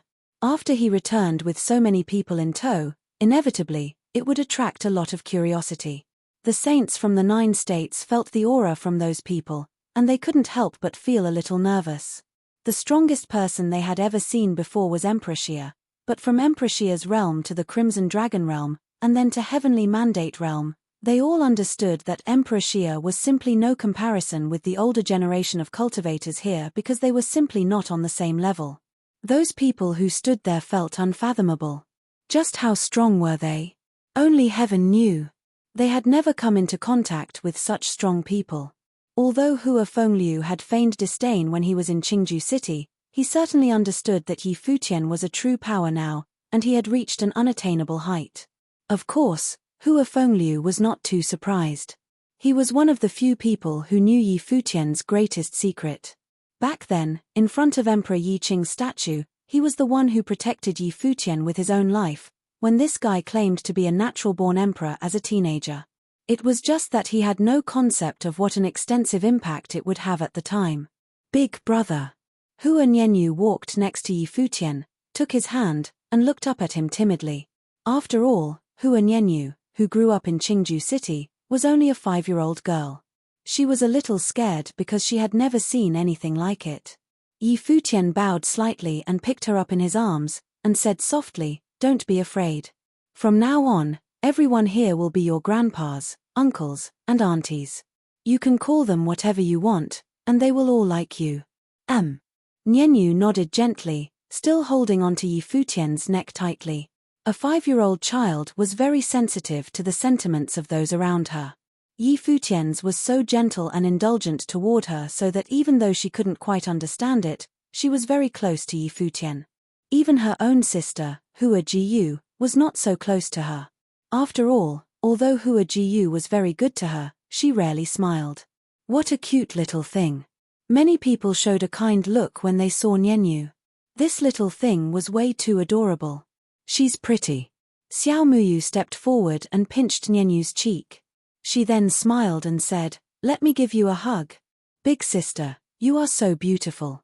Nianyu grinned and then turned around in shyness, still holding on to Yi Futian's neck. Xiao Muyu blinked and looked at Yi Futian, asking, "Master, whose child is this? She's so smart." "Your grandmaster's child, Jiyu's younger sister," Yi Futian smiled and answered. Then, he looked at Hua Fengliu and Dozhan next to him and said, "This is the grandmaster, this is also." Xiao Muyu's expression was particularly worth watching. But she still bowed to Hua Fengliu and Dozhan and said, "Disciple Xiao Muyu greets the grandmaster and other elders. How did you trick them into becoming your disciples?" Hua Fengliu whispered. He could see that this beautiful woman with extraordinary temperament had a very high level of cultivation. "Master, what do you mean trick? They were perfectly willing. Ask Muyu if you don't believe me." Yi Futian was a little offended. "Grandmaster, it was out of my own will to follow the master," Xiao Muyu said with a small smile. She could see that these people were probably the master's family. The master, who was considered as the most genius talent in the Supreme Region, had indeed come from the lower worlds. "Hello, two masters, disciple Do Zhao here." Do Zhao jumped out and shouted cheerfully. "You are everywhere," Yi Futian said with a laugh. But this guy's cultivation was somewhat similar to that of Master Dozhan. As for the names of Sage Dozhan and Saint Dozhan, they were both honorific titles, and his real name was not known to many. "Do Zhao, this master is suitable to cultivate methods from your clan. You two can figure it out yourselves." He pointed to Dozhan. "Sounds great. The master can choose any top methods you like," Do Zhao said readily. "Isn't it a little inappropriate for me to do that?" Dozhan could tell that Do Zhao's realm was far stronger than him. "Master need not be polite. If he's willing to give, you can choose at will," Yi Futian smiled. Yes, master needs not be polite." Do Zhao nodded in agreement. Dozhan smiled a little weakly. "Futian." At this time, Lord Taishan and the others also came over and asked, "Family?" Yi Futian nodded and introduced to everyone, Lord Taishan, the Dean of the Heavenly Mandate Academy. "Greetings." When everyone heard Yi Futian's introduction, they knew that this must be an esteemed person, and they were all being respectful. "No need to be so formal." Lord Taishan said, "Futian, since it is your family, you will do well to get them settled." "Yes." "What's the girl's name?" Lord Taishan looked at Nianyu. "Grandpa, my name is Hua Nianyu," Nianyu said softly. "Good girl, give me a hug." Lord Taishan was kind and gentle, just like any other ordinary elder. This time Nianyu looked at Yi Futian first, and when she saw Yi Futian nodding, she reached out with her hand. Lord Taishan took her and held her carefully, revealing a loving smile that had never been seen before. After living for such a long time, he had not yet enjoyed this kind of joy. "Since Nianyu called me grandfather, would you mind me treating her like my own granddaughter?" Lord Taishan looked at Hua Fengliu and said with a smile. The elder's affection is Nyenyu's blessing. Hua Fengliu smiled and nodded. Before, he had hoped that Nyenyu would spend a normal life in Qingju City. However, since they were here now, it was better for them to adapt to things. With the affection of such a prominent figure, how could he mind? Lord Taishen and all the elders, Nyenyu's talent may be a little lacking by nature, but we will leave her cultivation to you in the future, Yi Futian said with a smile. That is no problem, I'm still here, aren't I? Lord Taishen said with a smile. His realm was enough to change lives and alter destinies, so a little lacking in natural talent was of no concern to him. Many were looking at the little girl in Lord Taishuan's arms, and they all knew that the girl's future was bound to be extraordinary. Of course, they could also see that Yi Futian's position in this Heavenly Mandate Academy was significantly superior.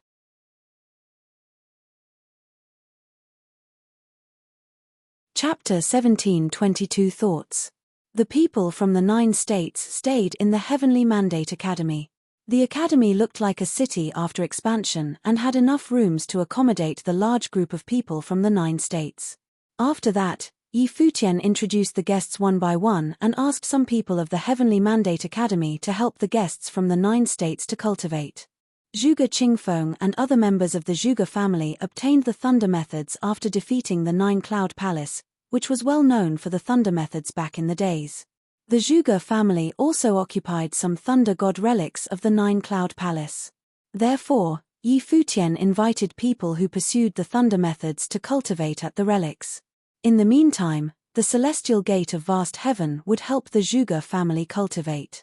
Jiyu Dongliu was the clan lord of the celestial gate of vast heaven and had no problem with attending to his father-in-law. Yi Futian asked Dozhan to follow the seniors of the Dou tribe to cultivate. As for Yuan Zhon and Yuan Hong, Yi Futian introduced them to Zhu Yang the Demon Emperor and the Demon Emperor of the Thunder Gods. Yuan Hong and the others belonged to a Golden Ape clan and were naturally excited about the meeting. Yi Futian had arrangements for the rest of the people as well. Yi Futian would certainly make sure that they made headways in cultivation since he brought these people to the Heavenly Mandate realm. They could achieve breakthroughs even if they reached bottlenecks before.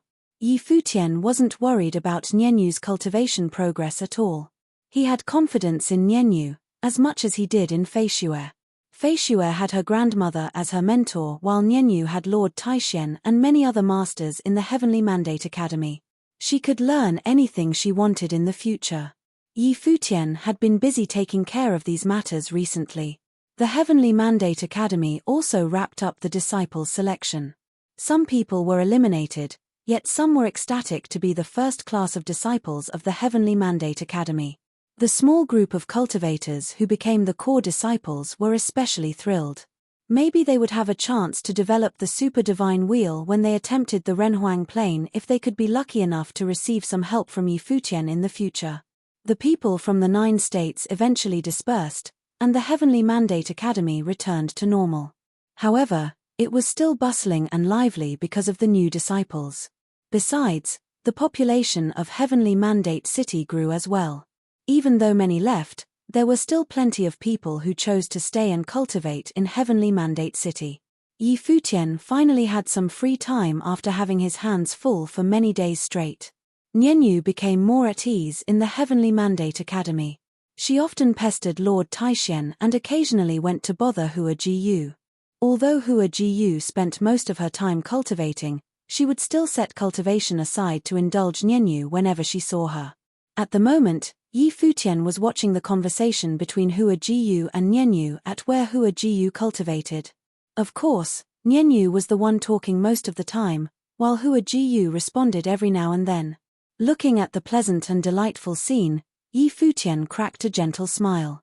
How wonderful it would be if Jiyu came back for real.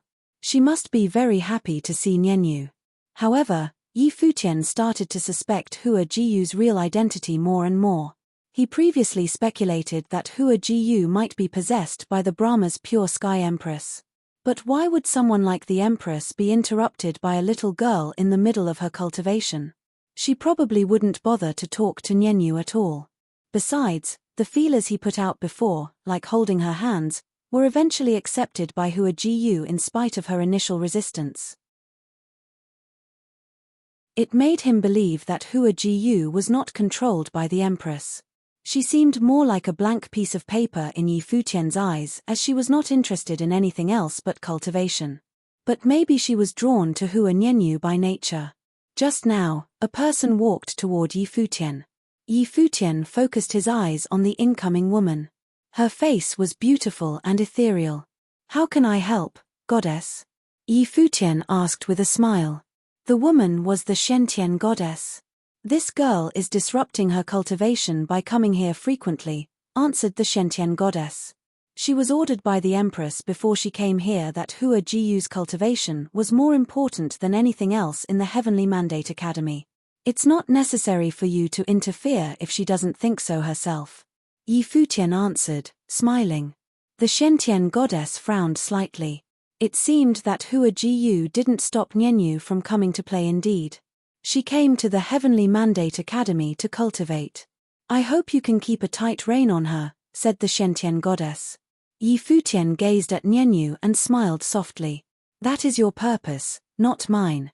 Yi Futian replied in a calm voice, "You can leave anytime you want if you don't like it. I won't stop you." After that, Yi Futian walked to Hua Jiyu. The Shentian goddess shot a cold glance at Yi Futian. As one of the Jotian goddesses, she enjoyed a high status in the Brahma's pure sky. As talented as Yi Futian was, he was only a junior in her eyes. Nevertheless, Yi Futian didn't show due respect for her at all now. She certainly understood that the Yi Futian here and now was no longer the same person who went to the Shentian pavilion back in the days. The Brahma's pure sky couldn't possibly manipulate him anymore. This white-haired young man was almost the king without a crown in the Heavenly Mandate realm. He could lead the army to attack the Shen clan with one order. He had already wiped out the Heavenly Mandate dynasty and the Nine-Cloud Palace. They were standing right now on where the palace of the Heavenly Mandate dynasty was in the past. Even the Empress probably wouldn't be able to pressure Yi Futian inside of the Heavenly Mandate Academy, let alone her. She had no choice but to back off. "Jiyu," Yi Futian walked to her and called her name. Hua Jiyu raised her head and looked at Yi Futian. Her beautiful eyes were as calm as usual. "Let's go to cultivate in the matrix together." Yi Futian offered his hand. Hua Jiyu hesitated for a moment but eventually nodded slightly and placed her hand on Yi Futian's palm. "Brother, I want to cultivate with you too." Nianyu lifted her chin and said to Yi Futian. "Have you visited Grandpa Xian today?" Yi Futian rubbed Nianyu's head and asked. Nianyu lowered her head and pursed her lips, then said in a quiet voice, "Grandpa Xian doesn't like Nianyu anymore." "How so?" Yi Futian asked with a smile. "Grandpa Xian said he wants to rebuild the foundation for me and asked me to sit there without moving. It's so tiring. I have so much stuff in my head every time he is done, and I can see different colors around me. Am I sick?" Nianyu raised her eyes and looked at Yi Futian innocently. "How could you be sick? That stuff is the worldly spiritual qi that can make you prettier, among many other things." Yi Futian laughed. "Oh." Nianyu nodded gently, said, "No wonder it seems like it's easier for me to learn when I hear father playing the guqin." Yi Futian smiled. A few people walked past the Shentian goddess. Yi Futian turned back and took a brief look at her, said, "I have something to tell you. I told Jiyu's parents that she lost her memory and was saved by the Empress Her Majesty. I hope you don't put me in an awkward position in the future. Otherwise, I have no choice but to show you the door." The Shentian goddess's face turned somber. Yi Futian was threatening her. Yi Futian had the confidence to do so nowadays. Staring at his receding figure, the Shentian goddess knew that it would not be easy to take Hua Jiyu back even though they sent her here to cultivate in the first place. Yi Futian wouldn't let Hua Jiyu go. The Empress wanted Hua Jiyu to make progress in the academy, while Yi Futian set his heart on keeping her here. Therefore, he didn't mind helping Hua Jiyu cultivate. The Shentian goddess had no solution in the face of Yi Futian's threats. The Heavenly Mandate Academy was Yi Futian's territory. She only realized now that nothing was up to them anymore since they came here. While walking, Yi Futian looked at Nianyu and asked, "Nianyu, can we go see Grandpa Xian?" "Yes." Nianyu nodded sweetly. "Lulan, Take her there. Yi Futian turned his head and said to Lulan Shui. She had been taking care of Nianyu these days. Yes. Lulan Shui stepped forward. Nianyu let go of Yi Futian's hand and left with Lulan Shui. Yi Futian went to the cultivation grounds and met Xia Qingyuan. She looked at Yi Futian and Hua Jiyu and darted a glance at their hands holding together. A strange look flashed in her eyes yet disappeared shortly. They were husband and wife, after all. Qingyuan, do you need me? Yi Futian asked with a smile. No. Xia Qingyuan shook her head slightly, said, carry on. I'm going to cultivate. She replied and walked away, then turned back after a few steps, said, I plan to be in seclusion to cultivate for a while. Can I go to look for you when I am ready to attempt the Renhuang Plain? Of course. Yi Futian answered pleasantly. He already guessed that was why Xia Qingyuan wanted to talk to him. Qingyuan, you obtained a divine item from the god's relic. You can merge it with the life spirit to transform your life spirit and create the divine wheel of the great path. With my help, you will definitely develop a perfect divine wheel. Don't worry and concentrate on cultivation, Yi Futian said. Yes, I understand. Xia Qingyuan nodded slightly and left. Was she about to try out the Renhuang Plain? She didn't seem to be excited. She always wanted to advance to Renhuang, return to the Emperor Xia's realm, and take over her father's position.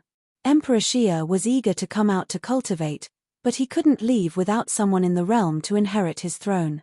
She would be able to free her father from the burden when she became the Renhuang. She had a sense of loss whenever she thought about it. She wasn't so thrilled about the Renhuang Plain. It was a complicated feeling. Let's cultivate in seclusion for a while as well after taking care of the matters in hand, Yi Futian said to Hua Jiyu. The Heavenly Mandate Academy was stepping onto the right track. He hoped to focus on cultivation in seclusion for a few years after everything calmed down. Nowadays, the Golden Divine Nation and the Shen clan didn't dare to bother him. The conflicts between him and other forces were not as serious and heated. They wouldn't risk stirring up trouble. Thus, the 9 realms should be relatively quiet in the next few years, at least to him. Nonetheless, the calmness was only temporary. He would only be confident enough to face the next storm if he kept improving himself by constant cultivation. He was not where he wanted to be yet. He discovered that it was never enough, no matter how high he reached or how studiously he cultivated.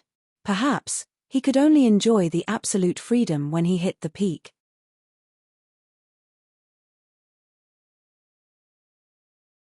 Chapter 1723 Divine Prefecture Calendar Year 10,040. Divine Prefecture Calendar, Year 10,040. It had been 4 years since the Heavenly Mandate Academy was founded. In the past 4 years, the Heavenly Mandate Realm was more peaceful than any previous era. After the battle with the Shen clan, no one dared to provoke the Heavenly Mandate Realm.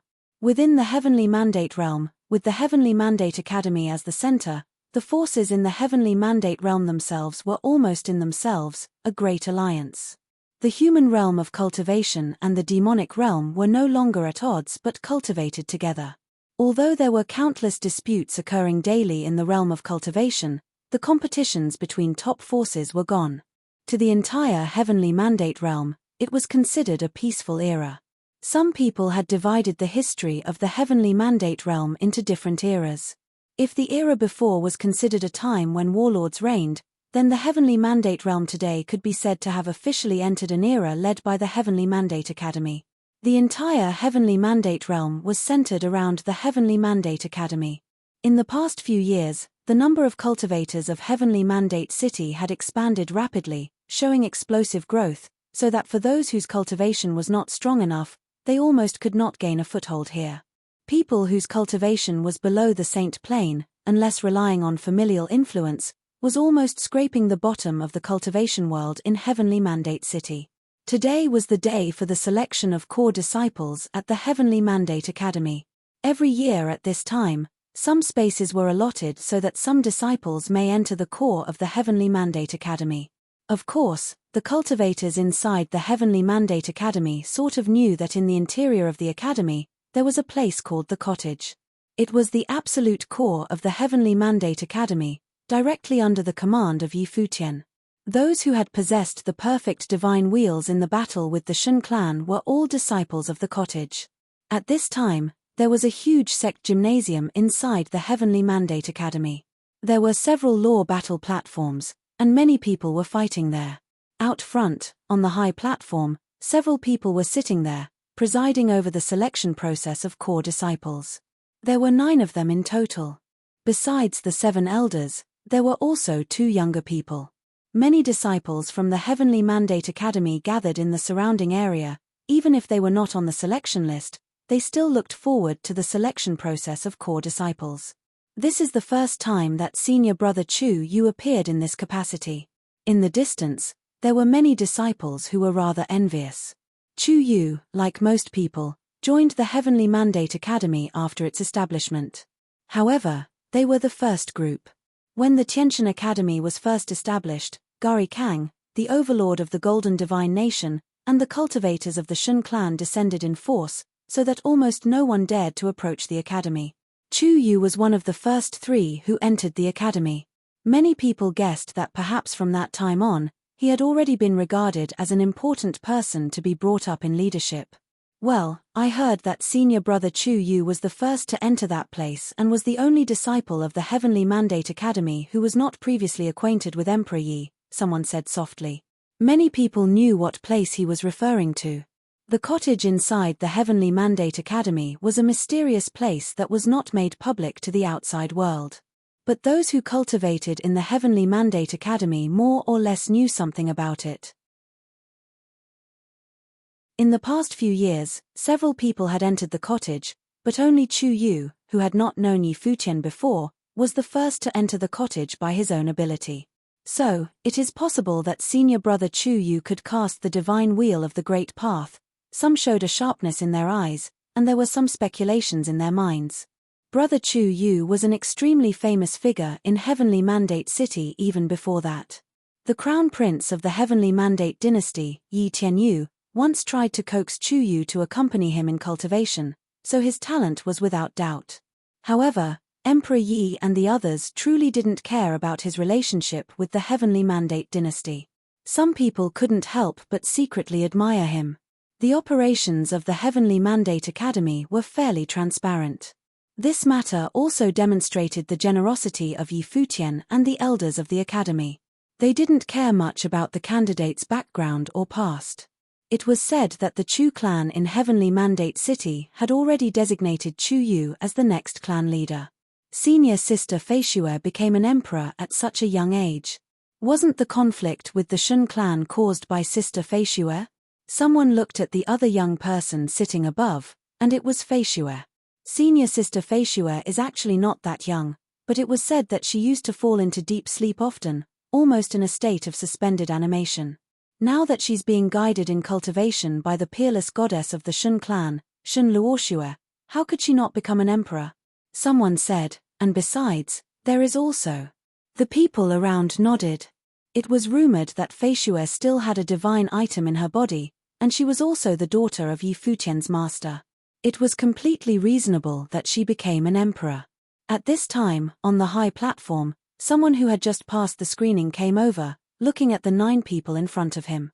He Feng, Saint Plane of Nirvana. An old man who was sitting in the middle said, "Suppose one day in the future you are a Renhuang, and the Heavenly Mandate Academy encounters a crisis just like 4 years ago, with the great army descending on the academy. If you participated in the battle, you will most likely lose your life. What will you do? If the Heavenly Mandate Academy thinks that the battle can be won, then I will fight. If it thinks that it cannot be won, then I will run. If one day I have the ability to avenge, I will. If not, I will choose to continue cultivating quietly," He Feng responded. The elder looked at the others, lingered especially on Feishue, and then looked at He Feng and nodded, "Congratulations on passing the assessment." He Feng bowed slightly to everyone, then stepped aside. After that, someone else came forward, and the questions were still simple. However, the results were different. Some passed, and some didn't. The people who had reached this point had, in fact, already passed the talent screening. As long as the 9 people were in agreement, they could become core disciples. This year's assessment format was different from years past. It was really the simplest yet. Just a few questions, or even just one question. At this time, another person came forward. This person exuded a dazzling divine light and a supernatural temperament. He was a Ren Huang. Most people who entered the Heavenly Mandate Academy were in the Saint realm, but there were also a few Ren Huang. Or rather, those who broke through and became Ren Huang in the training process at the Heavenly Mandate Academy. Not just any Ren Huang could enter the Heavenly Mandate Academy. The rule of the Heavenly Mandate Academy dictated that they would still need to go through a selection process. Yang Huang of the Solar Realm, Divine Wheel First Order, cast the Divine Wheel of the Celestial level. The old man looked at him and said, "Why would you not enter the Solar Divine Palace to cultivate but choose the Heavenly Mandate Academy instead? The Heavenly Mandate Academy is famous in all of the 9 realms. Do I need any other reason?" Yang Huang replied with a smile. "If your cultivation at the Heavenly Mandate Academy is not satisfactory, it will not help you much, because you are already in the realm of Ren Huang, and there are no other strong elders to guide you in your cultivation. But if admitted, at some point in the future, you may be required to do something for the academy, would you be willing?" the old man asked. This question, stated bluntly, was to ask him if the Heavenly Mandate Academy couldn't help in furthering his cultivation, would he still be willing to pay the price? Yang Huang didn't answer immediately.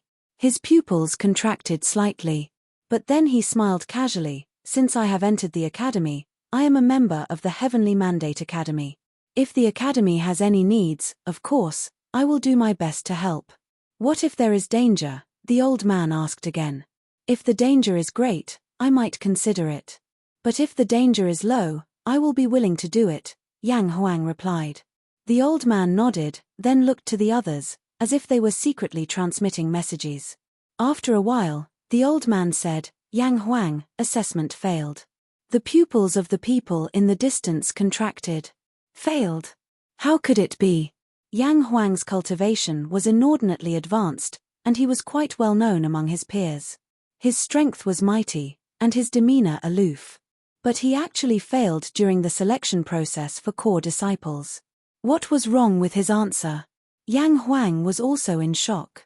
A scorching glow shot out from his eyes as he stared at the old man. He asked, "Why?"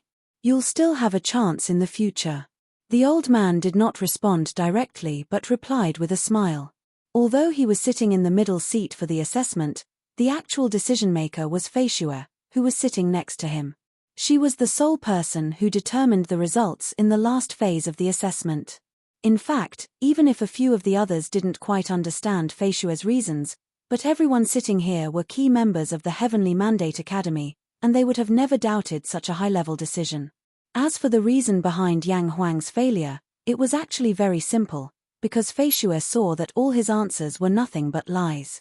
Heavenly Mandate Academy would rather choose those disciples with lesser talents over those cultivators who were keen on infiltrating the core of the Heavenly Mandate Academy. These core disciples would be the mainstay of the academy in the future. "I want to know the reason," Yang Huang insisted. The old man frowned, but heard Futian answered, "You are a cultivator of the Solar Divine Palace, correct?" Yang Huang's pupils contracted, and he now looked at Futian, who was sitting beside the old man. How could she know that there was a problem in his answer? The Heavenly Mandate Academy is said to recruit disciples regardless of background, so what does it matter whether I am a disciple of the Solar Divine Palace or not? Yang Huang did not answer but looked at Futian instead. "Indeed, we don't question your background. If you are a disciple of the Solar Divine Palace, you could very well enter the academy as such. However, if you deliberately lie to conceal your identity, it just cast more doubts on your true purpose." Futian said, "I will report this matter to the academy." The disciples who were watching from a distance were stunned. Yang Huang was actually a member of the Solar Divine Palace. But why would he hide it? "Goodbye." Yang Huang turned around to walk away. Since he failed, he was going to leave the Heavenly Mandate Academy. It seemed that the Heavenly Mandate Academy had secretly investigated him. "Yang Huang, don't leave the Heavenly Mandate Academy for the next few days. Another voice was heard. It was Chu Yu. Yang Huang turned around and glanced at Chu Yu. You have no right to give me orders. After that, he took great steps forward. However, Chu Yu also stood up, and in an instant, a violent power of the great path shrouded Yang Huang. Yang Huang's face changed slightly as he turned to face Chu Yu. I have heard your name many times while cultivating at the Heavenly Mandate Academy. I guess I can see for myself today. You are not worthy, Chu Yu said. He stepped into the void, and the power of the terrifying divine wheel of the great path swept out from his body and rushed into Yang Huang's, causing his divine wheel to tremble, and it was suppressed. Bang! Chu Yu took a step forward, and Yang Huang was knocked backward, hard. I suspect that you have entered the Heavenly Mandate Academy with ulterior motives and will report this to the Law Enforcement Hall for further investigation. If you leave without authorization, know that you are doing so at your own risk, Chu Yu said forcefully, and suddenly, Yang Huang looked extremely upset. The elder who was sitting there now looked calmer. In the past few years, the Heavenly Mandate Academy had grown extremely quickly. While it looked prosperous and peaceful on the outside, the reality was that it had already been infiltrated by many other principalities, each with their own motivation. It seemed that they really need to think the matter over carefully.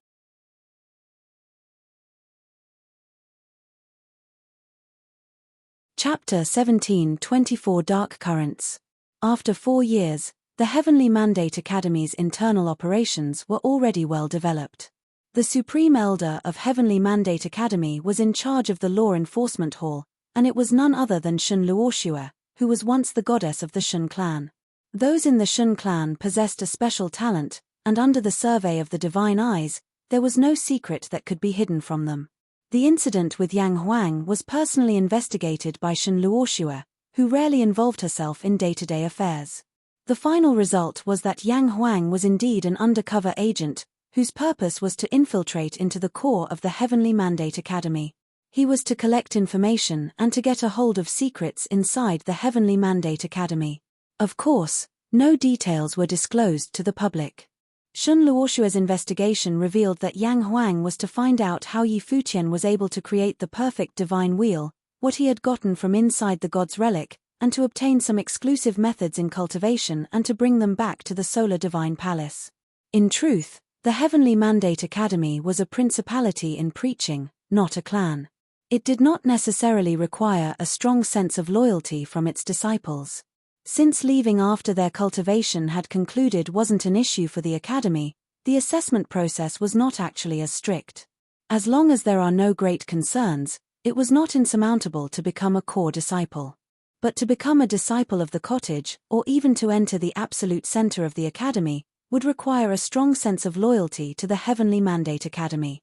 However, this did not mean that the Heavenly Mandate Academy would permit any actions that would endanger the academy. Therefore, the punishment for Yang Huang was to abolish his cultivation and expelled him from the Heavenly Mandate Academy.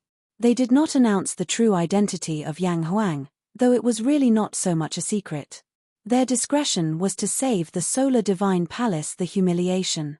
As for the abolition of Yang Huang's cultivation, if the Solar Divine Palace was not afraid of offending the Heavenly Mandate Academy by sending in a spy, the academy wouldn't care too much about the consequences of the punishment. It was all done with mutual understanding. The incident this time was meant to set an example for the others. And it was the first time that the Heavenly Mandate Academy had sent such a warning to the people inside the academy. The place of preaching also meant that no internal conflicts were allowed. In the sword pavilion at the Heavenly Mandate Academy, a horrible sword intent flowed inside a sword matrix, with many figures sitting there quietly. After a long while, a mild chiding was heard as the sword intent dissipated, and the power of the sword matrix disappeared. How do you feel? The sword master of Lihan asked several young people who were in the matrix. Although my lord and Yi Wuchen have both reached the level of the sword emperor, their swordsmanship feels totally different, Wang Chuan replied. Take the best from the experts but comprehend your own swordsmanship. The sword master of Lihan nodded slightly. It's so depressing. The person beside Wan Chuan sighed. We all cultivated together back then. Now even Wuchen had proven the way, and I am not even within reach of nirvana. The speaker was Shu Qiu, the young master of Tingxue House in the land of the 9 states. His father, Xu Shong, was next to him, saying, "Everyone's fortune is different. You will have your shot in the future. Father, let's not talk about me. Look at yourself. You are not even at my level," Xu Qiu shrugged. "Get outta here," Xu Shong cursed, embarrassment written all over his face. This B***** was looking to get hurt. Wuchen and I have had our own adventures, and we've had better luck. The sword master of Lihan appeared very calm, without the slightest air of an elder. When they were at Emperor Xia's realm, Renhuang were legends. But in the Heavenly Mandate Academy, being a Renhuang was nothing worth showing off. Uncle Shu and Shu Qiu's cultivation path is similar to that of the clan of the 7 Slayers. Futian meant that you could ask them for some advice, Yi Wuchen said. The clan of the 7 Slayers had quite a few people who were currently cultivating at the Heavenly Mandate Academy. The Heavenly Mandate Academy generally welcomed everyone, as long as they were not sneaky like the Solar Divine Palace. Don't be depressed. With all these years spent at Crimson Dragon Realm and the Heavenly Mandate Academy, you've already cultivated fast enough. Next to him, Huang Zhouge spoke with a smile, and Xu Qiu nodded. This was the truth. Back then, they would have never been able to imagine today's scenario. At that time in the 9 states, Saint Plain was already legendary, enough to stand on top of the 9 states. And now, they were looking forward to the realm of Renhuang. Renhuang. Huang Zhouge remarked in his heart. His own ancestors were in the realm of Renhuang, and now he had the opportunity to reach the realm of his ancestors. For the past few years, Yi Futian had spent a lot of time on them. He would come and visit them whenever he came out of the retreat and provided them the best resources for cultivation. These young people aside, even those from the older generation in the 9 states, who had all reached bottleneck in their own cultivation, had their realms abruptly smashed through in recent years. Dozhan, for example, was cultivating the powerful body refining formula of the Dou tribe, constantly breaking through the limit of his own physical body, and tempering his spiritual willpower by various means. In such ways, even previous limitations could be broken. How is Futian's cultivation? I wonder if he will break into the 2nd level of the divine wheel, Xu Qiu whispered. In the past few years, Yi Futian's cultivation had been intermittent, and most of his time, besides spending on cultivation, was spent on being with Hua Jiyu and Nianyu. He just came out of the retreat and went to Uncle Hua's, so let's not disturb him for the time being, Huang Zhouge smiled and said, and Xu Qiu nodded in agreement. Clearly, they won't deprive Yi Futian of the opportunity to enjoy some peace and quiet. In the residential palace where Hua Fengliu was located, Nandu Wenyin had already prepared a table of food. Although Yi Futian no longer required meal intake at this point in his cultivation, he still quite enjoyed the simplicity and warmth afforded by sharing a meal. Nianyu hasn't come back yet from cultivation? Yi Futian smiled and asked. It should be soon, Nandu Wenyin replied. Brother, sister. Just as they were chatting, a clear voice came from outside, and a little girl, like a little fairy, came running toward Yi Futian and Hua Jiyu. Hua Nianyu stretched out her hands to Yi Futian, indicating that she wanted to be picked up. Hey, you are too old for this. Yi Futian smiled and rubbed Nianyu's head. The girl was now 9 years old, and she still wanted him to pick her up every time she saw him. We'll stop when I'm 10. Nianyu looked at Yi Futian pitifully. Deal.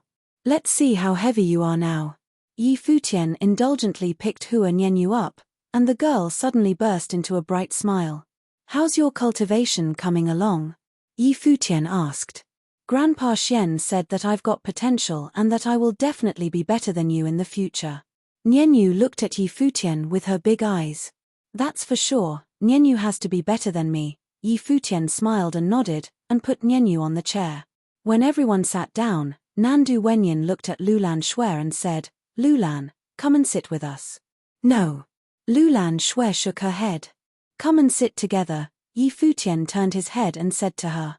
Lulan Shui glanced at him, then nodded gently, and sat down on the other side of Nianyu. You've worked hard these years, don't delay your own cultivation, Yi Futian said to Lulan Shui. Lulan Shui nodded slightly. Although her cultivation was weak, She couldn't have imagined all that was before her eyes. However, if you return to the 9 states now, you would be someone great and could even become a clan lord in your own right, Futian said with a smile. Lulan Shui gave him a look and said, I'm not going back. Futian didn't expect Lulan Shui to be so sensitive. Upon seeing his gaze, Lulan Shui explained, I like Nianyu very much. I would be happy to take care of her for the foreseeable future. Well, Sister Lulan is very good to me. Nianyu said, I don't want Sister Lulan to leave. I didn't ask Sister Lulan to leave, Futian pinched Nianyu's face and replied. Nandu Wenyin watched in silence. She smiled and said, the food is getting cold. Let's eat. She was a woman, so she understood what Lulan Shui was thinking. This girl was way too stubborn. She would rather stay by Futian's side as a handmaid. Well, Masteress, please eat. Futian started serving Nandu Wenyin some of the dishes and then did the same for Jiyu. It's enough to take good care of your own wife.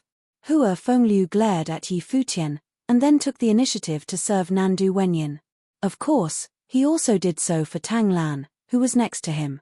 Futian had a completely innocent look on his face.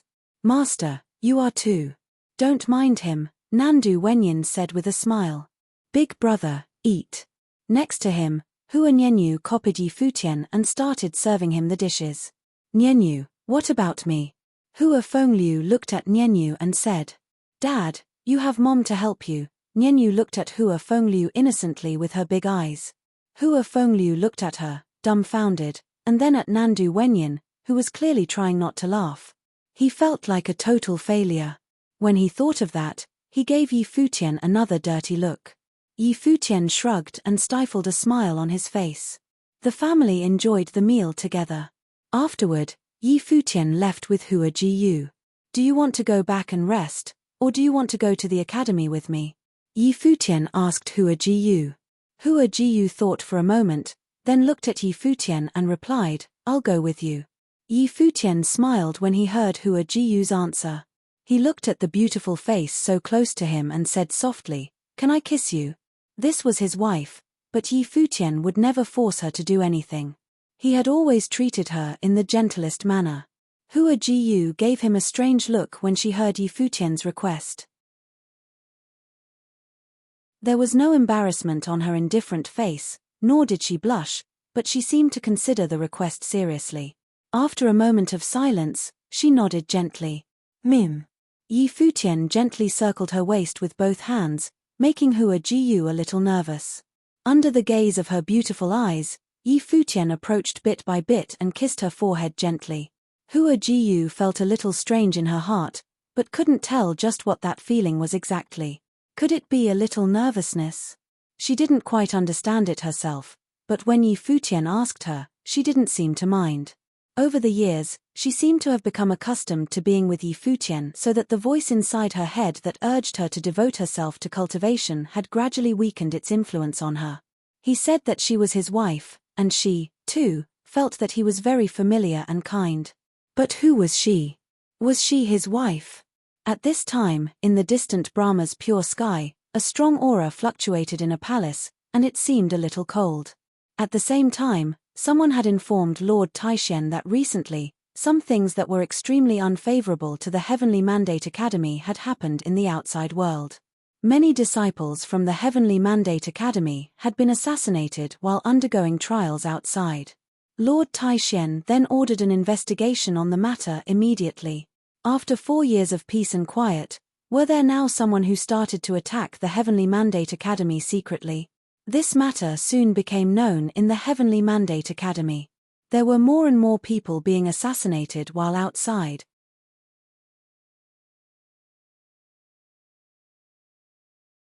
Chapter 17:25 The Force from the Pa.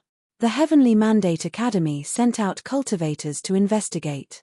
In the meantime, they urgently recalled the disciples of the academy traveling outside. Futian naturally received the news as well and didn't go back to cultivate in seclusion. Many people gathered in the Heavenly Mandate Academy, including Lord Taishen. He didn't need to worry about most of the things that happened in the academy these days, But the assassination of the disciples of the academy was no small matter. Right now, everyone in attendance was a key figure in the Heavenly Mandate Academy. How many disciples have been assassinated outside so far? Lord Taishen asked in a cold voice. The Heavenly Mandate Academy was not a clan. The disciples only came to study and cultivate. The assassination of the disciples was meaningless and couldn't weaken the academy as a whole. From what he could see, even the enemies of the Heavenly Mandate Academy didn't have to play such dirty tricks. If it were him, he would never do this kind of thing, as he valued his dignity and reputation as a cultivator in the Renhuang Plain. We counted over 30 people so far. One person responded, "We're calling them back as fast as possible." Besides, quite a few elders have gone out to spread the news in the Heavenly Mandate realm and bring back the disciples cultivating outside. All right. Lord Taishen nodded. He said, "Do we have any other clues? It's sudden and unexpected. We don't have any clue right now. We can only wait until the people who went out to investigate come back. What do you guys think?" Lord Taishen asked. They were all central figures of the academy and should speak their minds freely. Someone took a guess and said, "Nowadays, an enemy who dares to attack our Heavenly Mandate Academy must be a supreme force rather than an ordinary one. Moreover, it is very likely to be a powerful lord. A powerful lord would be someone esteemed, like Lord Taishen. No one else would dare to provoke the Heavenly Mandate Academy, as they couldn't bear the consequences once they were exposed." What do other people think? Lord Taishen continued to ask. The Shun clan feuds with our academy the longest. Beside them, the Golden Divine Nation also has a deep enmity toward Futian. Other forces were our rivalries in the God's Relic. It seems like the Shun clan should be our major suspect. But I don't believe the Shun clan is behind this. Why? Lord Taishen asked. The Shun clan is too proud and overbearing to do something sneaky like this. Besides, if they wanted to fight back, they would certainly make an earth-shattering move to completely overpower the Heavenly Mandate Academy. It's meaningless to them to kill ordinary disciples of the academy. Judging by the last battle, it's apparent that the Shun clan doesn't want to or dare to start a war yet. The person continued to speak. People nodded in agreement. The person had a point. The Shun clan had no reason to commit such an act. If that's the case, the Golden Divine Nation is more likely to act behind our back and stir up trouble. Of course, it may also be other forces that want to start a war, other people suggested. Futian, what do you think? Lord Taishen looked at Yi Futian and asked. I also agree that it's less likely to be the Shun clan. I can't say for sure if it's the Golden Divine Nation. We should wait for the investigators to come back and see if there are more concrete clues, said Yi Futian. Lord Taishen nodded. Even though everyone was eager to know the answer, they had no other choice but to wait for more news for now. How is your cultivation going? Lord Taishen asked Yi Futian. Yi Futian had been cultivating most of the time in the past few years and only came out very occasionally. I advanced to the Divine Wheel Second Order not too long ago, replied Yi Futian. People fixed their eyes on Yi Futian.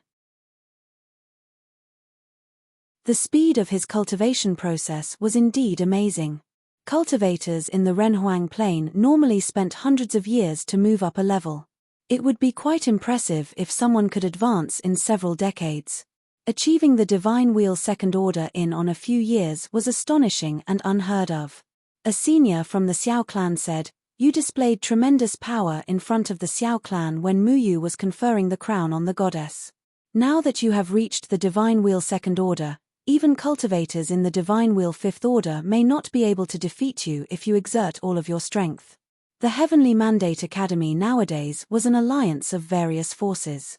The top three forces each assigned numerous cultivators to the academy after the battle with the Shun clan. The Xiao clan certainly had their representatives in the academy as well. Yi Futian nodded slightly, said, "I can still protect myself in the middle-level Renhuang Plain. Things will get tricky if I have to fight against cultivators in the high-level Renhuang Plain." Apart from his ability to fight, he also possessed many valuable tools. Although he gave out a lot of the ritual implements he gained from the God's Relic back in the days, He still kept some of the best implements and had picked several handy ones for himself in the past few years. Therefore, he was confident to say that he could defend himself against cultivators in the middle-level Renhuang Plain, as long as they didn't have the perfect divine wheel. People nodded in silent wonderment. No one else in the divine wheel second order in the 3,000 realms of the Great Path had such confidence. Nevertheless, they knew how powerful Yi Futian's divine wheel was.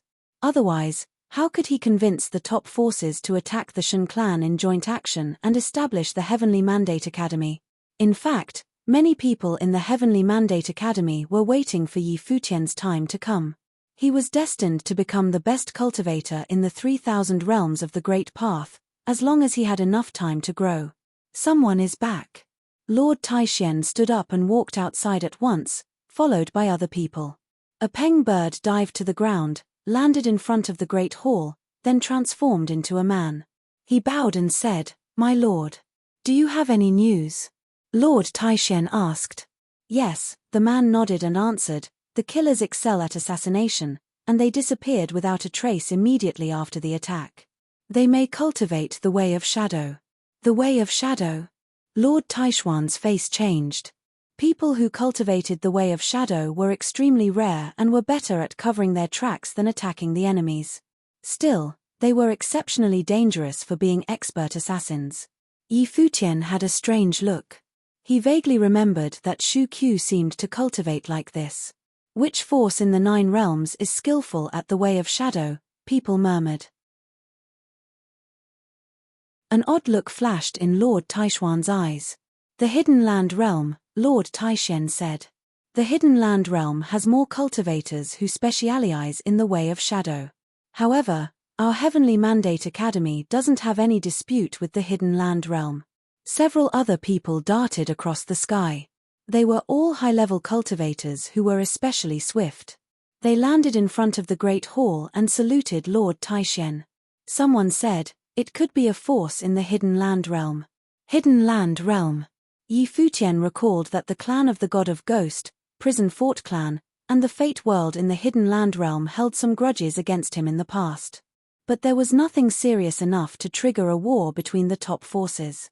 These groups didn't seem to have a legitimate reason to do so. The newly arrived cultivators spoke one by one.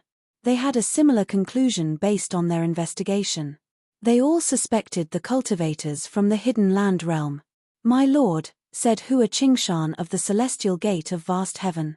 Jiyu Dongliu was now the clan lord of the Celestial Gate of Vast Heaven with Jiang Chengzi, the legendary cultivator in the Divine Wheel 9th Order, as his aide. Hua Qingshan, on the other hand, spent most of his time in the Heavenly Mandate Academy. The Celestial Gate of Vast Heaven had a closer relationship with the Heavenly Mandate Academy than other groups. After all, Yi Futian and Jiyu Dongliu were brothers who shared a long friendship. The Celestial Gate of Vast Heaven weathered many storms along with Yi Futian. "What do you think?" Lord Taishen asked. "Do you still remember that group?" Hua Qingshan asked. There was a group that caused turmoil hundreds of years ago then disappeared completely from the 3,000 realms of the Great Path. Lord Taishuan's face turned stern. He looked at Hua Qingshan and recalled a powerful force hundreds of years ago. "The hell?" Lord Taishen said with a grim expression. He had lived through many eras and had much more experience than the youngsters. He witnessed the age of the twin great emperors. How could he not remember the formidable force in the Hidden Land Realm? Nonetheless, the hell was destroyed at that time and disappeared from the scene. Rumor had it that the rise of the Fate World and Prison Fort clan later in the days was closely related to the hell's demise. Yes. Hua Qingshan nodded.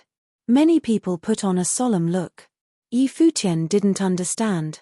He didn't know anything about the history of that time and had never heard of the hell as a group. It was a super force many years ago that was wiped out before the Great Emperor unified the Divine Prefecture. The Hell was the overlord in the Hidden Land Realm and operated inside of the Gate of the Hell, Lord Taishen explained to Yi Futian. They were extremely dangerous. Why would a group that vanished many years ago suddenly attack the Heavenly Mandate Academy? Yi Futian asked. We don't know for sure yet. But this does seem like something the Hell would do. It could be the remaining Evilders of the Hell, Or someone is using the hell to attack us, Lord Taishen said. We didn't capture even one of them. People shook their heads. If the hell is really behind this, it won't be easy for us to defeat them, said Hua Qingshan. The hell mastered the art of concealment. A person probably wouldn't even know that he was targeted before being killed. Then, what do you suggest we should do? Lord Taishen asked. People frowned grimly. Everything was speculation at this point. There was nothing they could do as they didn't capture anyone. Should we lure them out? Yi Futian looked at Lord Taishen and asked. It would be risky. It could backfire on us if they were really the hell from the old days. Lord Taishuan's face was somber. I will go, said Yi Futian. Lord Taishen stared at Yi Futian, who said, let's go straight to the Hidden Land realm. I will be responsible for luring them out. If they want to take on the Heavenly Mandate Academy for real, I will definitely be their biggest target.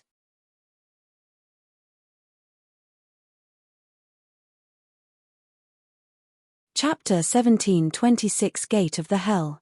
Just when Yi Futian and the others were planning on visiting the Hidden Land realm, the cultivators from the Xiao clan and the Yuanyang clan brought more news to the Heavenly Mandate Academy. Other forces in the Central Emperor realm encountered the same things as the Academy did. It took people in the Heavenly Mandate Academy by surprise. It seemed like they were wrong the whole time. Could it be that the hidden enemy was not solely targeting the Academy?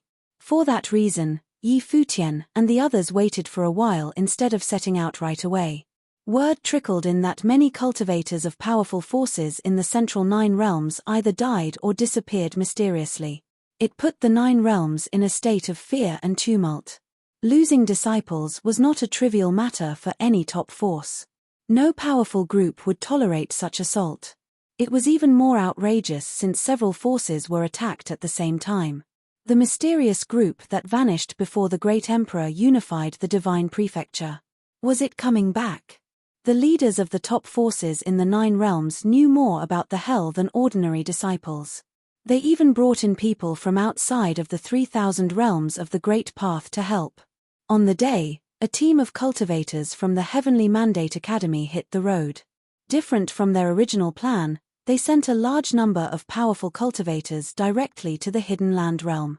The Heavenly Mandate Academy was not the only one. It was said that many forces in the Nine Realms were heading to the Hidden Land realm. The hell once existed in the Hidden Land realm and now reappeared in the Nine Realms.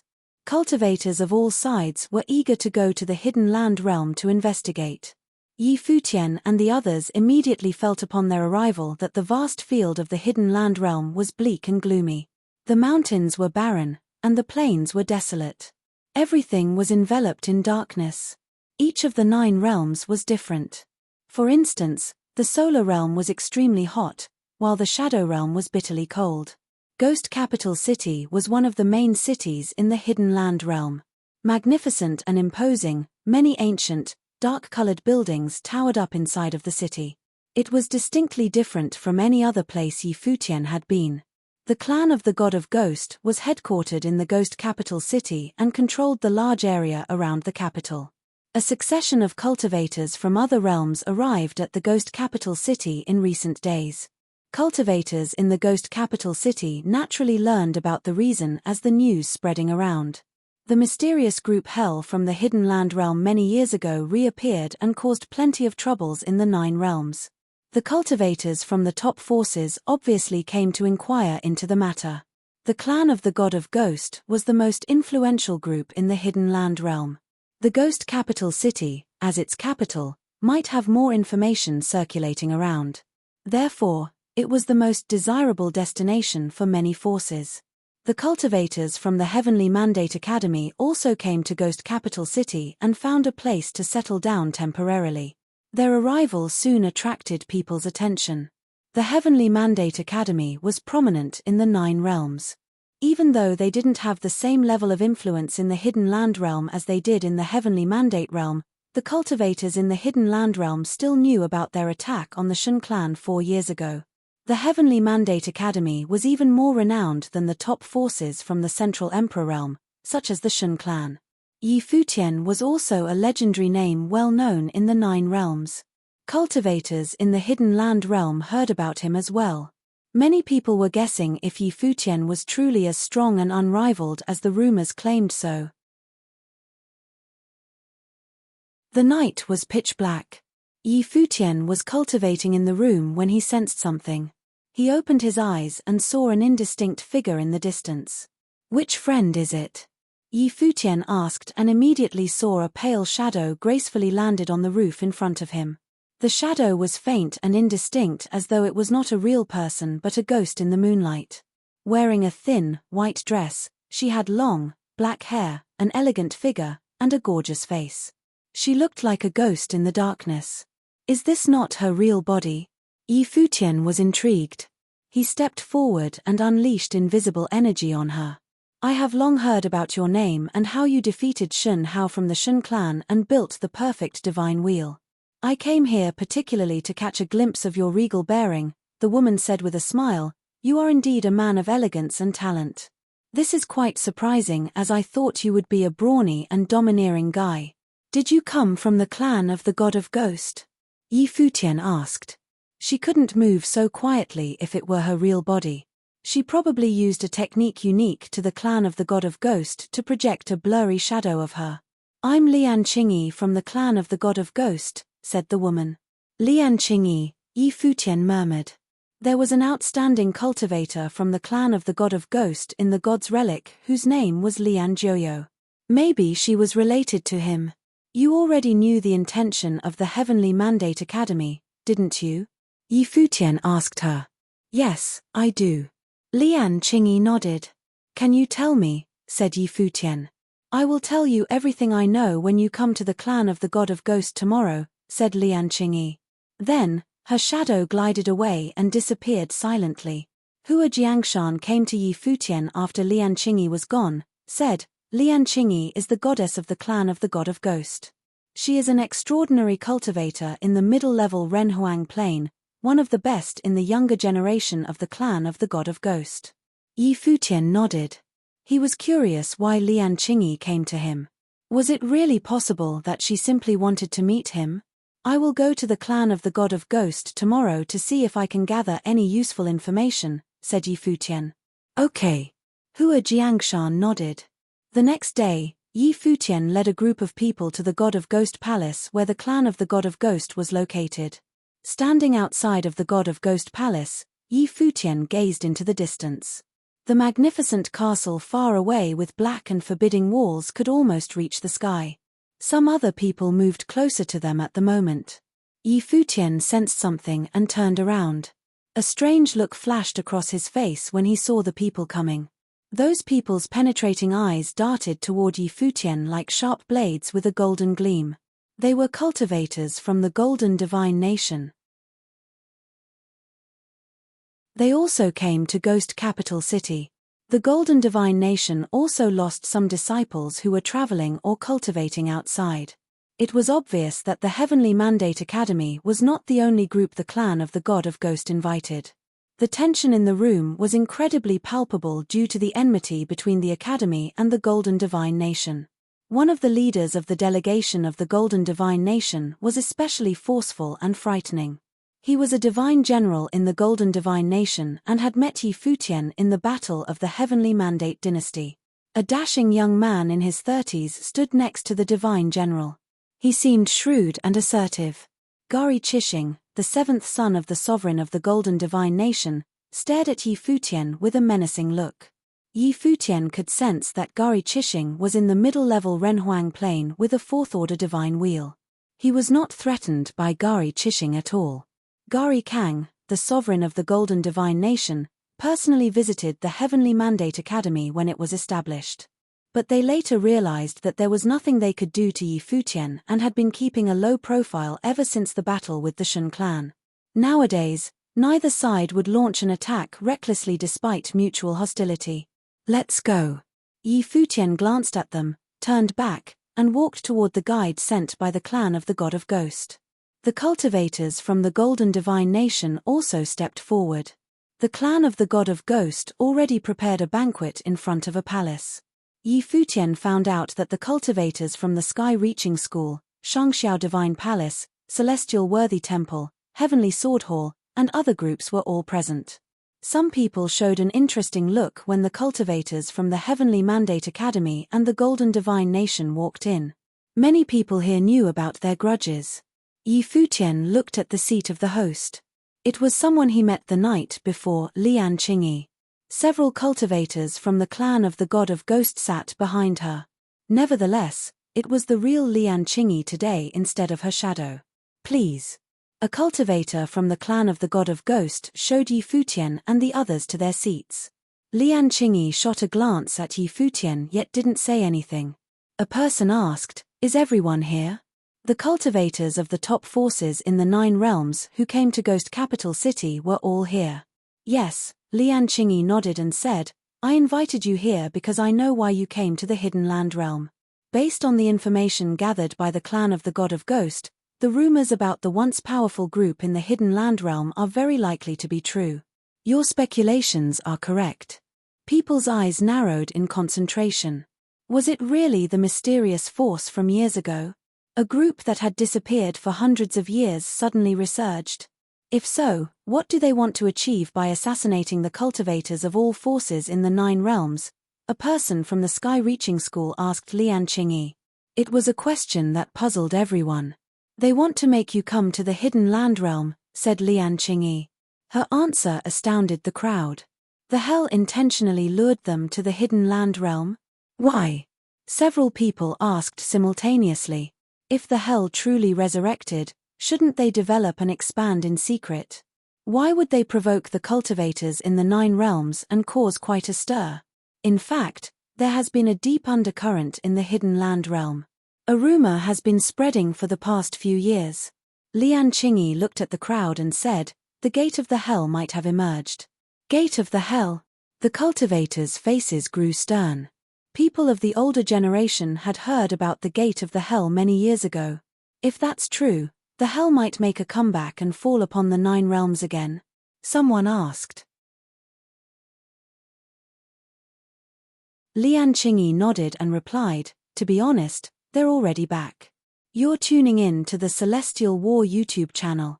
Don't forget to subscribe and join us on this journey to catch the most captivating stories,